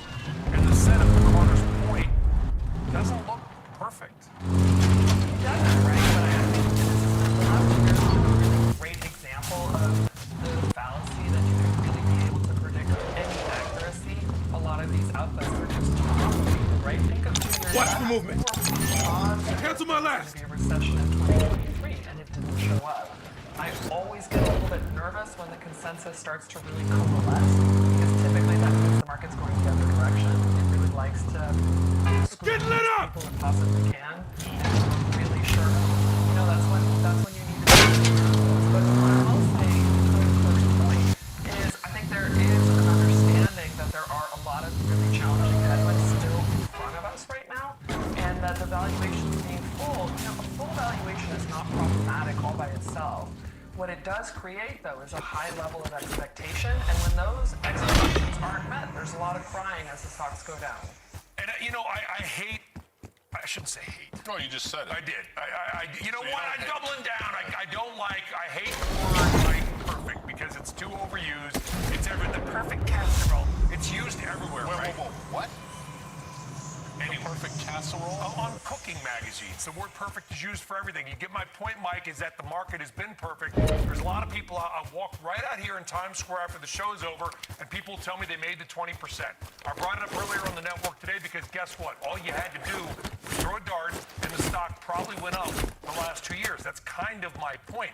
I don't know if it's going to be like that anymore, but for people that literally just closed their eyes and pressed the button and bought NVIDIA, they've doubled their money. It makes it seem like this is a pretty easy job, and it's like yeah, I mean, or they bought Bitcoin, and they more than doubled their money. Yes, look how smart they. Everyone's a genius. Yeah, it makes it really easy. I mean, I don't know that, you know, to Julie's point, if everybody's sort of coalescing around an idea and that sentiment is bearish, then I kind of agree with the idea that, you know, you always want to sort of. If everyone's on one side of the boat, you probably want to start thinking about moving to the other side. But I'm not sure that everybody is on the bearish side. I mean, it sounds like a lot of people on the desk tonight are. But I think there's a lot of optimism. Certainly, we've seen and heard a lot of optimism from corporate management after the election. I mean, said, you know, this is as bullish, at least on their own businesses, as they have been. The caveat I would offer is that we have seen sort of continuing claims on the employment side extend out a little bit. And if we start to see some weakness, you know, one of the things we don't talk about too much is sort of those incremental passive dollars that just flow in specifically every time people 401k and so on. If we begin to see the employment picture worsen a little bit, and then you also have everybody kind of in this tide of unbridled optimism up until about a week or so ago, then I think that we do have room for a little bit of downside in January. You know, it's tail end of December, that happening, that's not the end of the world. We had a very bullish end to 21. Look how 22 started out. So that's not basically an indicator of anything. But I keep an eye on employment. That I think is something we all worry about a little bit. I'll let you take the casserole thing back, Brian. But I'll say this. I mean, since you mentioned, well, look at Williams-Sonoma chart over the last year or so. I mean, that's been remarkable. So somebody is actually not only making casseroles, but buying the, what? You were so nice to me at the Dutch beginning. ovens I and can't go, but you get well, my I mean, point, though. Everybody just made money in this market. And so Mike Coe just sort of touched on it. Passive investing. $1 trillion of funds flows came into ETFs last year, which was a record. Passive investing trumps all else. And if you think about it, names like Apple, I think there are over 400 ETFs now, of which Apple is one of the top 15 holdings. They win in this environment. The money flows in. Those stocks they reap the rewards of passive investing, and the levitation that the market's done is on the back of that. My concern has been, and it's been unfounded, but it doesn't mean it won't happen. At some point, passive will start to become active, and it's never active on the way up. Okay, let's bring in another voice in this conversation. I want to try to clarify what I was talking about. Ben Emmons, Chief Investment Officer at FedWatch Advisors, must-read daily notes. Here's the point I was trying to make. Casseroles aside, and they bet 5 games, $5, right? They don't care, and they win all 5. They get a little more bold. They start betting $10. They win 5.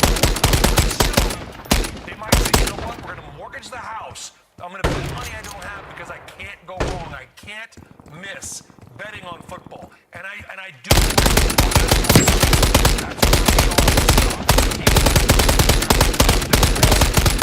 That's has not gone out of the market, Ben.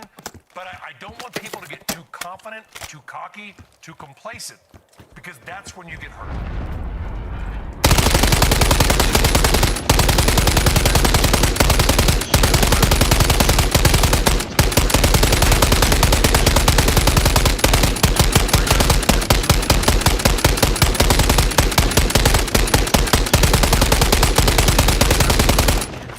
Because those also probably the people want to take off the chips of the table really quick, so it adds a little bit of this downward momentum. So with the panel that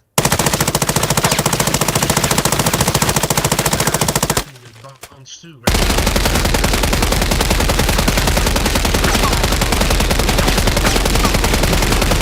You know, casino there, really about fundamentals. I think you get a little bit of a rally in bonds too to start the year. Okay, a rally in bonds, but let me ask you the other side. Do you think it doesn't sound like you think we're going to get 5% 10-year, but if we got close to that, then, because stranger things have happened, can the equity markets, quote unquote, air quotes, survive a 5% That's 10-year mama. I think markets will be under pressure because at 5%, right, it may not even be, at 5 the high enough, because I think there's where the psychology comes in on those who are, I think, really overweight bonds. They start changing their minds, because I think that 5% represents what everybody is being pricing into the equity market. A stronger economy with more inflation on the fact that money has to stay on hold and have to reassess where they are. So I think that's going to be a pressure point there. Not to mention, we do have investment coming up in January. You can kind of tell during much of the resolution, even today, there's some tension about the speaker and about what's going on. The bond market can react to that's either negatively, i.e. going higher with yields after the short-term pullback that we're seeing here on yield. So I think it's a pressure point, Brian. It's something that we have to watch, because we're going to go to 5%. We're likely going to go a little higher from there. Yeah, and Ben, your work has been extraordinary, and you've been one of the few people that thought that yields could go higher, correctly so. But what you're talking about in the very short term, I think, is tactical.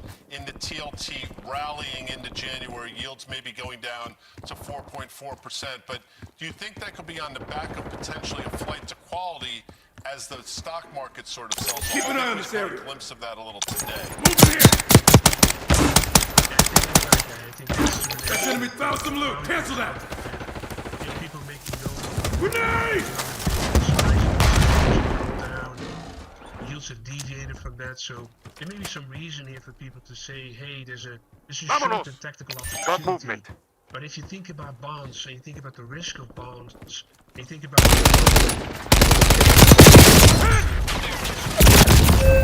actually goes up. What does that mean? Can you say duration risk in Ben in plain English for the folks at home on the radio that maybe do? The listeners and viewers may possibly the stock market is not. Yeah, that's a good question, Brian. So, the bond goes up, the price goes down by X%. That's kind of a duration measure. So, duration 5 years, yield goes up by 1%, the price goes down by 5%. You know, and actually currently today that duration in treasuries is higher, like 6-7 years. So talk 6-7% loss that you can have on the treasury bond if yields go up by 1%. That's actually what happened this past fall. I think that risk has not abated at all. If anything, any kind of short-term pullback in the yields makes that interest rate risk even more elevated, therefore future losses. So it's something you really have to keep in mind for people.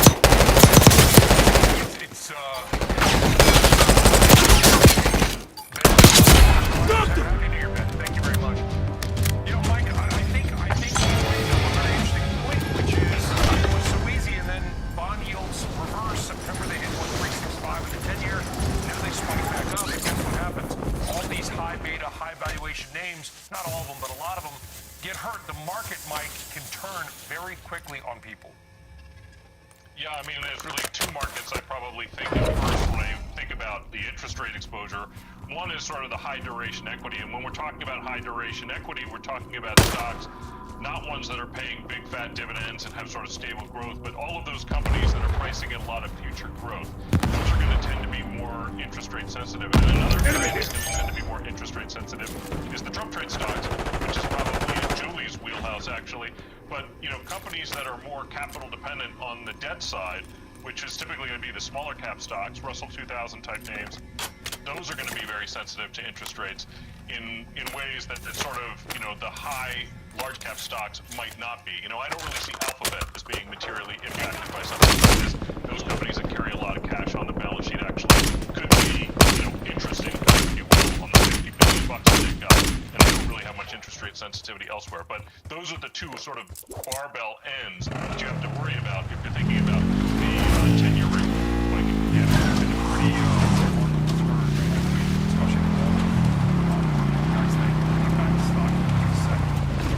obviously, former President Jimmy Carter died yesterday. He was the age of 100. He had a 2-year fight, very brave fight with cancer. As the 39th president, Carter faced sky-high inflation, an oil embargo, the Iranian hostage crisis, and a general sense of malaise in America. But Carter also oversaw the beginning of things like deregulation in industries like the airlines, railroads, and energy. And he appointed the man who would ultimately crush inflation. Chairman, it's not a political show guy, Dommy, but I think Jimmy Carter's economic impact. 100%. I mean, you mentioned deregulation. I saw Mike this morning talking about similar, and a lot of people on Twitter were pointing it out. You can say what you want about his presidency. It was obviously a very difficult time in this country. With that said, the regulation that we sort of enjoy today is at the foot of that Carter administration, some 40-something years ago. And I'll add this. I mean, you can make an argument that Paul Volcker is the most important Fed chair that we've had in the last 50 or 60 years, and he was appointed by Jimmy Carter. He obviously did his work under the Reagan administration, was put in place under Jimmy Carter. So a remarkable man. I don't think there's any denying that. An incredibly well-lived life, and quite frankly, his presidency set up a lot of things that we're enjoying right now. I think what's amazing is that Jimmy Carter, when he left office in 1980, was only 56. That's the way at 100 years old. Fascinating.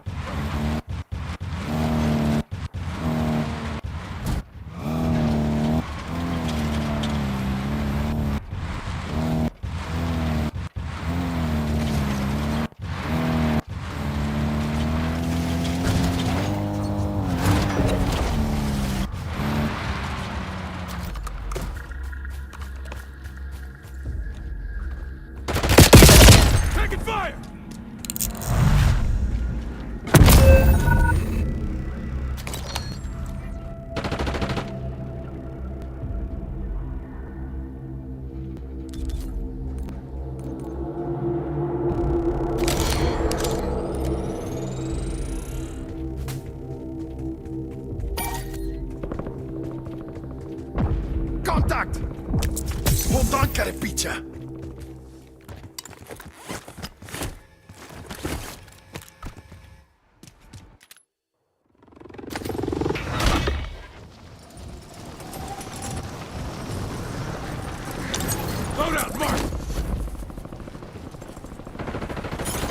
effective fire!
I'm hit!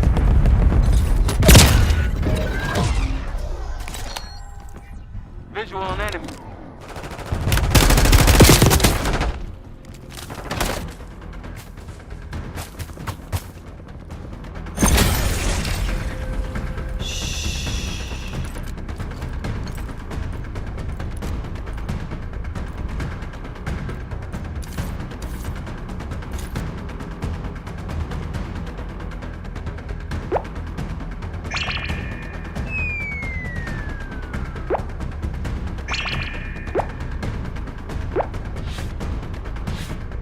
Welcome back to Fast Money, everybody. Like the rest of the market, the semiconductors got hit hard today. Now, most of that damage coming earlier in the session.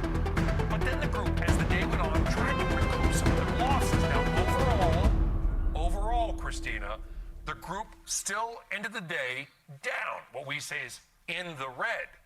But of course, there's a company called NVIDIA. Now, I don't know if you've ever heard of NVIDIA, but they make chips for things that people are going to use. NVIDIA stock actually that was closing. That was deep thoughts with Brian Sullivan.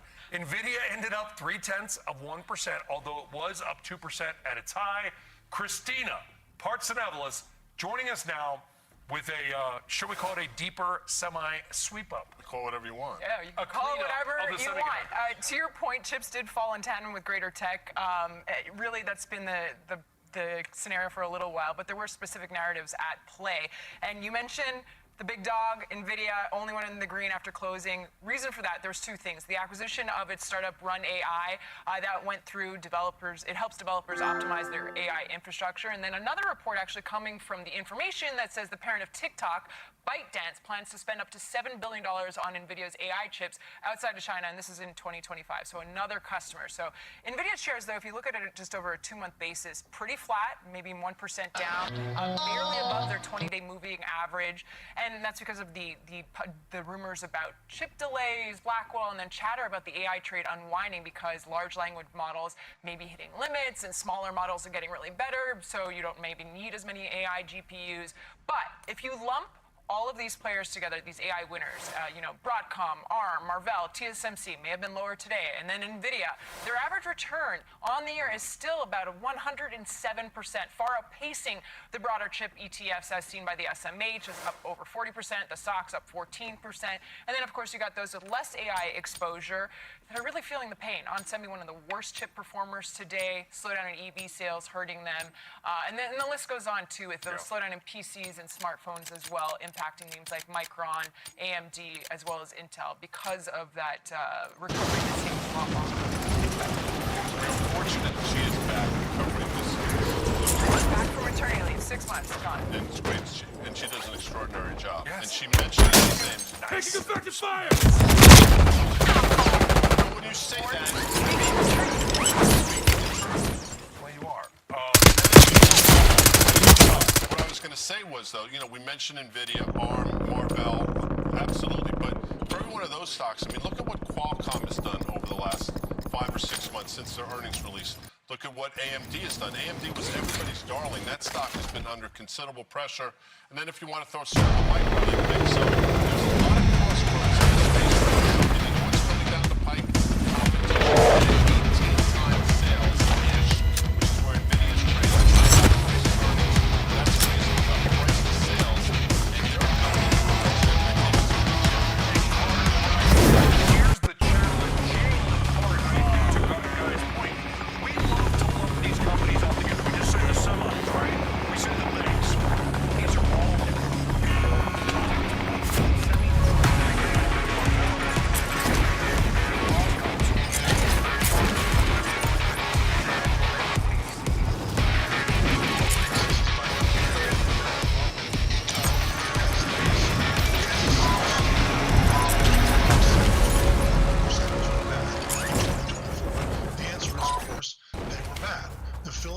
Semiconductor Index itself is up 20%. That's less than the market, and it's a whole lot less than the tech sector, up 37. 16 of the stocks in the index are up, 14 are down for the year. It's been a treacherous area. It required perfect stock picking and not aggregation, not just being long a theme.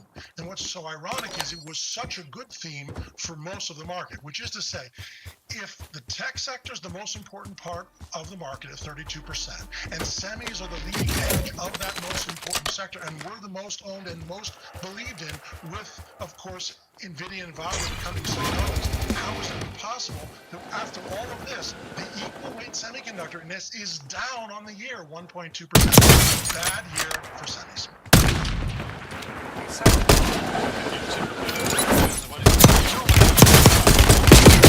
Most important purpose of it.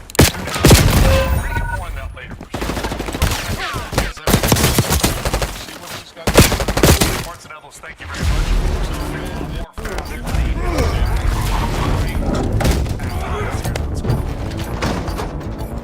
Adding to the pile, MicroStrategy scooping up even more Bitcoin as the crypto hovers below 100K.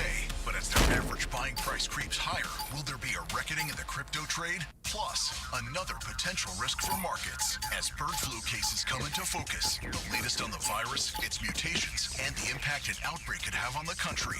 You're watching Fast Money, live from the NASDAQ market site at Times Square. We're back right after this.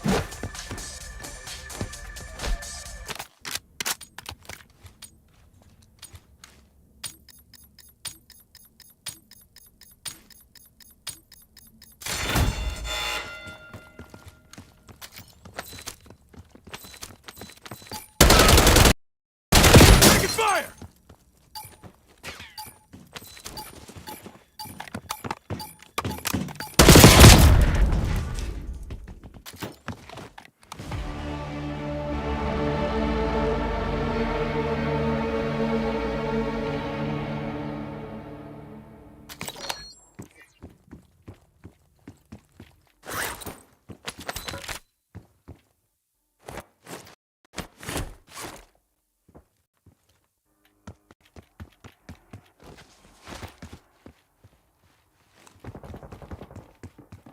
Enemy in the area.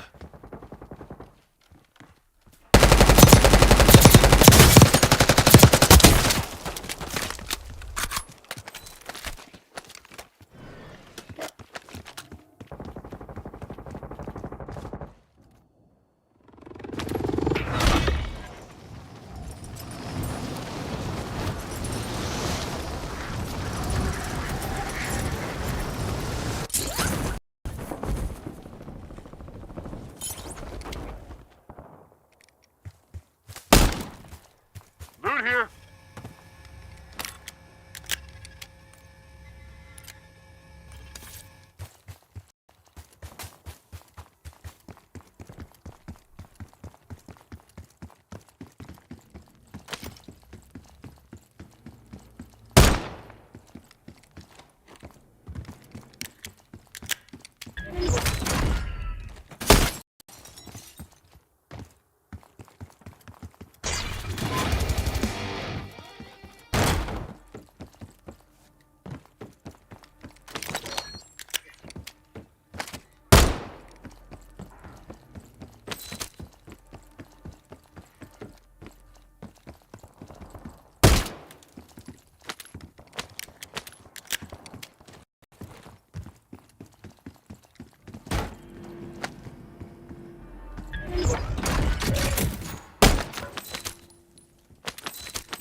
Located a buy station. Moving. Now. All right, welcome back to Fast Money. The year's hottest Bitcoin stock down 8%. Not only that, it closed the session low. We have a loadout drop here. MicroStrategy. Now, MicroStrategy, through its polarizing CEO, Michael Saylor, said it bought $209 million worth of Bitcoin in the week ending Sunday at an average price of just under $98,000. Now, that is a sharp decrease from the prior week and down more than $2 billion from the start of the month. That's total Bitcoin value. Shares of MicroStrategy now down nearly 22% over the past month. So do we play any weakness here? Let's talk about MicroStrategy. Okay, so Michael, first off, talk to us about what we do about the stock MSTR. And secondly, what are your thoughts on MicroStrategy? Because I get the feeling that MicroStrategy has more than the ability to move the price of Bitcoin. What say you? So, I am a Bitcoin believer, and I continue to be, but this is probably not the place that I would do it, and there's a couple of reasons for that. One is that it's not like Bitcoin itself isn't a particularly volatile asset. It is quite volatile, probably about 55, 60% annualized standard deviation. MicroStrategy is a very levered way to play that. Now, of course, MicroStrategy has a strategy, which is accretive to shareholders by issuing debt, issuing equity, essentially being able to purchase the underlying Bitcoin at effectively a difference and creating some additional book value per share for MicroStrategy shareholders. That's the good news. The bad news is that, of course, this introduces a great deal of leverage. I'm not sure that they are wholly unique in their ability to do this, so I do worry that there could be others that would say, you know what, I'm looking to take advantage of capital access to Need recon overhead! Bitcoin as well. I would probably stick with IBIT instead. All right, Julie Beal, what's your take on Bitcoin, MicroStrategy, both? Well, I mean, I think if I were a shareholder of MicroStrategy and I were getting diluted so that the company would be able to be buying more Bitcoin rather than, I don't know, running its own business, it's akin to your neighbor's kid who lives in his basement asking you for money to buy more Bitcoin. Like, just buy the Bitcoin yourself. You don't need to lend them the money. It doesn't make any sense to me in this kind of positioning. And I think it's akin to what we're seeing in GameStop. It's really run up on, the hopes and dreams of a lot of guys. Well, there are people that are allowing Michael to do what he's doing. Michael Saylor's not doing anything wrong. They say, hey, we have these great opportunities for you. We can do these convertible bonds, and as long as the market allows him to continue to convert his stock into Bitcoin, he will do that. He has said as much, and he's a person who has said countless times that he will buy the highs in Bitcoin on a consecutive basis year after year, because by definition, they will continue to buy it. The problem will arise, though, I think of $62,000 or such on their balance sheet. If Bitcoin were to go back down to that prior resistance level of 70,000 or so, as they continue to buy, that average price is going to equal potentially where Bitcoin is trading, and that could trigger some really interesting things. So I think we all agree that MicroStrategy, the stock, is just a levered ETF for Bitcoin, but you're getting into some dicey areas if Bitcoin would continue to sort of go lower from here. Well said. I miss the days of MicroStrategy. Just to Julie's point, a plain old simple software. Well, he doesn't miss those days. No, he does not, because it's worked. What he's done has worked. And it works until maybe it'll work forever. We're going to switch gears. We're going to talk about confirmed cases hitting double digits in America. Former FDA Commissioner Dr. Scott Gottlieb is here to separate fact from fiction. Our counter UAV is up! And what it might mean for you and your money. We're back right after.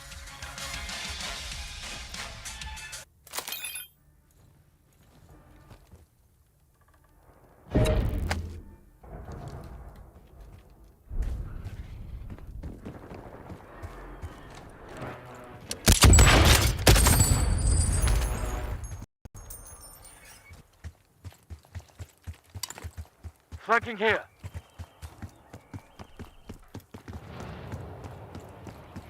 Hostile marked.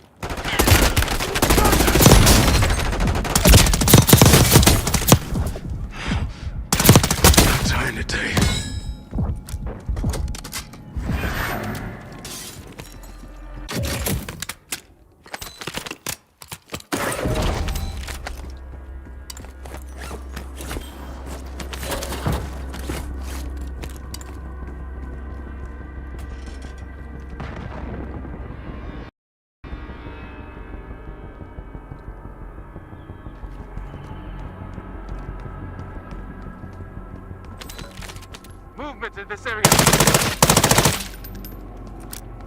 Enemy in the AO.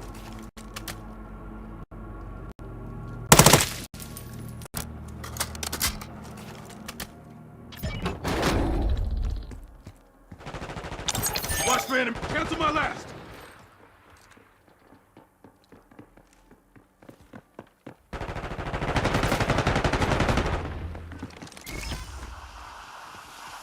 Enemy in the area. Grenade! Get back!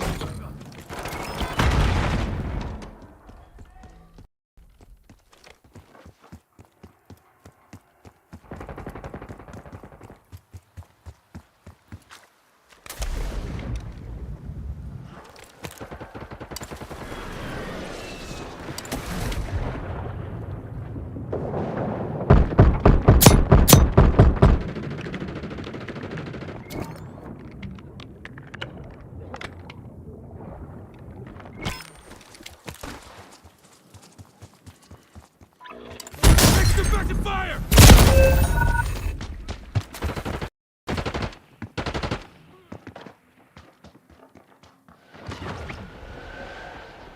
Can save. All right, welcome back to Fast Money. The U.S. Treasury Department saying Chinese hackers. Yeah, Chinese hackers stole documents in what have they called a major incident earlier this month. Emily Wilkins in D.C. And Emily, when I hear Chinese hackers invading Treasury, stealing documents, Watch them, we'll cancel that. Major, incident. Cancel that. It does, Brian. No, I think this is something where there's a reason that we're talking Possible about this movement now, here. that a state-sponsored actor in China did hack into the U.S. Treasury Department. It is, of course, according to a Keep an eye on. Cancel my last. Move it. Good. But here's what we know so far. We know that the hacker was able to access a third-party software provider called Beyond Trust, and from there they were able to access unclassified documents that some Treasury officials had in their workstations, according to the letter. The Treasury Department was made aware of the hack on December 8th. Now, the Treasury Department spokesperson said in a statement that Treasury takes very seriously all threats against our systems and the data it holds. Over the last 4 years, Treasury has significantly bolstered its cyber defense, and we will continue to work with both private and public sector partners to protect our financial system from threat actors. Now, the compromised software has been taken offline, and at this point, there is no evidence that the hacker can still access Treasury information. Brian, I think it's a question at this point, could something like this happen again? What is being done to prevent something like this from happening again? And what, if any, information did those hackers get that could be used in the future? And I think, to a certain extent, a lot of those are future questions. Throwing the frag! It feels like a big story. Emily Wilkins, appreciate it. Thank you very much. In more good news, impacting everything from egg prices to cattle supply. 66 cases now confirmed in humans so far this year. And there's actually a new worrisome development. Genetics enemies moving. From a patient hospitalized in Louisiana showed that mutations Eyes on that enemy vehicle called H5N1 spread more easily among humans. Well, your next guest says the likelihood of bird flu becoming a pandemic is very low. I want to make that very clear. He does believe the U.S. has Hostile done shooter, everything forget it. wrong Marking target when it location. comes to containing the virus. Dr. Scott Gottlieb joining us on Fast Line. He's a former commissioner of the FDA and a CNBC contributor. Dr. Gottlieb, Movement in this area. I'd like to say it's good to have you on, but I probably should begin because it means this is going on. What do you mean we've done everything wrong? Well, this is still viewed by most experts as a low probability risk, as you noted, but there's a range of opinions on this, and most agree that if it could be a potentially high-impact event, should we be taking more steps to mitigate it. A lot of the things that we've done late. They only recently implemented a program to start testing. A lot of this infection is localized. It's only in the past summer that we started compensating farmers for the losses they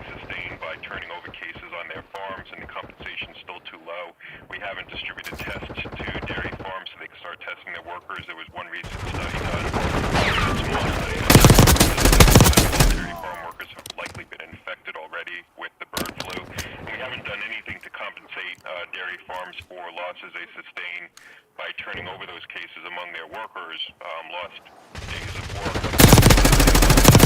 We need to do more with these dairy farms if we want them to do the right thing. They're on the front lines of this risk right now for the American public, and we can't expect them to bear the full burden of that. We also haven't taken steps effective against this virus. We have a lot of Tamiflu in the national stockpile, upwards of 60 million doses, but a lot of that's old, and it could be the case that if this virus does break out, it may be susceptible to one antiviral drug but not another. So you want to have the full range of antiviral drugs Visual on buy available. station. And we've started late updating the vaccines that could be effective against this virus. These vaccines we have stockpiled right now, about 10 million doses, may not be effective against this particular strain, so we need to update those vaccines and have them prepared as a potential hedge against this breaking out.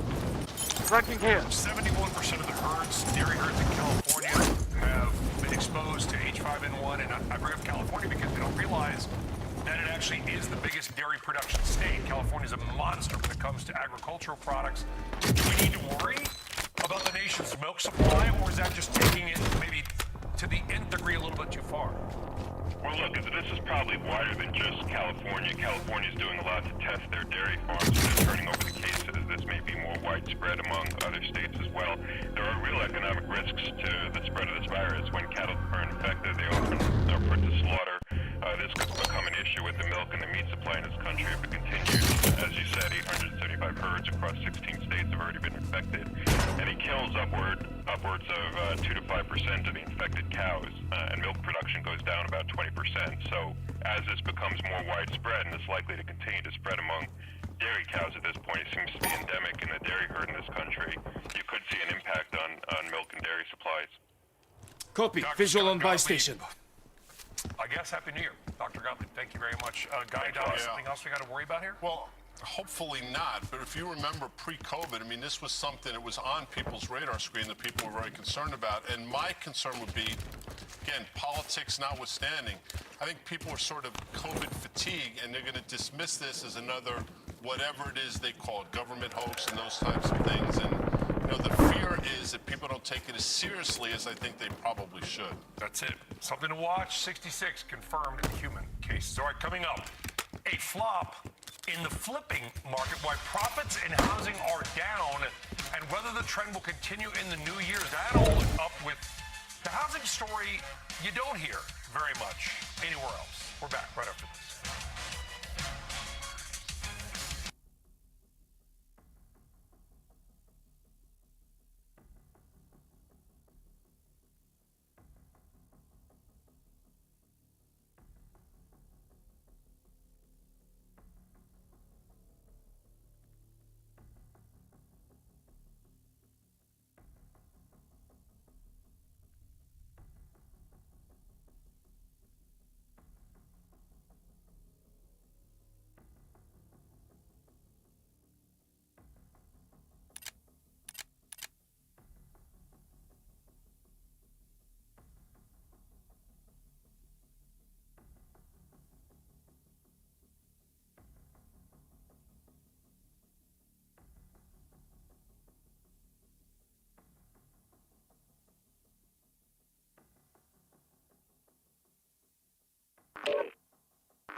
inside wealth. This is not one of those times. There's good news. Straight month, the National Association of Realtors being 2.2% in November.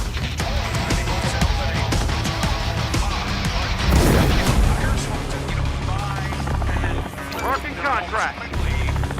Beware. Are some cracks forming in the flipping I'll take that.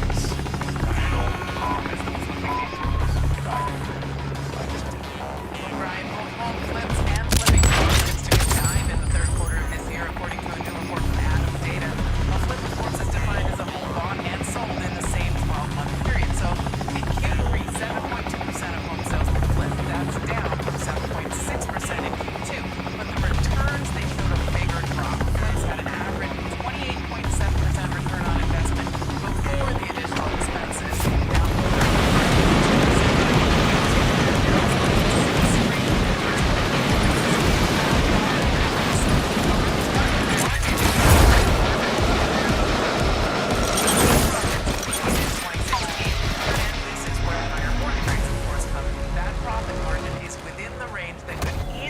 20,000 by carrying costs, like higher mortgage rates, as well as higher renovation expenses and property taxes. So gross profits fell to about $70,000. That's before renovation and carrying costs, down $5,000 from the second quarter and down $10,000 from the highs reached just 2 years ago. We did see in the November closed sales report from producers that the share of sales fell to just 13% from 18% in November of last year. That's both flips and investors making a buy and hold. Ryan? 70,000, that was gross profit. So we got to strip out what? The carrying costs, we got to strip out taxes. Do we have any idea how much people might actually be making or losing flipping homes? So it's hard. Yeah, it's interesting. I always ask in this report, so what is the net profit? And it's really hard to say because it depends on where you're operating, where you're flipping the home, what the costs are there, what the mortgage rate is, what you decide to renovate it. Some do gut renovations, some do very little. So it's really hard to say what that net profit is, but the gross profits are definitely coming down. You've got higher home prices, higher mortgage rates, and a very tight supply to choose from. Gross profit 70,000, and that's down. And there's a lot in there. As you said, what is the net profit? People aren't going to tell you. Taking fire! Thank you very much. We're going to take a short break here. Coming up on Fast Money. All right, high or low energy. What? High or low energy heading into next year. We're going to give you the energy setup, the technicals, and whether or not we are. You didn't tell me. I should probably prepare the commercial. We're going to talk about energy and oil and gas coming up right after the break. Assuming I'm still here. We're back right after this.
You're done!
ammo here.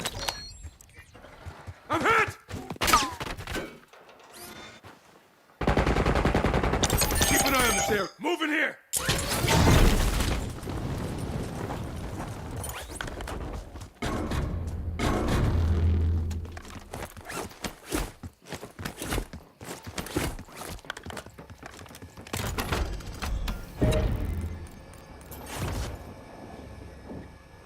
Smith. All right, welcome back to Fast Money. Not everything was down today, Guy Adami. Yes. Oil was higher today. Oil is now up about 4% for the month. But really, energy, oil is not the story. Natural gas blowing up, hitting its highest level in nearly 2 years. Look at the charts. What does energy say? We don't know, but the chart manager quarter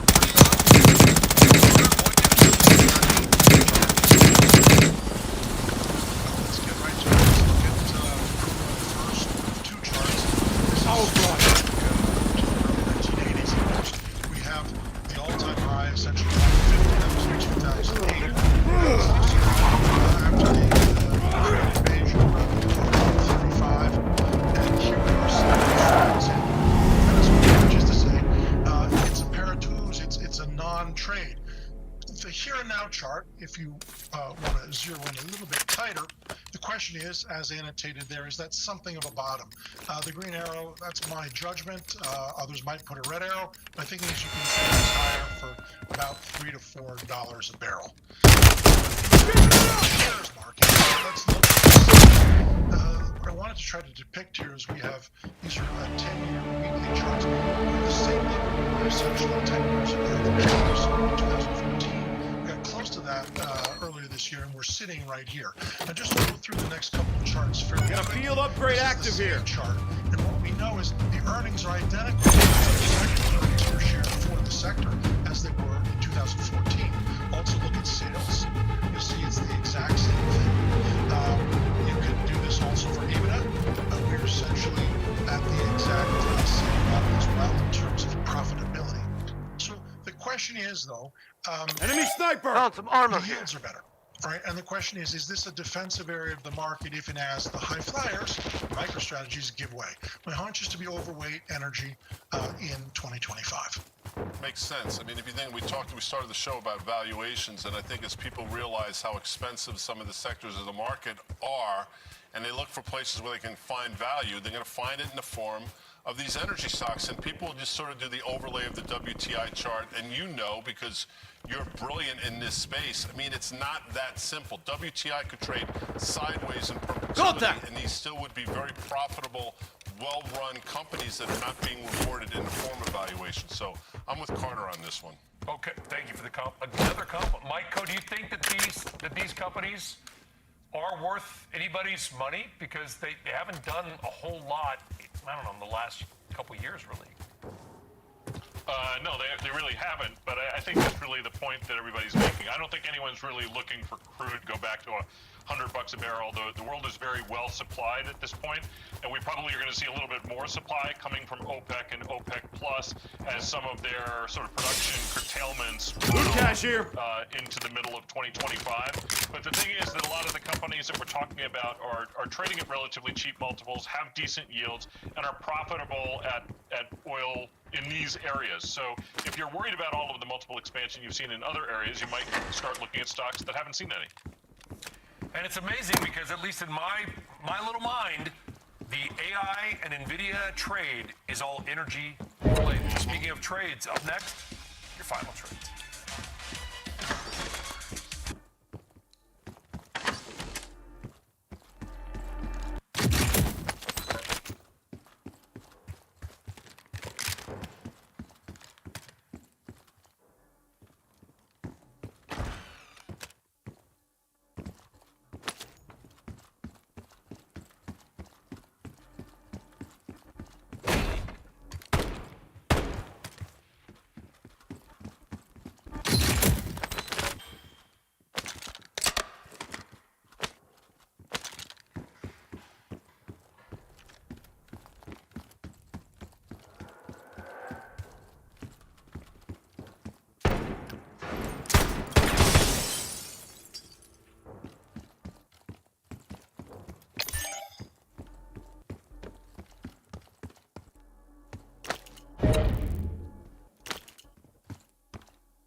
Cigarette! Frag out!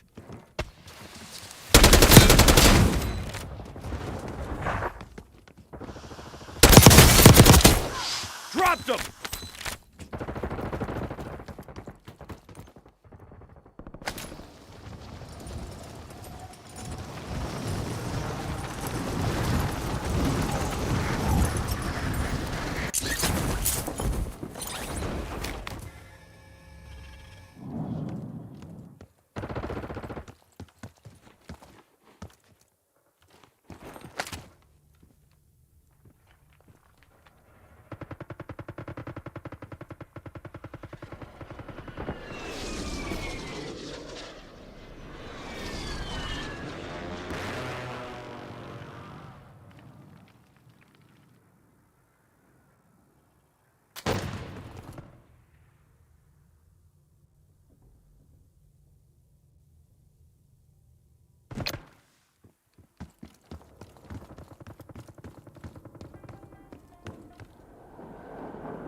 Enemy mark. Entry-level buyers will benefit here. Alphabet deserves a market multiple more than the market does at 25 times. Hunt That would be contract 20% here. upside from here. I like Alphabet. He likes it. Hey, Mikey. Do you know what's the last name of those brothers? Save it after Carter. Cap Biotech Unicure, symbol QUARE, huge move, more to come. Serial brothers were the Gilchrist brothers. I believe they lived in Yonkers, New York, and Westchester. The three of them were actual brothers. Moving here. Mark, disregard that. Human energy is your final I love it. Thank you all very much. Folks, thank you for watching and listening Moving to here. Fast Money Mad with Jim starts right now. My mission is simple. To make you money. Got movement. I'm here to level the playing field That's for my all waypoint. investors. There's always a bull market somewhere, and I promise to help you find it. Mad Money starts now. Hey, I'm Kramer. Welcome to Mad Money. Welcome to Kramer. All right, friends, I'm just trying to make you more money. Now, my job is not just to entertain, but to teach you. And that's what we're doing tonight. So Eyes up. Sector top. we're tweeting at Jim Kramer. Yes, tonight I'm letting you in on something. Moving here. The method to my madness. I believe that you can do everything I do at home if you're willing to put in the time and effort. Investing, especially investing in individual stocks, running your own portfolio rather than dumping your money in some buy and forget index fund is something I am confident all of you do by yourselves. I always emphasize the homework, and I hope you do the homework for my charitable trust stocks if you join the Investing Club. In the old days, remember, we needed 1 hour per week. Mark the target. These days, though, the research is so readily available online that I'm willing to count in less than an hour a week for a portfolio of 5 stocks. Say a few hours if you own 10 stocks, unless you belong to the club yourself. You have a much easier time. You can cut down how much homework you have to do because we do it with you. Investing is more than just 10 stocks, and then I get worried because that can be difficult unless you're managing money full time. Of course, if you don't have the time or the inclination to pick stocks, then you are better off parking your money in a low-cost index fund that mirrors the S&P 500. And I like those. They're good. I'm in some. But if you're going to put in the work regularly, you bounce the averages. As long as you're disciplined, you follow the rules.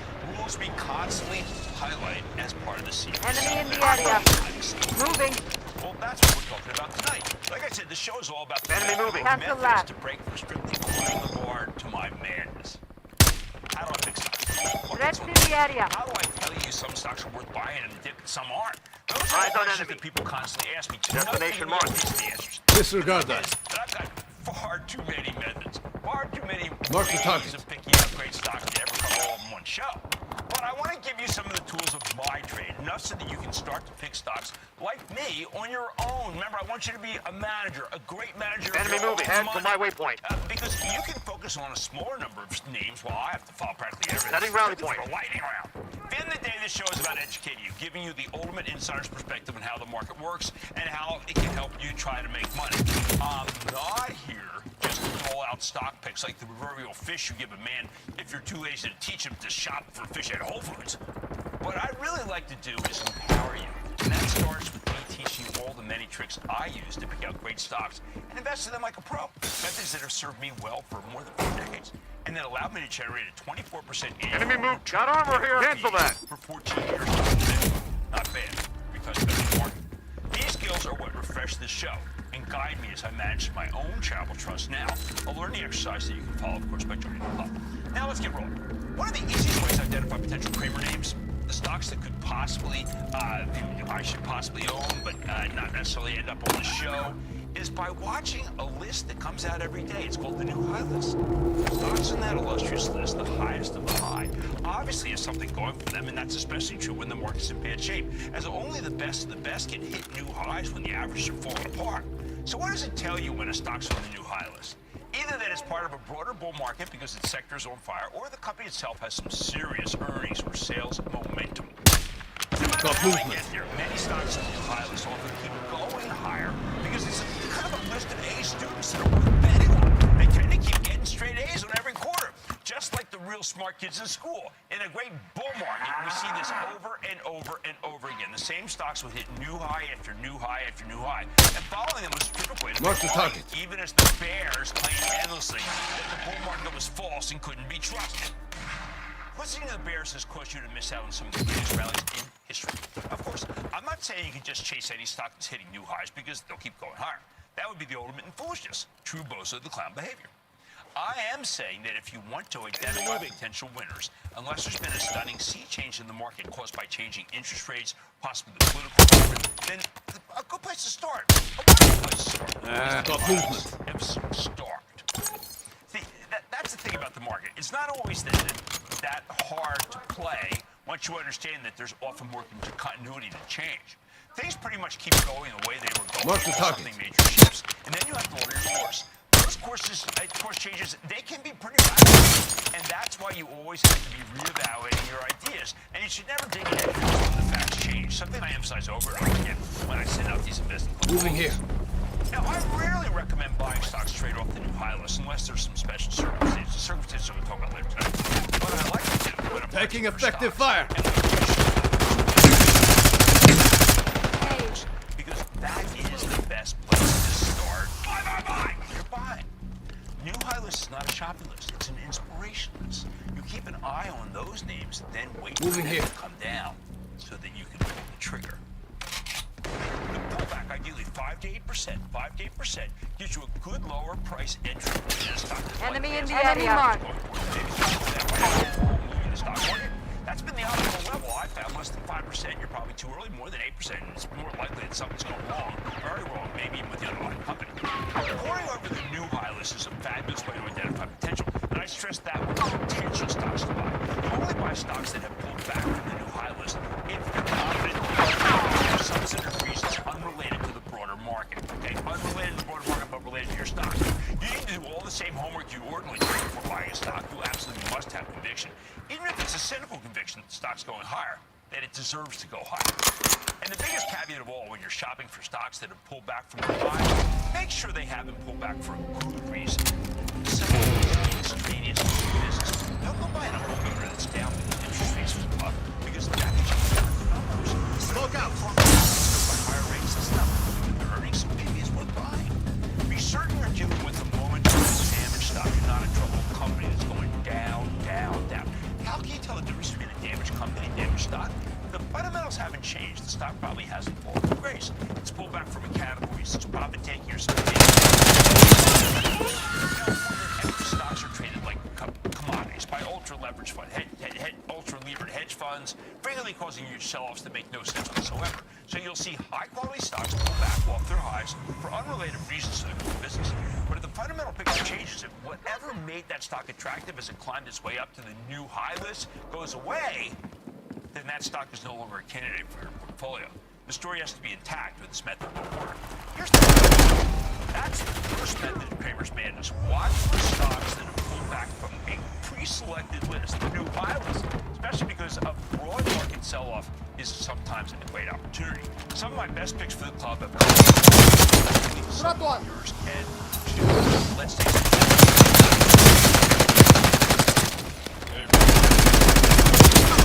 Good day. How about you, Andrew? Excellent.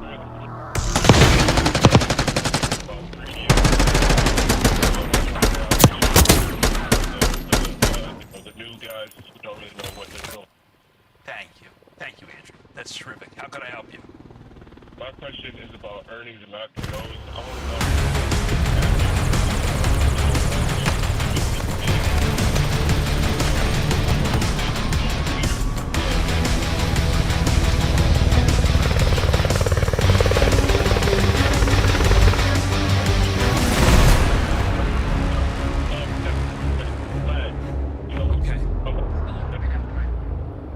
Okay, so, I find that after an be very careful because what you've got are a lot of analysts who kind of want to say positive things and they tend to lose their critical faculties.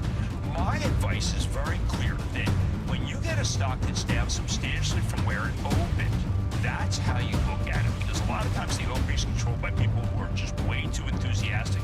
A company with actual earnings and a good balance sheet that trades at a premium to the stock market but has a premium growth rate, that might be okay, but otherwise, no thank you. I'll find better stocks. How about Drena in West Virginia? Drena.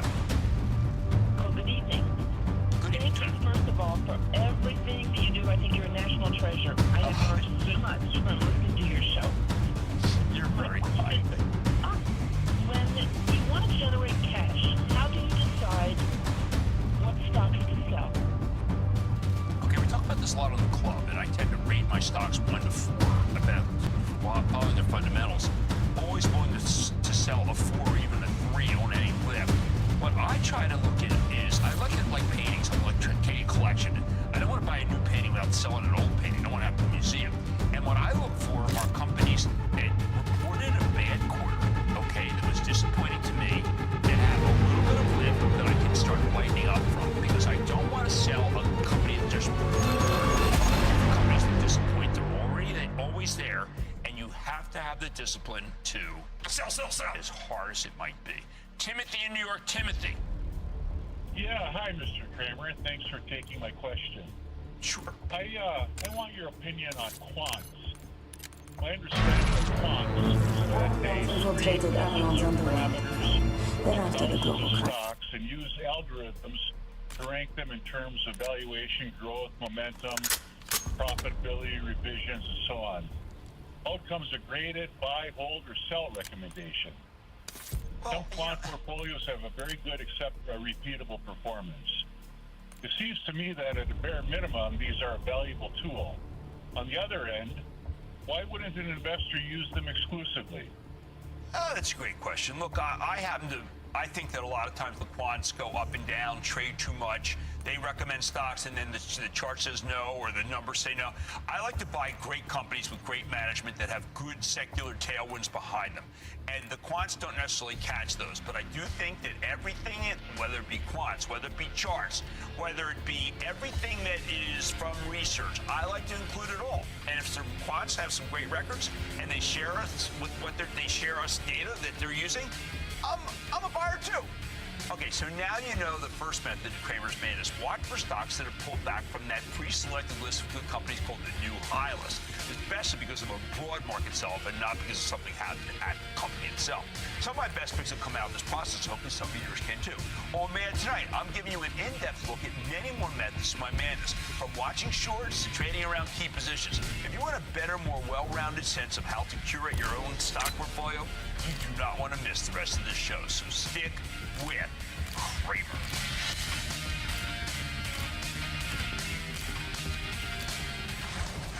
Don't miss a second of Mad Money. Follow @Jim Kramer on X. Have a question? Tweet Kramer. #MadMentions. Send Jim an email to madmoney@cnbc.com or give us a call at 1-800-743-CNBC. Miss something? Head to madmoney.cnbc.com.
tonight's Methods to Madness special, where I'm revealing some of my best tricks for buying and selling stocks. I'm trying to give you the real sure ones. You can call it truly timeless investing wisdom for the ages, but I'm too humble to say. If my audience were older, I'd tell you to think of me as the Penn and Teller of the stock market with a physique that's a whole lot more like Teller than Penn. I want to pull back the curtain and show you how a professional looks for stocks to buy and knows what to sell. There's no magic. There's no hidden talent, just a bunch of disciplines that can help you try to make mad money if you master them. You don't have to be a genius. You don't even have to be all that smart, to be completely honest. You just need to know what the heck you're doing and put in some homework. And that's where Kramer, the sad but wise clown, comes in. Maybe less of a sad clown these days and more like the fool from King Lear. Something to think about. Enough Shakespeare. Let's move on to more important things like how to find stocks that are great buys.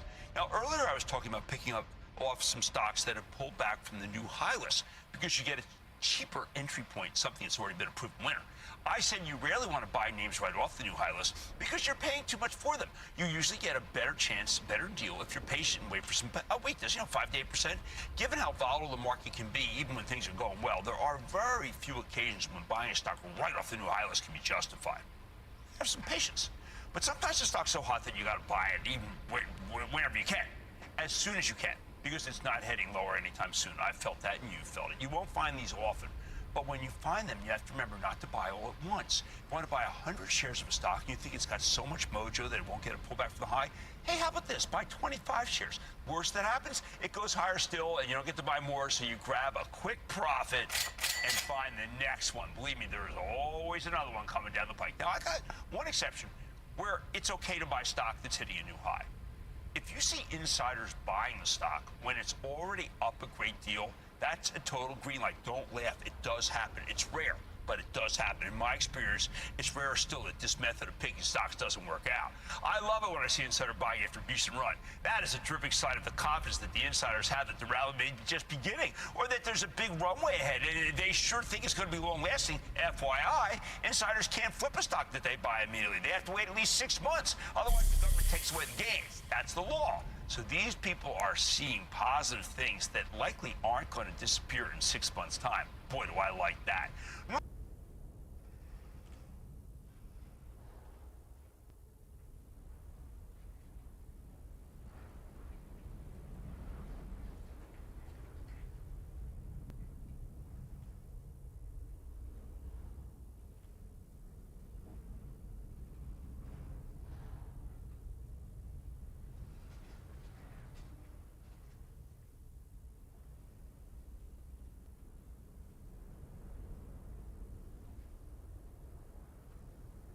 Take another. Insiders buy a whole lot of shares. What a powerful endorsement. Crucially, if the volume of the insider buying that really does declare its sincerity. But we're only focusing on one sort of insider buying right now, the kind you see in stocks that have been running and aren't perceived as being historically cheap or low dollar amount plays. Those sometimes can be down there for a reason. See, there's nothing more arrogant and yet telling than when an insider backs up the truck for their own stock when it's been rolling along at a good clip. Think about it. What they're saying is, yeah, we know we rock. Our stock has been in fuego, and we're so darn confident it'll keep going higher that we're going to buy shares right now, hand over fist. Arrogant? Sure. But it's rare, but it is bankable hubris. Corporate insiders aren't fools, but some notable exceptions occupy the mad money wall of shame. Plus, if their stocks are already on a tear, there's probably a good chance the executives know what they're doing. Of course, it's important to deserve credit for the doubt in this business, and after so many investors got burned by the 2020 boom in IPOs and SPACs, I know that a lot of people assume most CEOs and execs are really bunch of liars without banks. But look, that's the wrong lesson to draw from the IPO implosion. Healthy skepticism is one thing. A total unwillingness to believe anything positive is something else entirely. If you're going to invest in stock market, you need to be willing to give some extra trust to the people who run the companies that you own shares in. Otherwise, why bother? Just go buy the index fund. What else could be going on in this business? Even when the FTC and the Justice Department antitrust division are hostile murders, you still get some takeovers. Sometimes executives will buy their own stock because they hear footsteps on the potential acquirer. They've been told by bankers there's a lot of companies interested in them without anything specific. Maybe they've been contacted by companies and they turn those companies down. Spurred overtures happen all the time. And if executives expect they may be next, well, it's a healthy and honest reason to buy. Or Or maybe they realize that the business is indeed worth more than they thought and can be broken up to bring out some value. All different generations have seen it. Altria, Tyco. We've seen tons of these breakups over the years, and they genuinely produce long-term gains because Wall Street likes smaller, more straightforward companies that are easier to get your head around. Think about it. Think about Carrier, about Otis, about the old United Technologies. Maybe the executives see the ability to create value and they want it on themselves. Or maybe the stocks run just a bit, but they don't think the run is over because they recognize how much better the business will be once it's broken up. For me, buying after a big rally can certainly feel a little reckless and even lazy. Most investors are smart enough to wait for a pullback before they pull the trigger. But insider buying after a decent run tells me that one of the people who knows the business best doesn't believe there will be a pullback, and there's nothing more bullish than that. Sure, I feel you want to wait until the stock sells off after the insiders have bought, but that's the best of all possible worlds. It doesn't happen all that often. I've seen it happen to some red-hot tech stocks that cool off very momentarily, and that's a terrific sign to buy. Bottom line, one more method of Kramer's madness: when you see insider buying in a stock that has already had a solid run, admittedly a rarity, you might want to do some buying too. That money's back after the break. Coming up, need another tool in your belt to help identify the right time to buy a stock? Kramer's revealing how short interest in a name could be your telltale sign to buy it. Next.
Got a Nina here.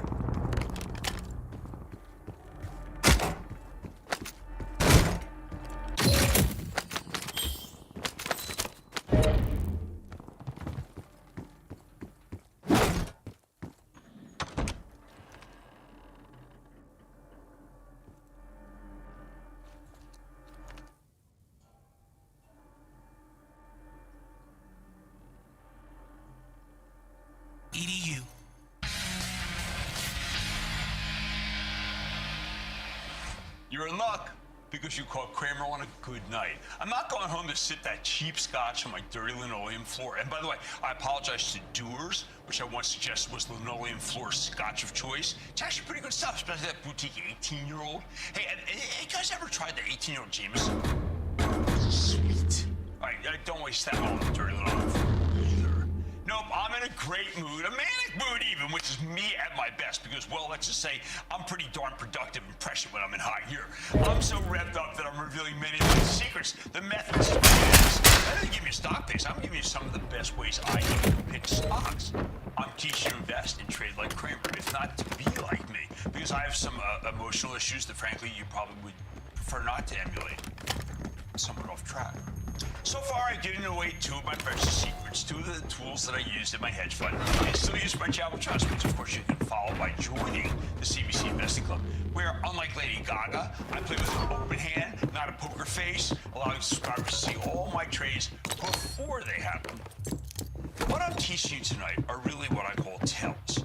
They're signals that a stock might be worth owning, that it's worth your time and effort to go through the often boring process and quarterly filings to do the necessary homework. There are thousands of stocks out there, and any method we can use to narrow down the ones that might be attractive to us is a method worth having. I've talked about insider buying near the high, and while I don't usually use insider buying as the only way to determine whether or not a stock has got it going, there's one other scenario where insider buying makes for an incredibly bullish tell, and that's when a stock has a heavy short position. Meaning a lot of people out there have borrowed shares, sold those shares, and are now waiting for those shares to go lower before they buy back the stock. And collect the difference between the price they sold them at and the price they bought the stock back later.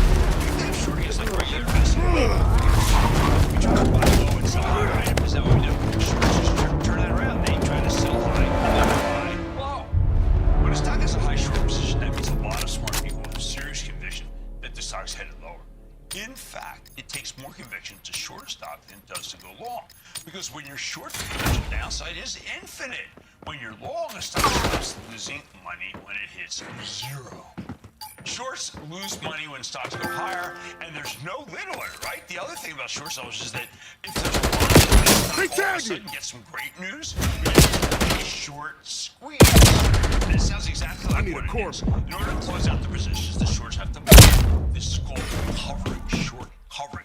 When a lot of shorts cover at the same time in a panic, the stock will surge because when there's a lot of people desperate to buy the stock to cut down the losses, a lot of demand. They have to buy unless they want their performance to be wiped out. This process is so moving here. Sometimes concerted buyers a short squeeze. Hey, listen, that's what GameStop was all about. That's what AMC was all about. That's what the meme stocks were all about.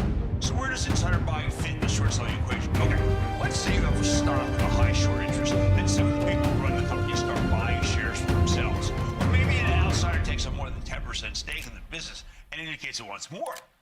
It's almost like drawing a line in the sand for the short, saying, our stock goes this low and no lower. This is an explosive combination, people, and one that often leads to a short squeeze that sends the stocks much higher. Shorts are smart. In fact, they often tend to be smarter than regular long-side investors, but they usually don't know more about a business than the insiders who run it. If a lot of people are shorting a stock and management starts buying it in sizable amounts, you start doing your homework right then, really. So usually it makes sense to side with management. Then you can ride it higher and higher in true Jackie Wilson style, higher and higher, lifting me up.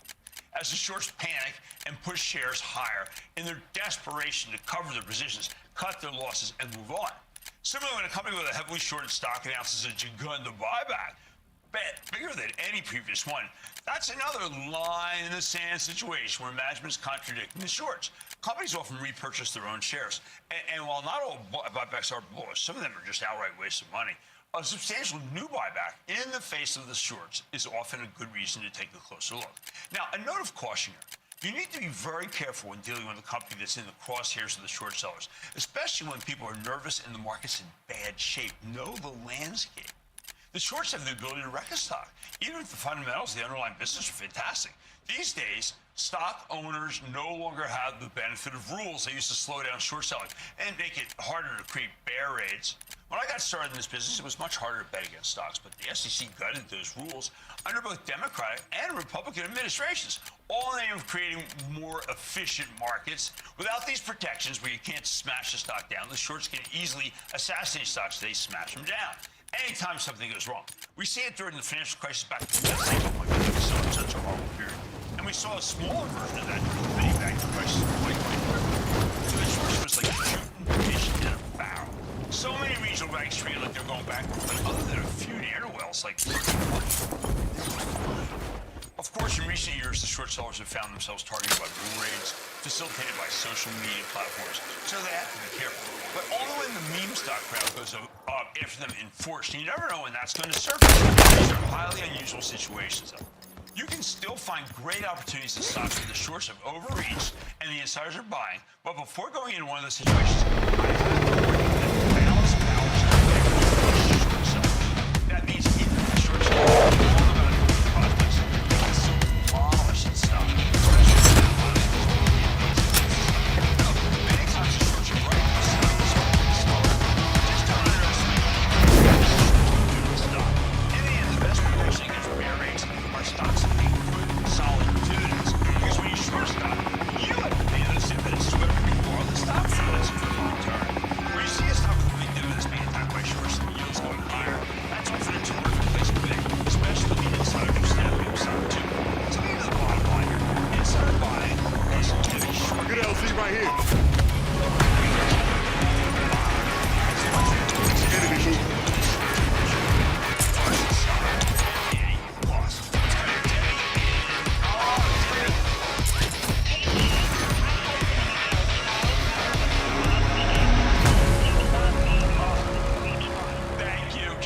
I'll pass it on to Jim Marks. Got a scavenger contract here. That's fantastic. My question for you today is, I have a 31-year-old son and we're finally starting to listen to me. So I was wondering if you had some tips and tricks for us to get him involved in the market. He's got a goodly sum of money to spend and he's really excited about getting involved. Well, that's fantastic. Even if he has a science bent, I mean, there's so much to do. I would first look at biotech, which has got some amazing situations. By the way, I like Danaher, because that serves the biotech companies. I like Vertex. I think you should look at Vertex. That's a terrific company. And, you know, look, let's just not forget, you do want to have a diversified portfolio. It's okay to be able to take a look at some of the stocks that you and I bring out, like the Honeywell is still really incredibly cheap that we have. And then, you know, maybe you have a stock that's a bit of a flyer, like a Foot Locker. So build a diversified portfolio, but emphasize the science, and I think you'll be in good shape. Now we're going to go to Vincent in New York. Vincent. Hey, Kramer, how are you? I'm good, Vincent. How are you?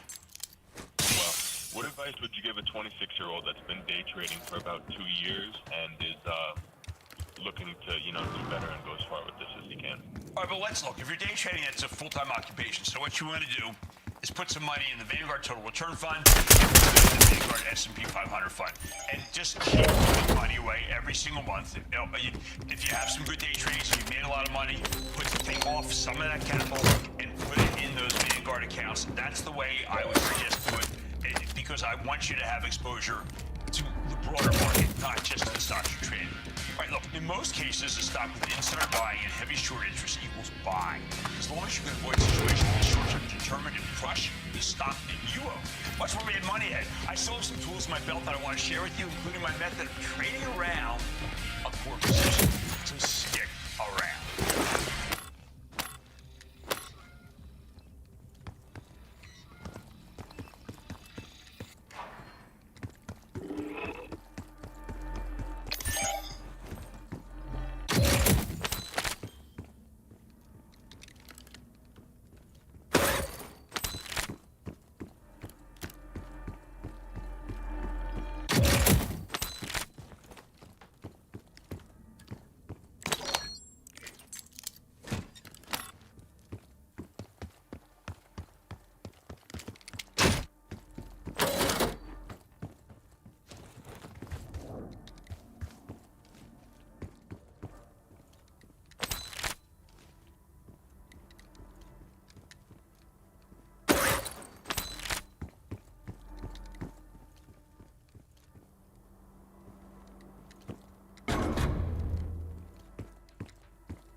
got an armor box here.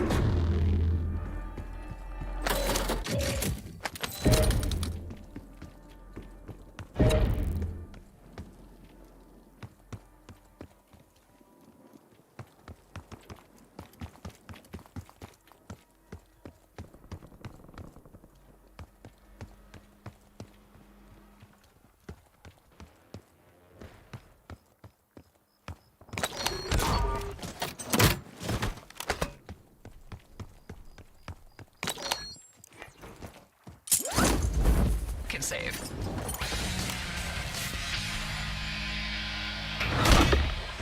Regular viewers know that this show's all about investing.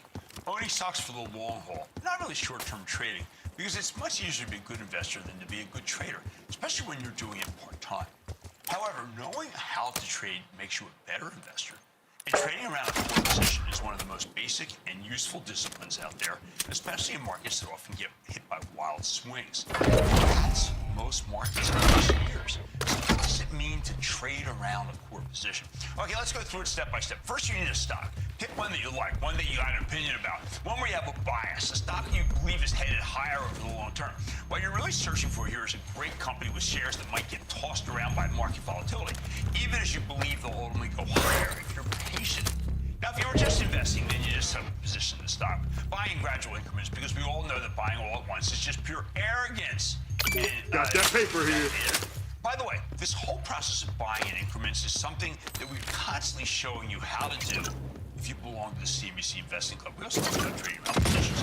Take something like NVIDIA. That's a chip maker with fantastic story because they make the most powerful semiconductors on Earth that we needed for cutting-edge applications like artificial intelligence. I love NVIDIA for the long haul, but it's kind of insanely volatile stock. Now, let's say you want to own 100 shares of NVIDIA over time. Then the way to set a position would be buy 25 shares 4 times over a period of weeks, or even once. That's your core position as an investor.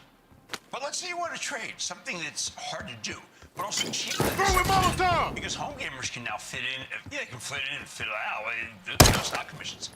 Now, I would recommend trading something like NVIDIA. My stance is own it, don't trade it. But trading around a core position, different story. So let's go back. You own the 100 shares of NVIDIA, and let's assume it's sitting at, I don't know, how about $50, $500 for the purpose of it, just $500.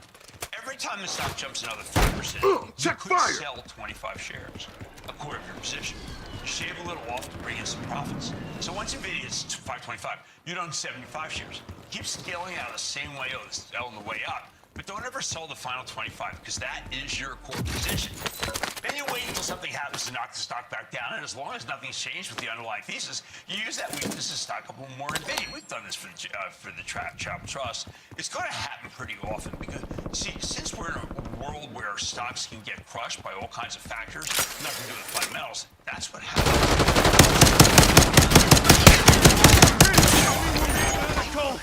Since we started with 100 shares, let's keep using increments of 25 to buy it back on every 5.2% decline. You can go beyond 100 shares. Okay, this up 5%, so 25 shares. Down where you started by 25 shares. And repeat the process of the way back up. But over time, your profits will add up. And that's what trading around a core position is all about. Now, a lot of people trading is incredibly exciting, and it can be. But if you're good at trading around a core position, you should be pretty bored. All you're really doing is watching the stock move and then trimming or adding your position accordingly. Contrary to the image of trading as something that's reckless and irresponsible, trading around a core position is really the height of prudent portfolio adjustment. Boring, by the way, is good in this business. Exciting? Say that again. Obviously, you can scale these numbers depending on how big your position is, but the basic idea is avoid putting yourself in a spot where you have too much on the table in case the stock gets swatted down, or too little on the table to take advantage of any upside that comes your way. Trading around a core position is an important basic strategy that everyone can use, even those of you who find the notion of trading totally important, because it's less trading and more just a supplement to investing. Now you know the basics. Take an effective fire! Position. Yet another method to my madness, one that allows you to generate lots of small gains that I am telling you will add up over time. Mad Money is back after the break. Coming up, Kramer's revealed his tools to the trade of buying a stock. But what about selling them? Kramer's breaking down how to get out of a stock at the right time. when Mad Money returns.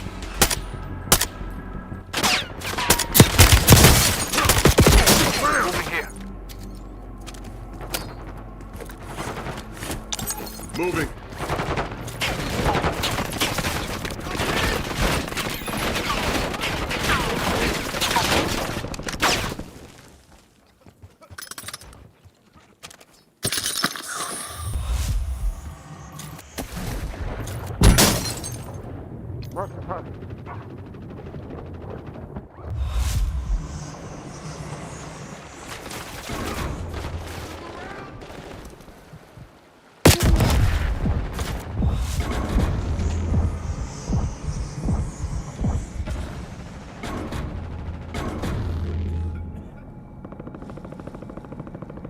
Back in the fight! I just gotta catch my breath. Ugh.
Grenade!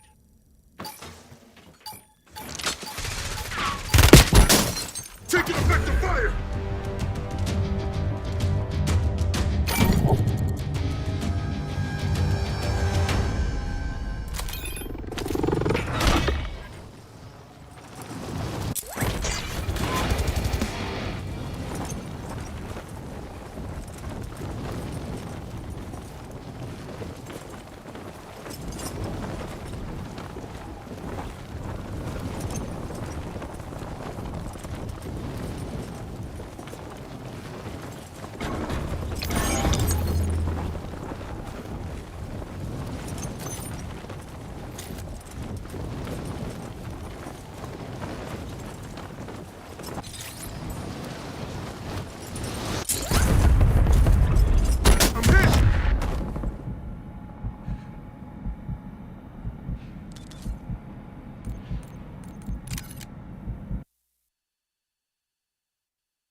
To teach you tonight. One more method, my man. And this time I wanted to talk to you about selling.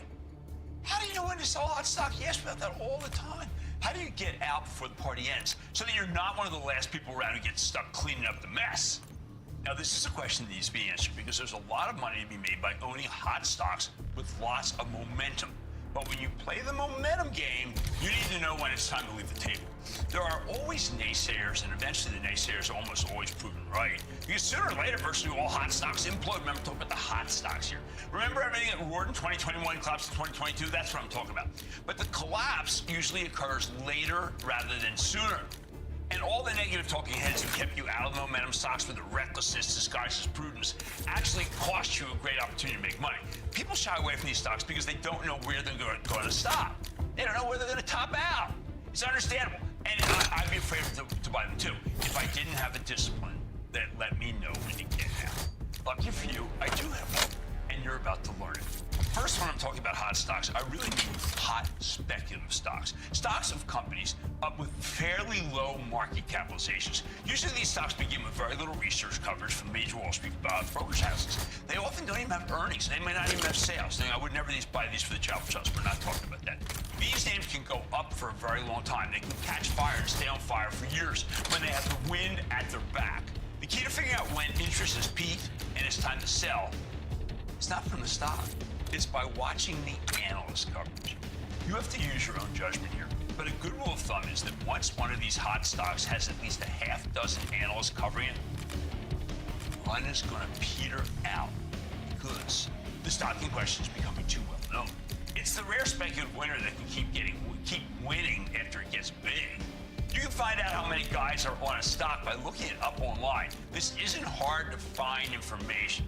This formula's worked for me for as long as I can remember. As far as I can tell, it works because the number of analysts on a stock is a good gauge of how much awareness and interest there is in the name.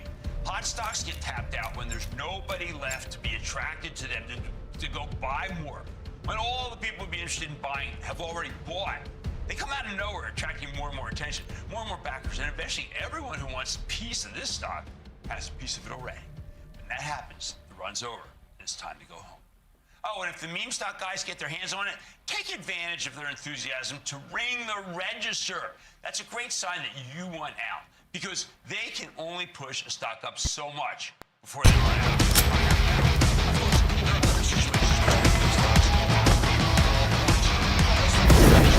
2021, we had a huge run in anything related to electric vehicles. Think car maker, battery, related charging stations. Same goes for enterprise software stocks. Now, a lot of us are feeling easy money in the environment. Over here. That's why so many money goes into these hot stocks.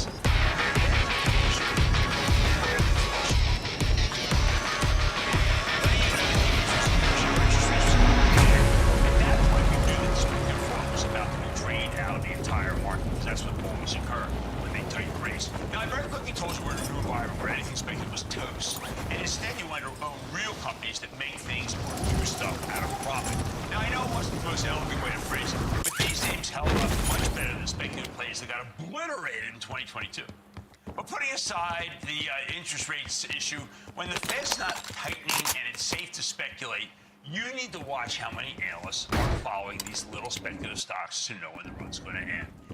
Bottom line, once a red-hot speculative stock gets too much attention, it means the rally's likely on its last legs, because there are only so many people who are willing to buy these things, and eventually, fools, they run out of firepower. Stick with Cramer. Good evening, Mr. Cramer. Thank you. Thank you for everything you do. You've been such a wonderful source of information with your teachings. I have to say thanks. Thank you for all your advice and saving us from ourselves. Your advice let me quit a job that I hated. I love you to death. Thank you for everything you do. Thanks for making us money. And more importantly, thanks for keeping us from losing money.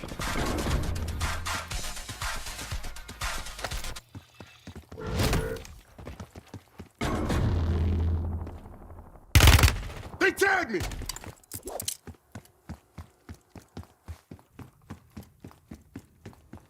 I ain't about to die yet.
Enemy visual.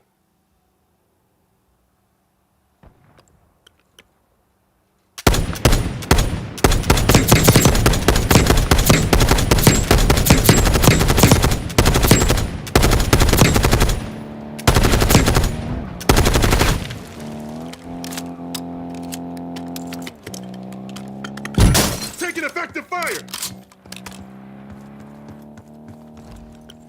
Join Jim.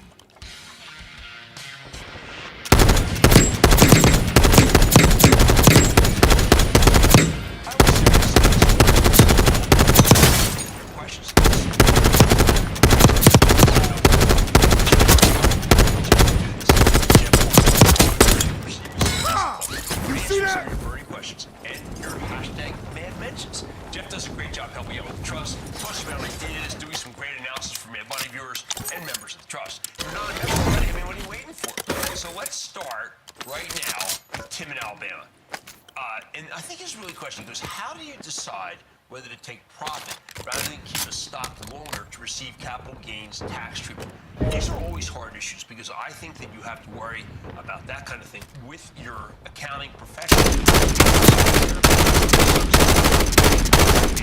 I believe that if a stock's going to go down, you should take it off the table. Threats in the air, cancel that. That's what matters to me.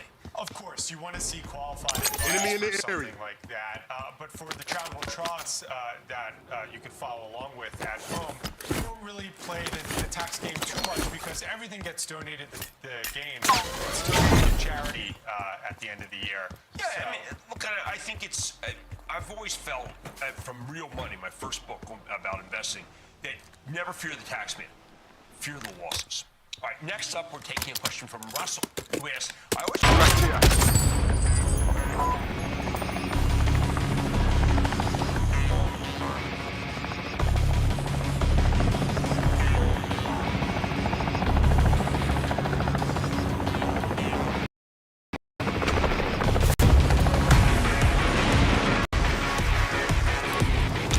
Threats in the area.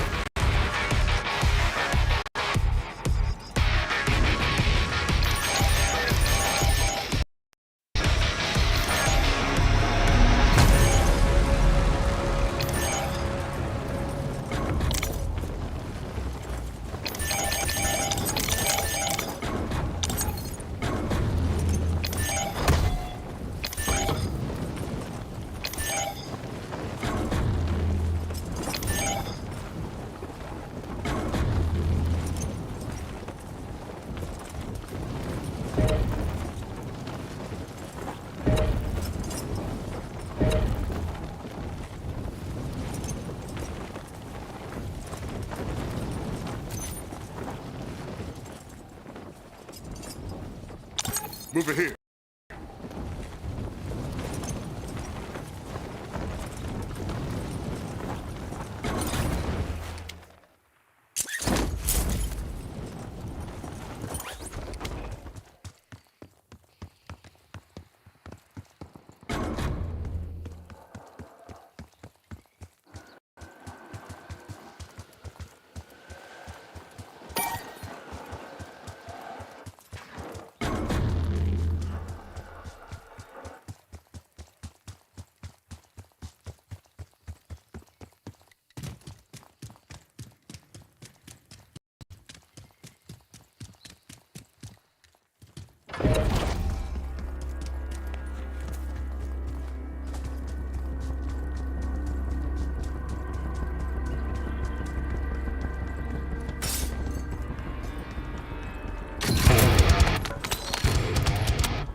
Ready to deploy.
Marking buy station.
Sentry gun deployed.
Enemy movement.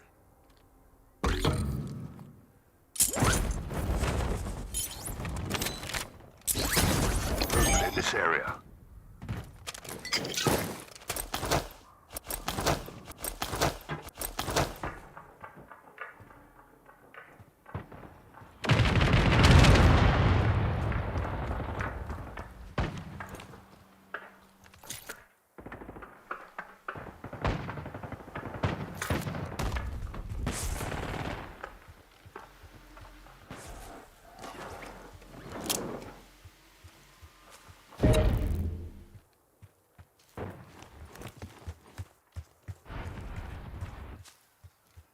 Got movement.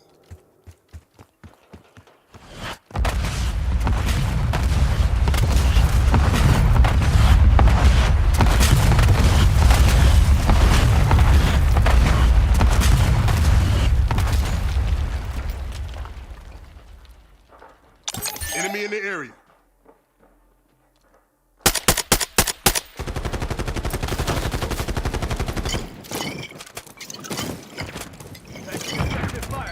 Throwing Molotov!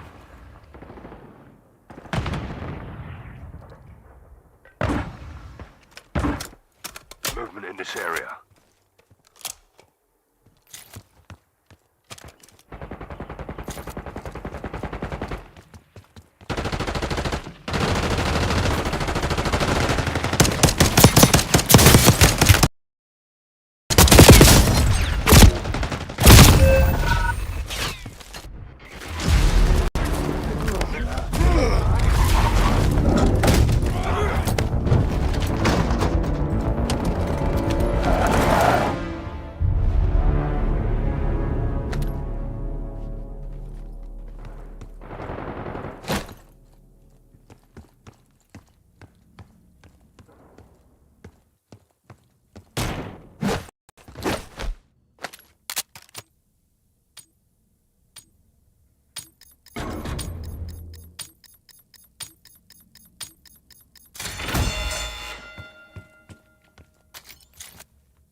Molotov out!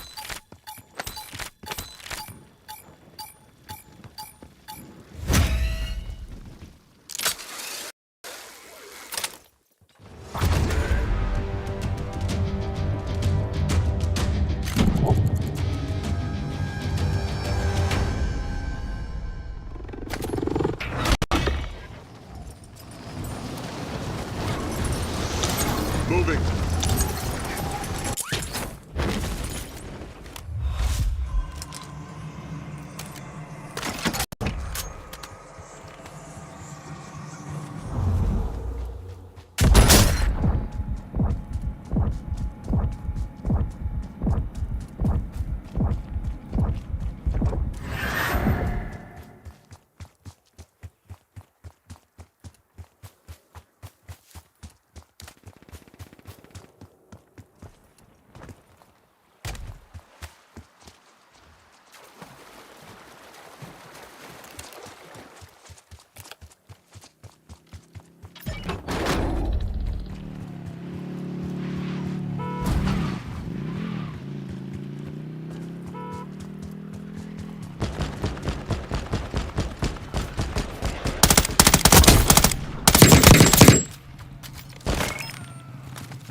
SCVR ready for launch.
Movement.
I'm hit!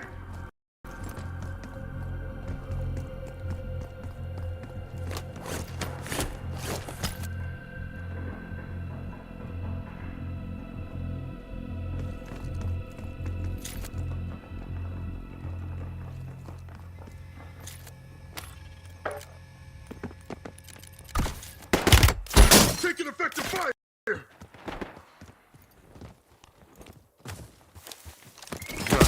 Not yet. I need a corpsman. Eyes up, the sector's hot.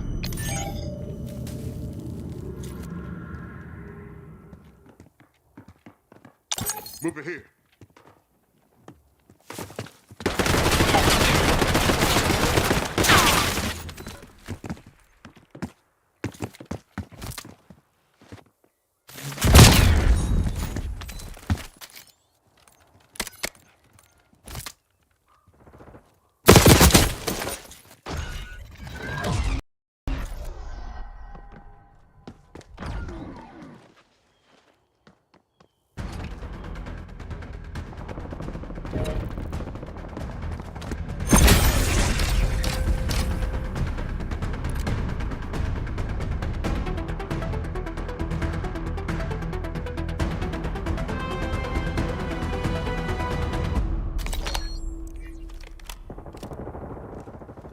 Setting waypoint.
Marking enemy.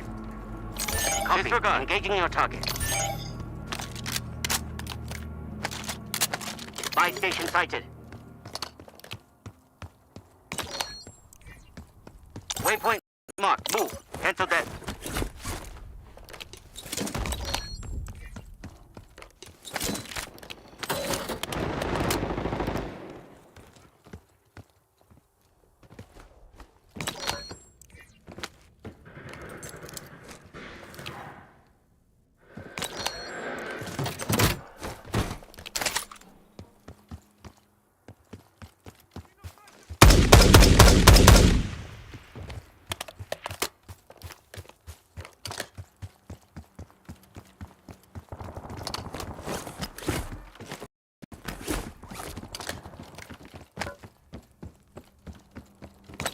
Enemy movement.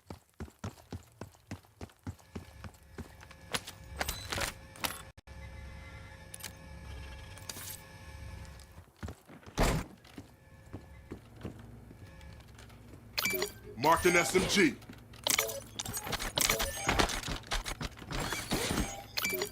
Got that paper here.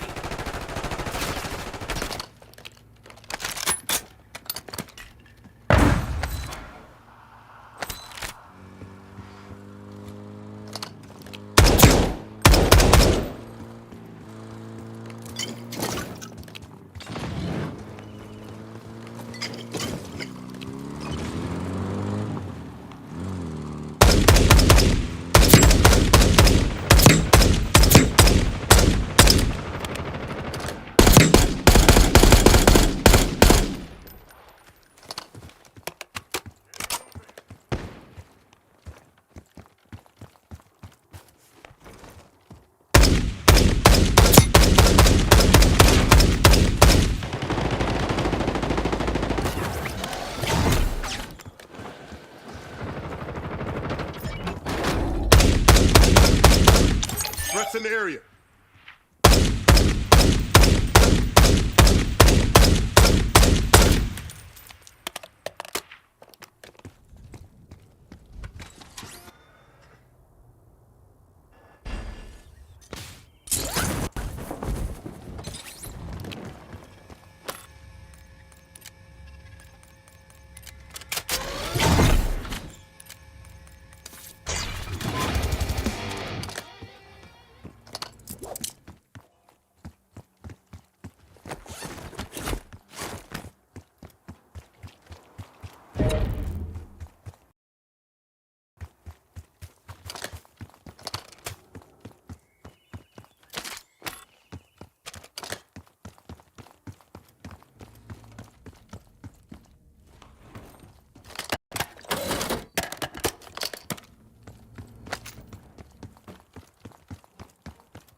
That's our field upgrade.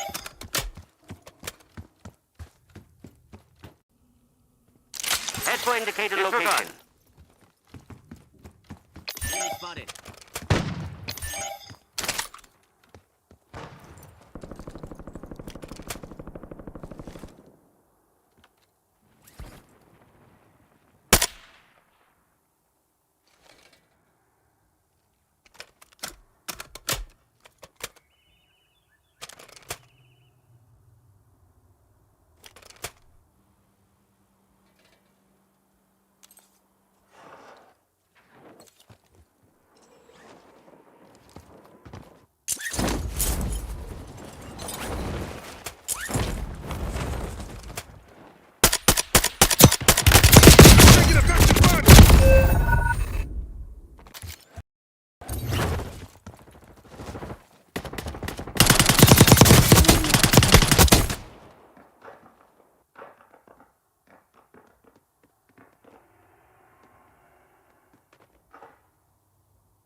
Setting waypoint. Cancel that.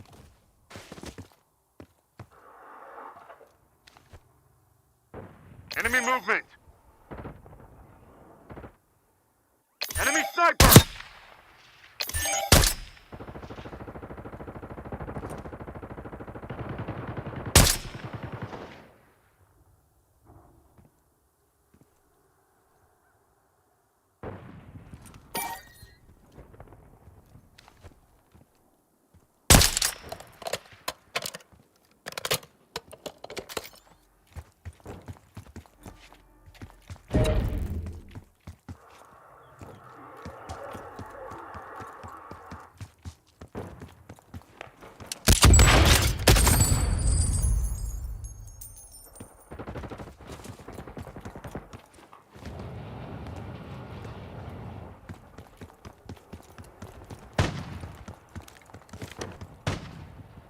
Waypoint mark. Disregard.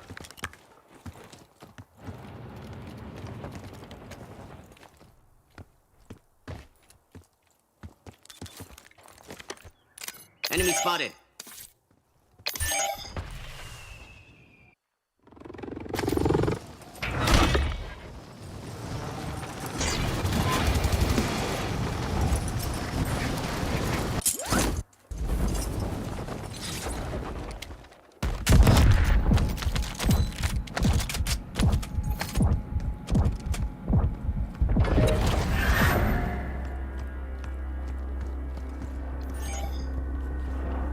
Head for indicated location. Buy station sighted.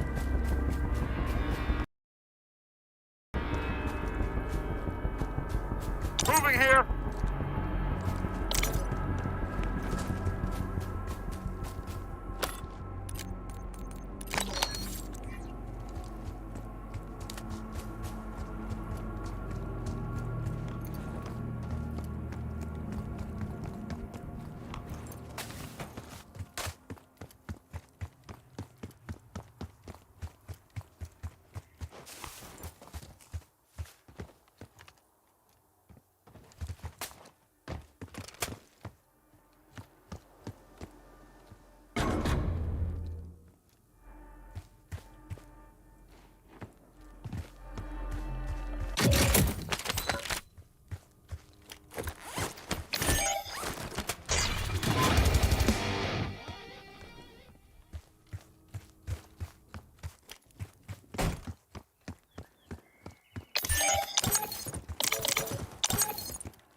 Frag out!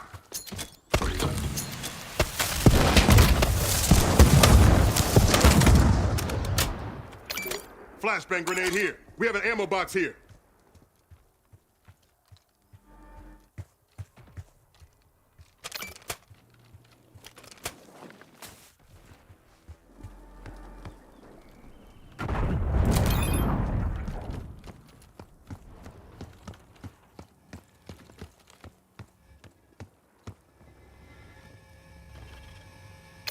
Marking buy station.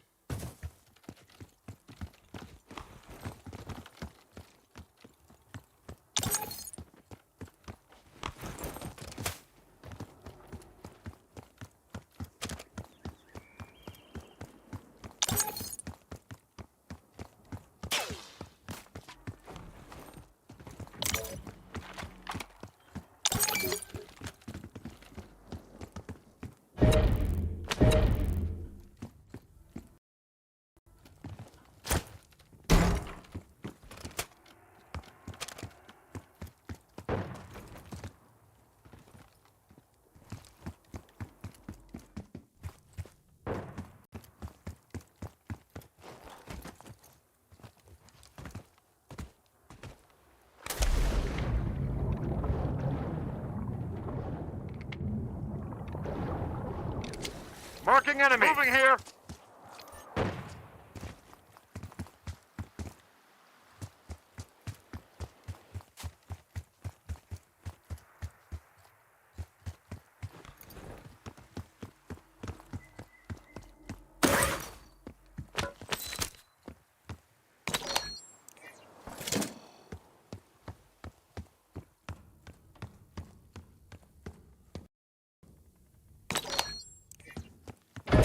Waypoint marked. Move. Disregard.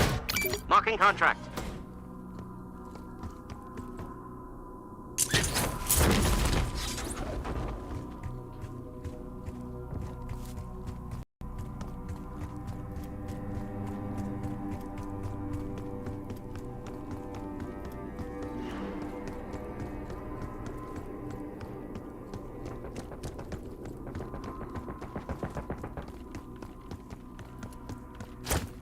Eyes up, the sec mover here.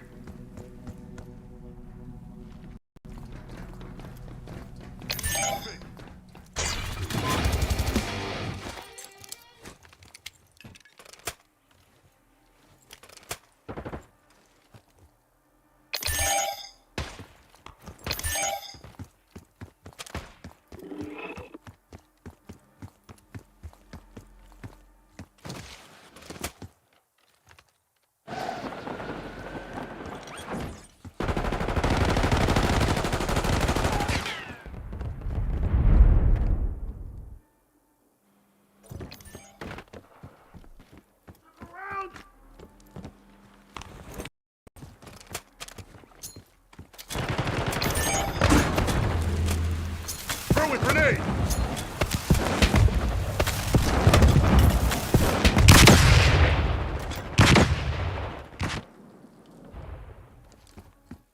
Flash out!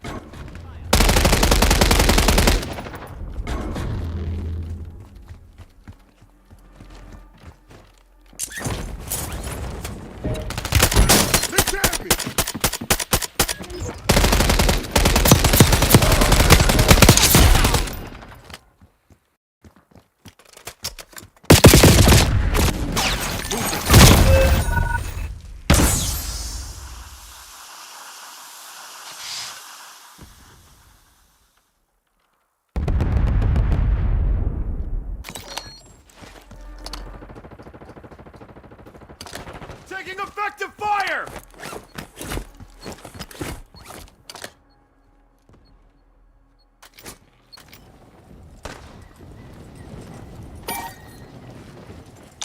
Confirmed.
infiltrated Avalon's underworld.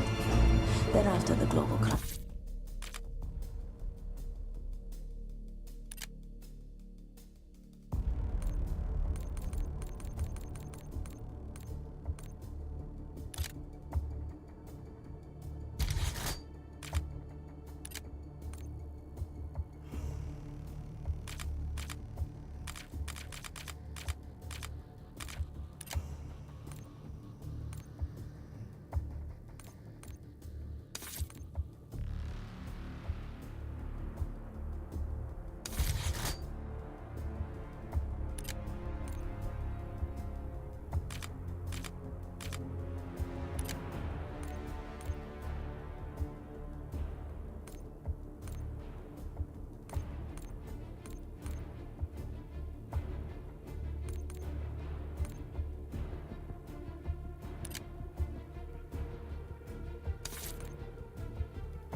a little bit. I felt like everybody was bots in the last game.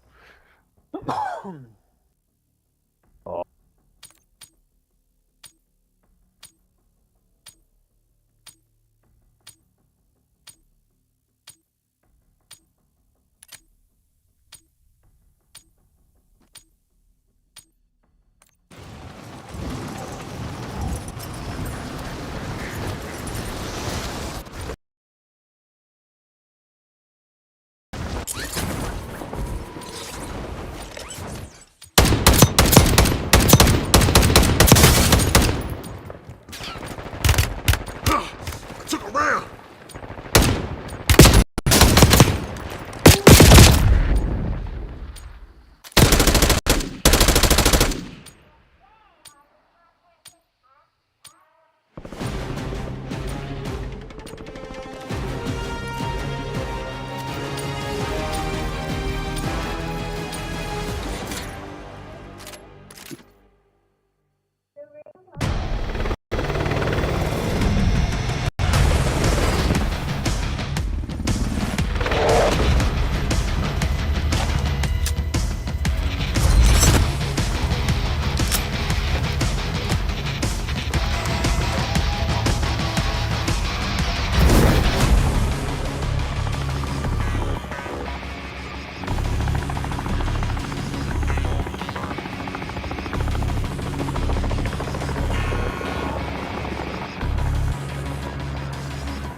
Recon contact, marked.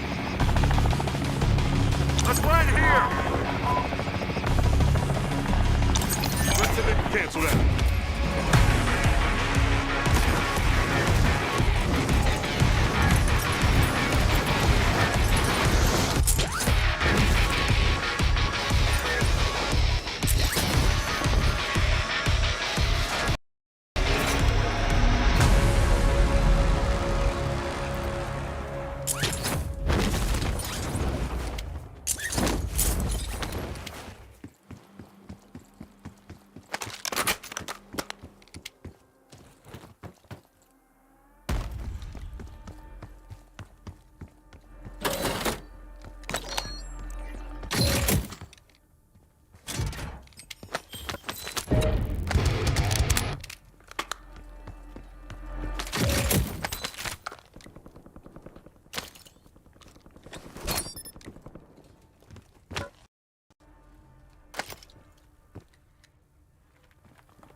Got an armor box here.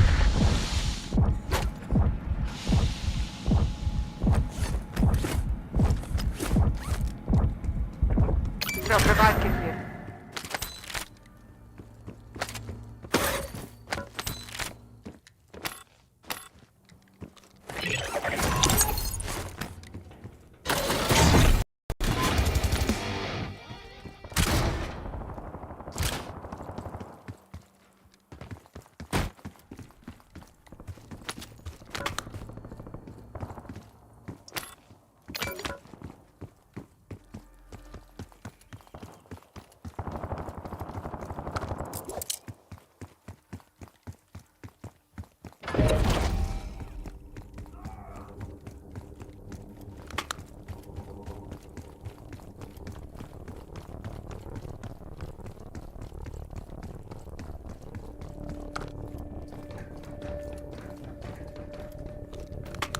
Got movement.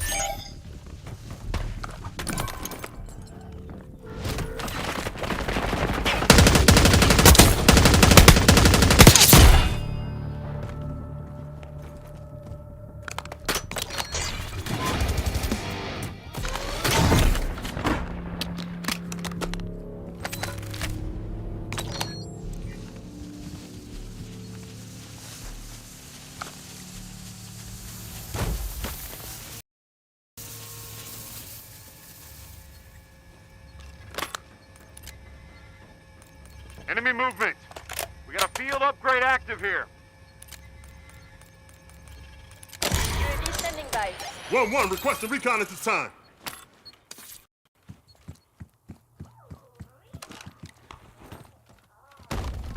Moving here.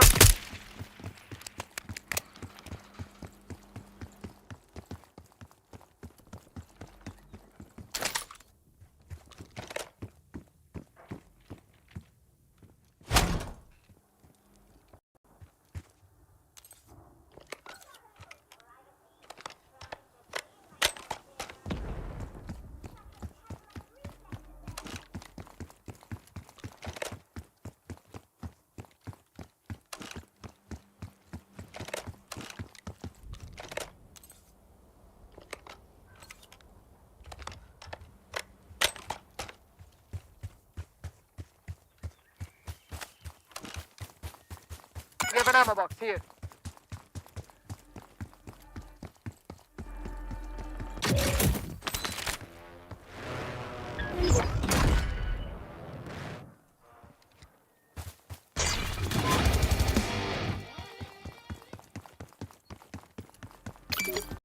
Contract.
Eyes up, the sector's hot.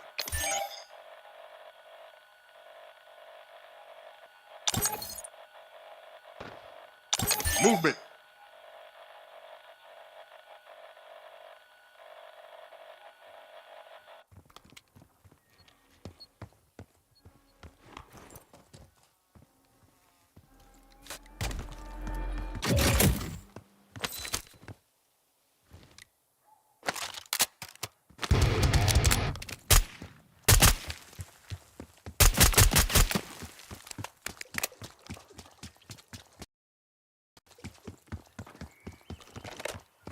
Got movement.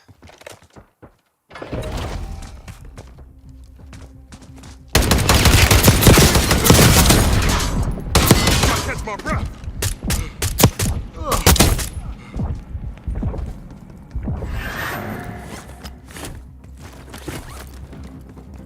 Moving here.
Enemy in the area.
Move it here.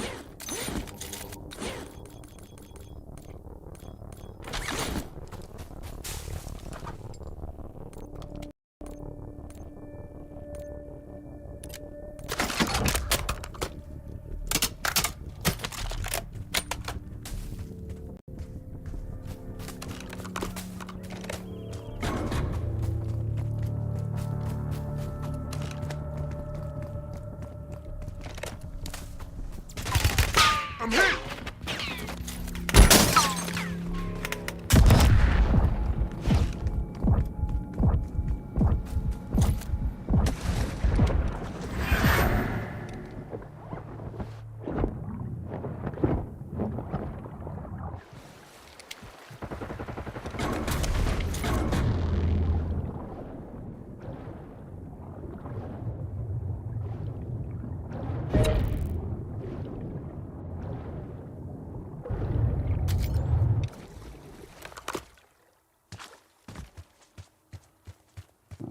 He's just camping in that one room.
Enemy movement.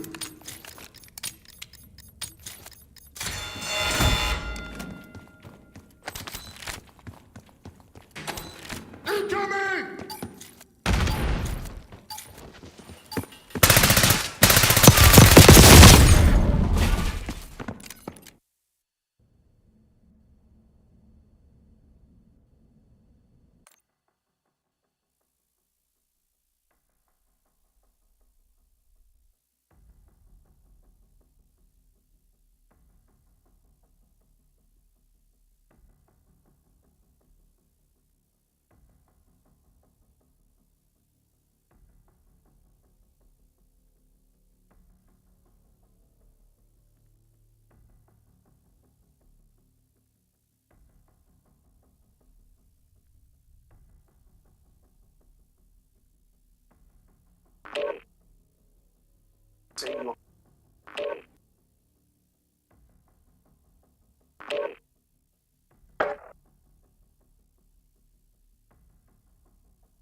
Go put the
say we land here?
Shot up.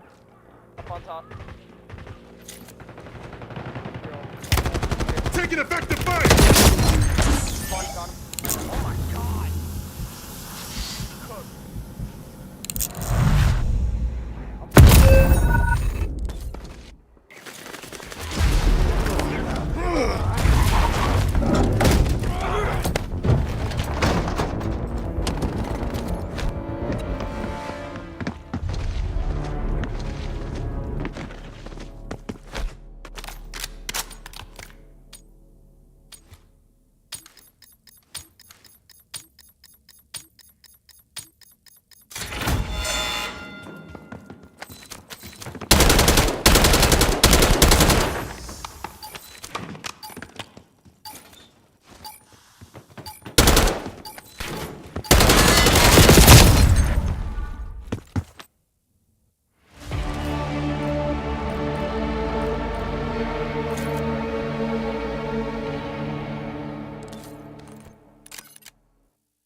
I hear you're not so great at Black Ops. Stand back, I've got this.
Okay. Yeah.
Got a contract here.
Moving here.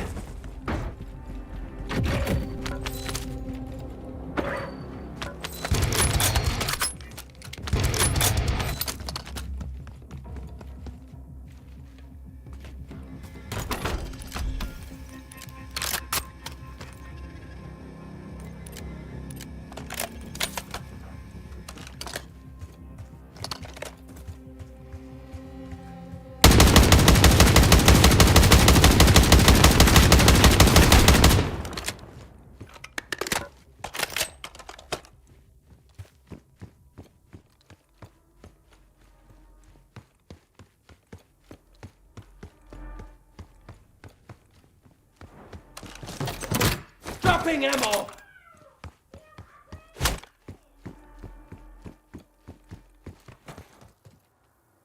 I'm hit!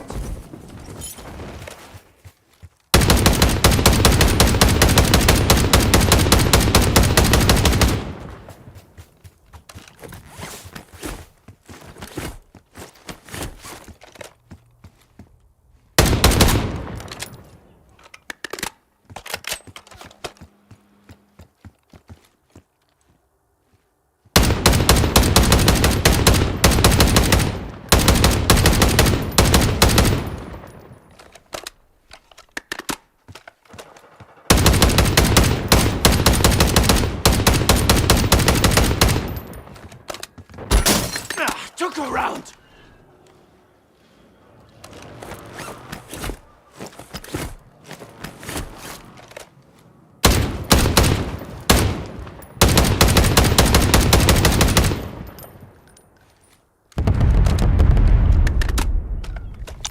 Hostiles on the move.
Moving to my...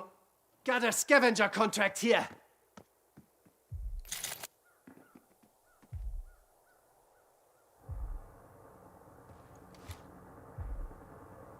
Enemy movement spotted.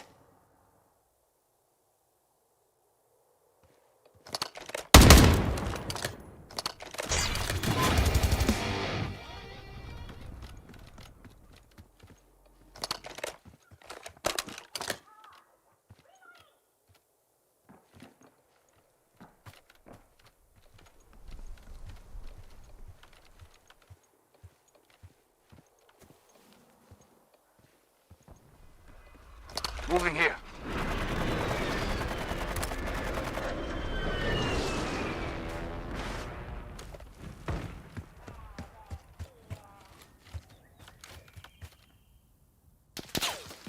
Taking effective fire!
Saw the light for a second.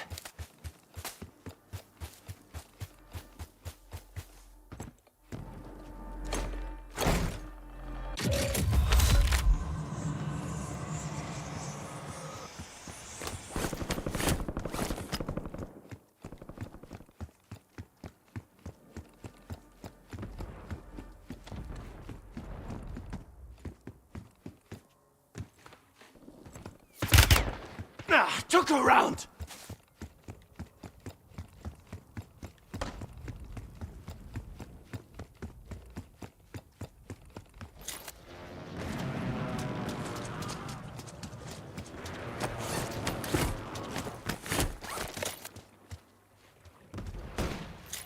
Incoming!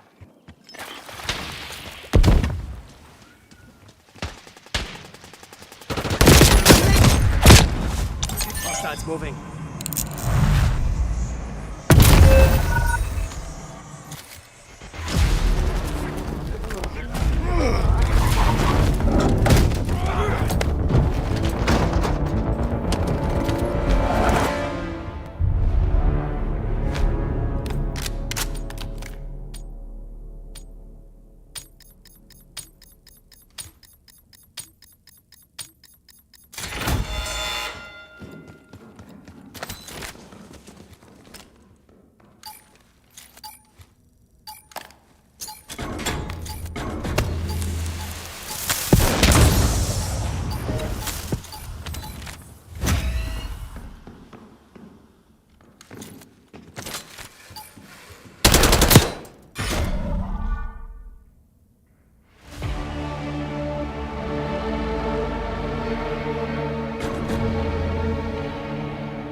this.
I got a hug.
We're stronger together.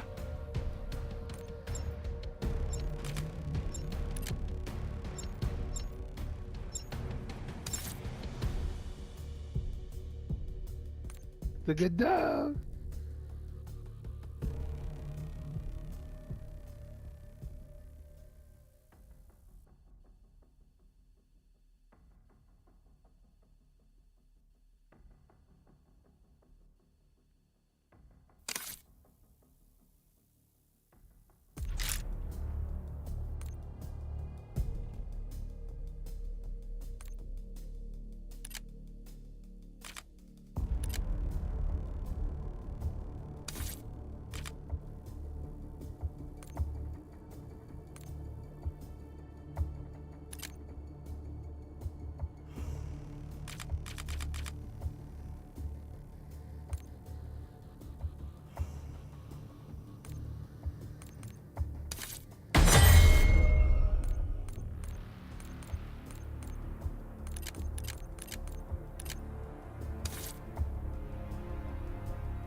Join the Discord.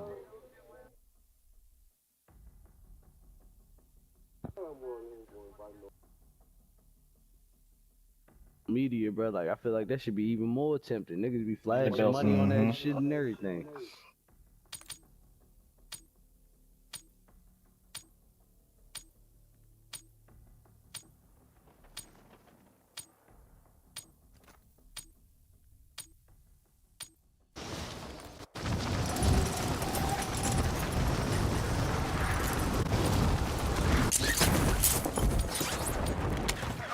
Taking effective fire!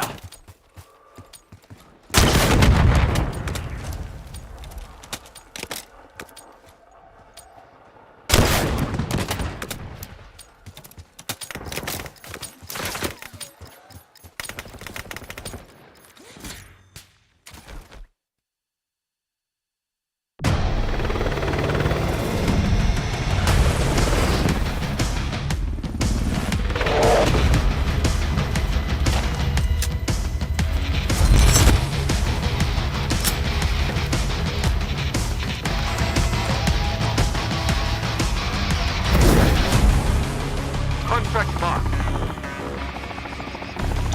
I'll take that.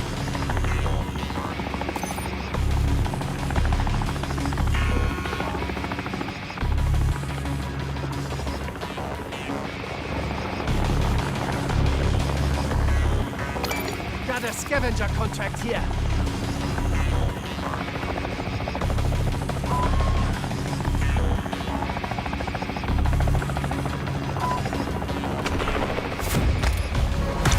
I'll take that.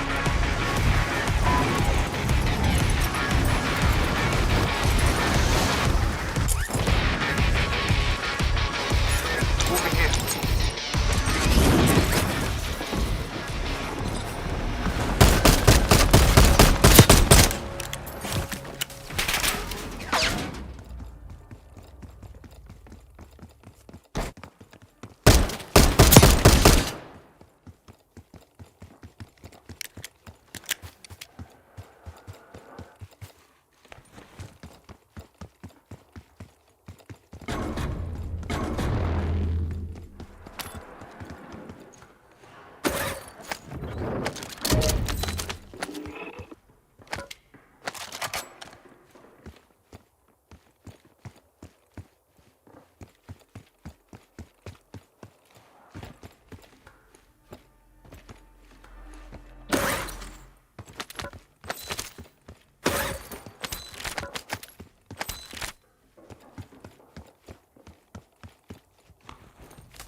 Fading fast.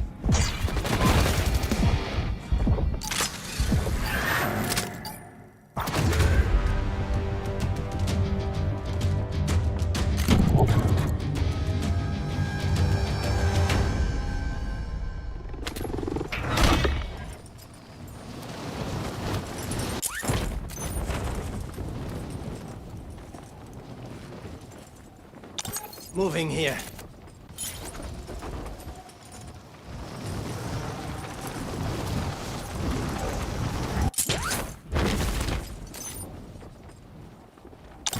Moving to my mark. Buy station marked.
Good shot.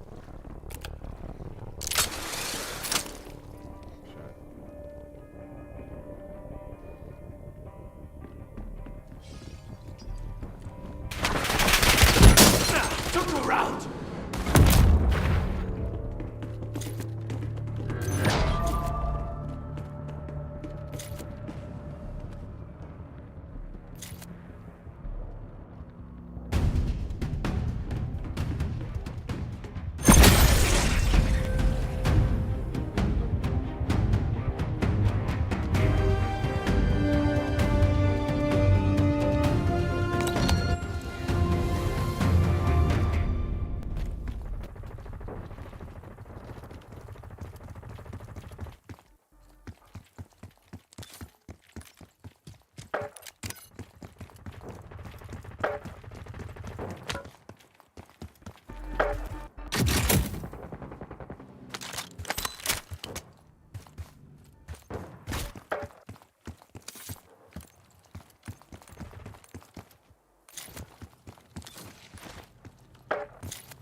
They're fun. They're usually, I mean, they're easy.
Fucking Eddie.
They tagged me!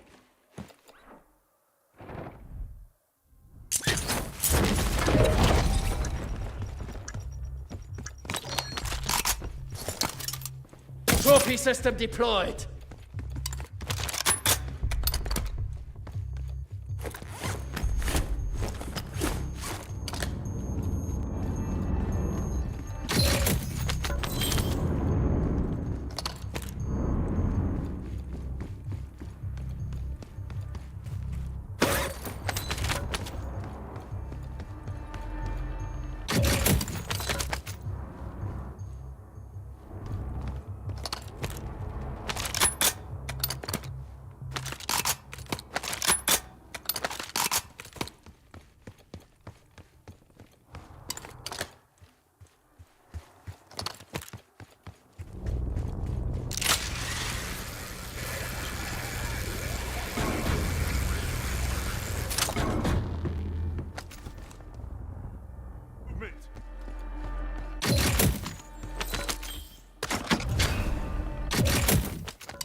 Enemy on the move.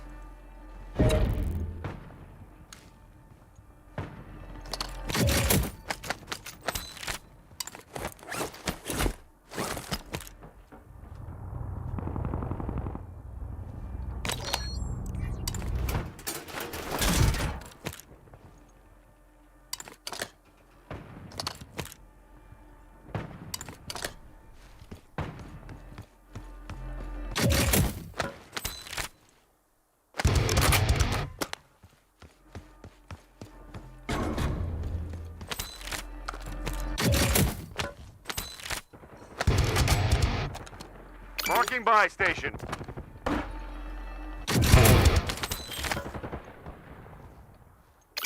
I'm a pouch here.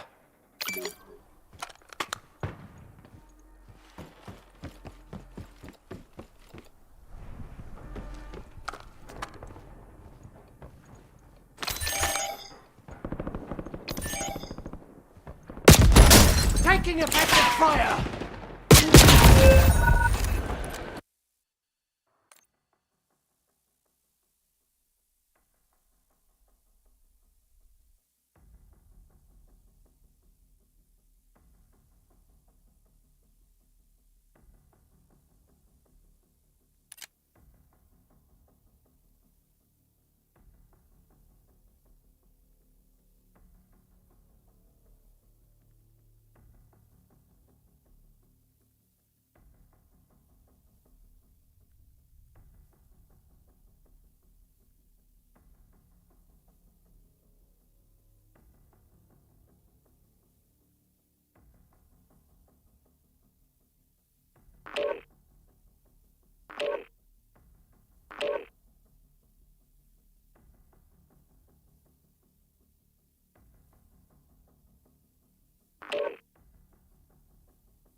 Trip dog millionaire.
Mark the TG. Get ready to drop.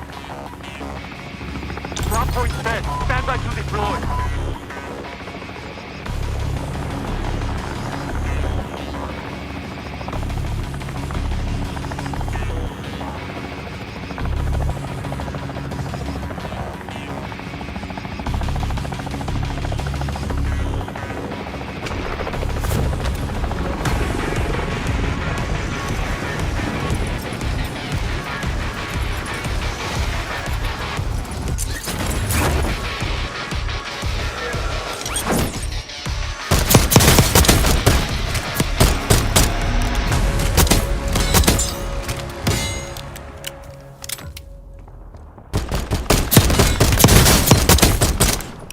Holy shit, my reaction rock.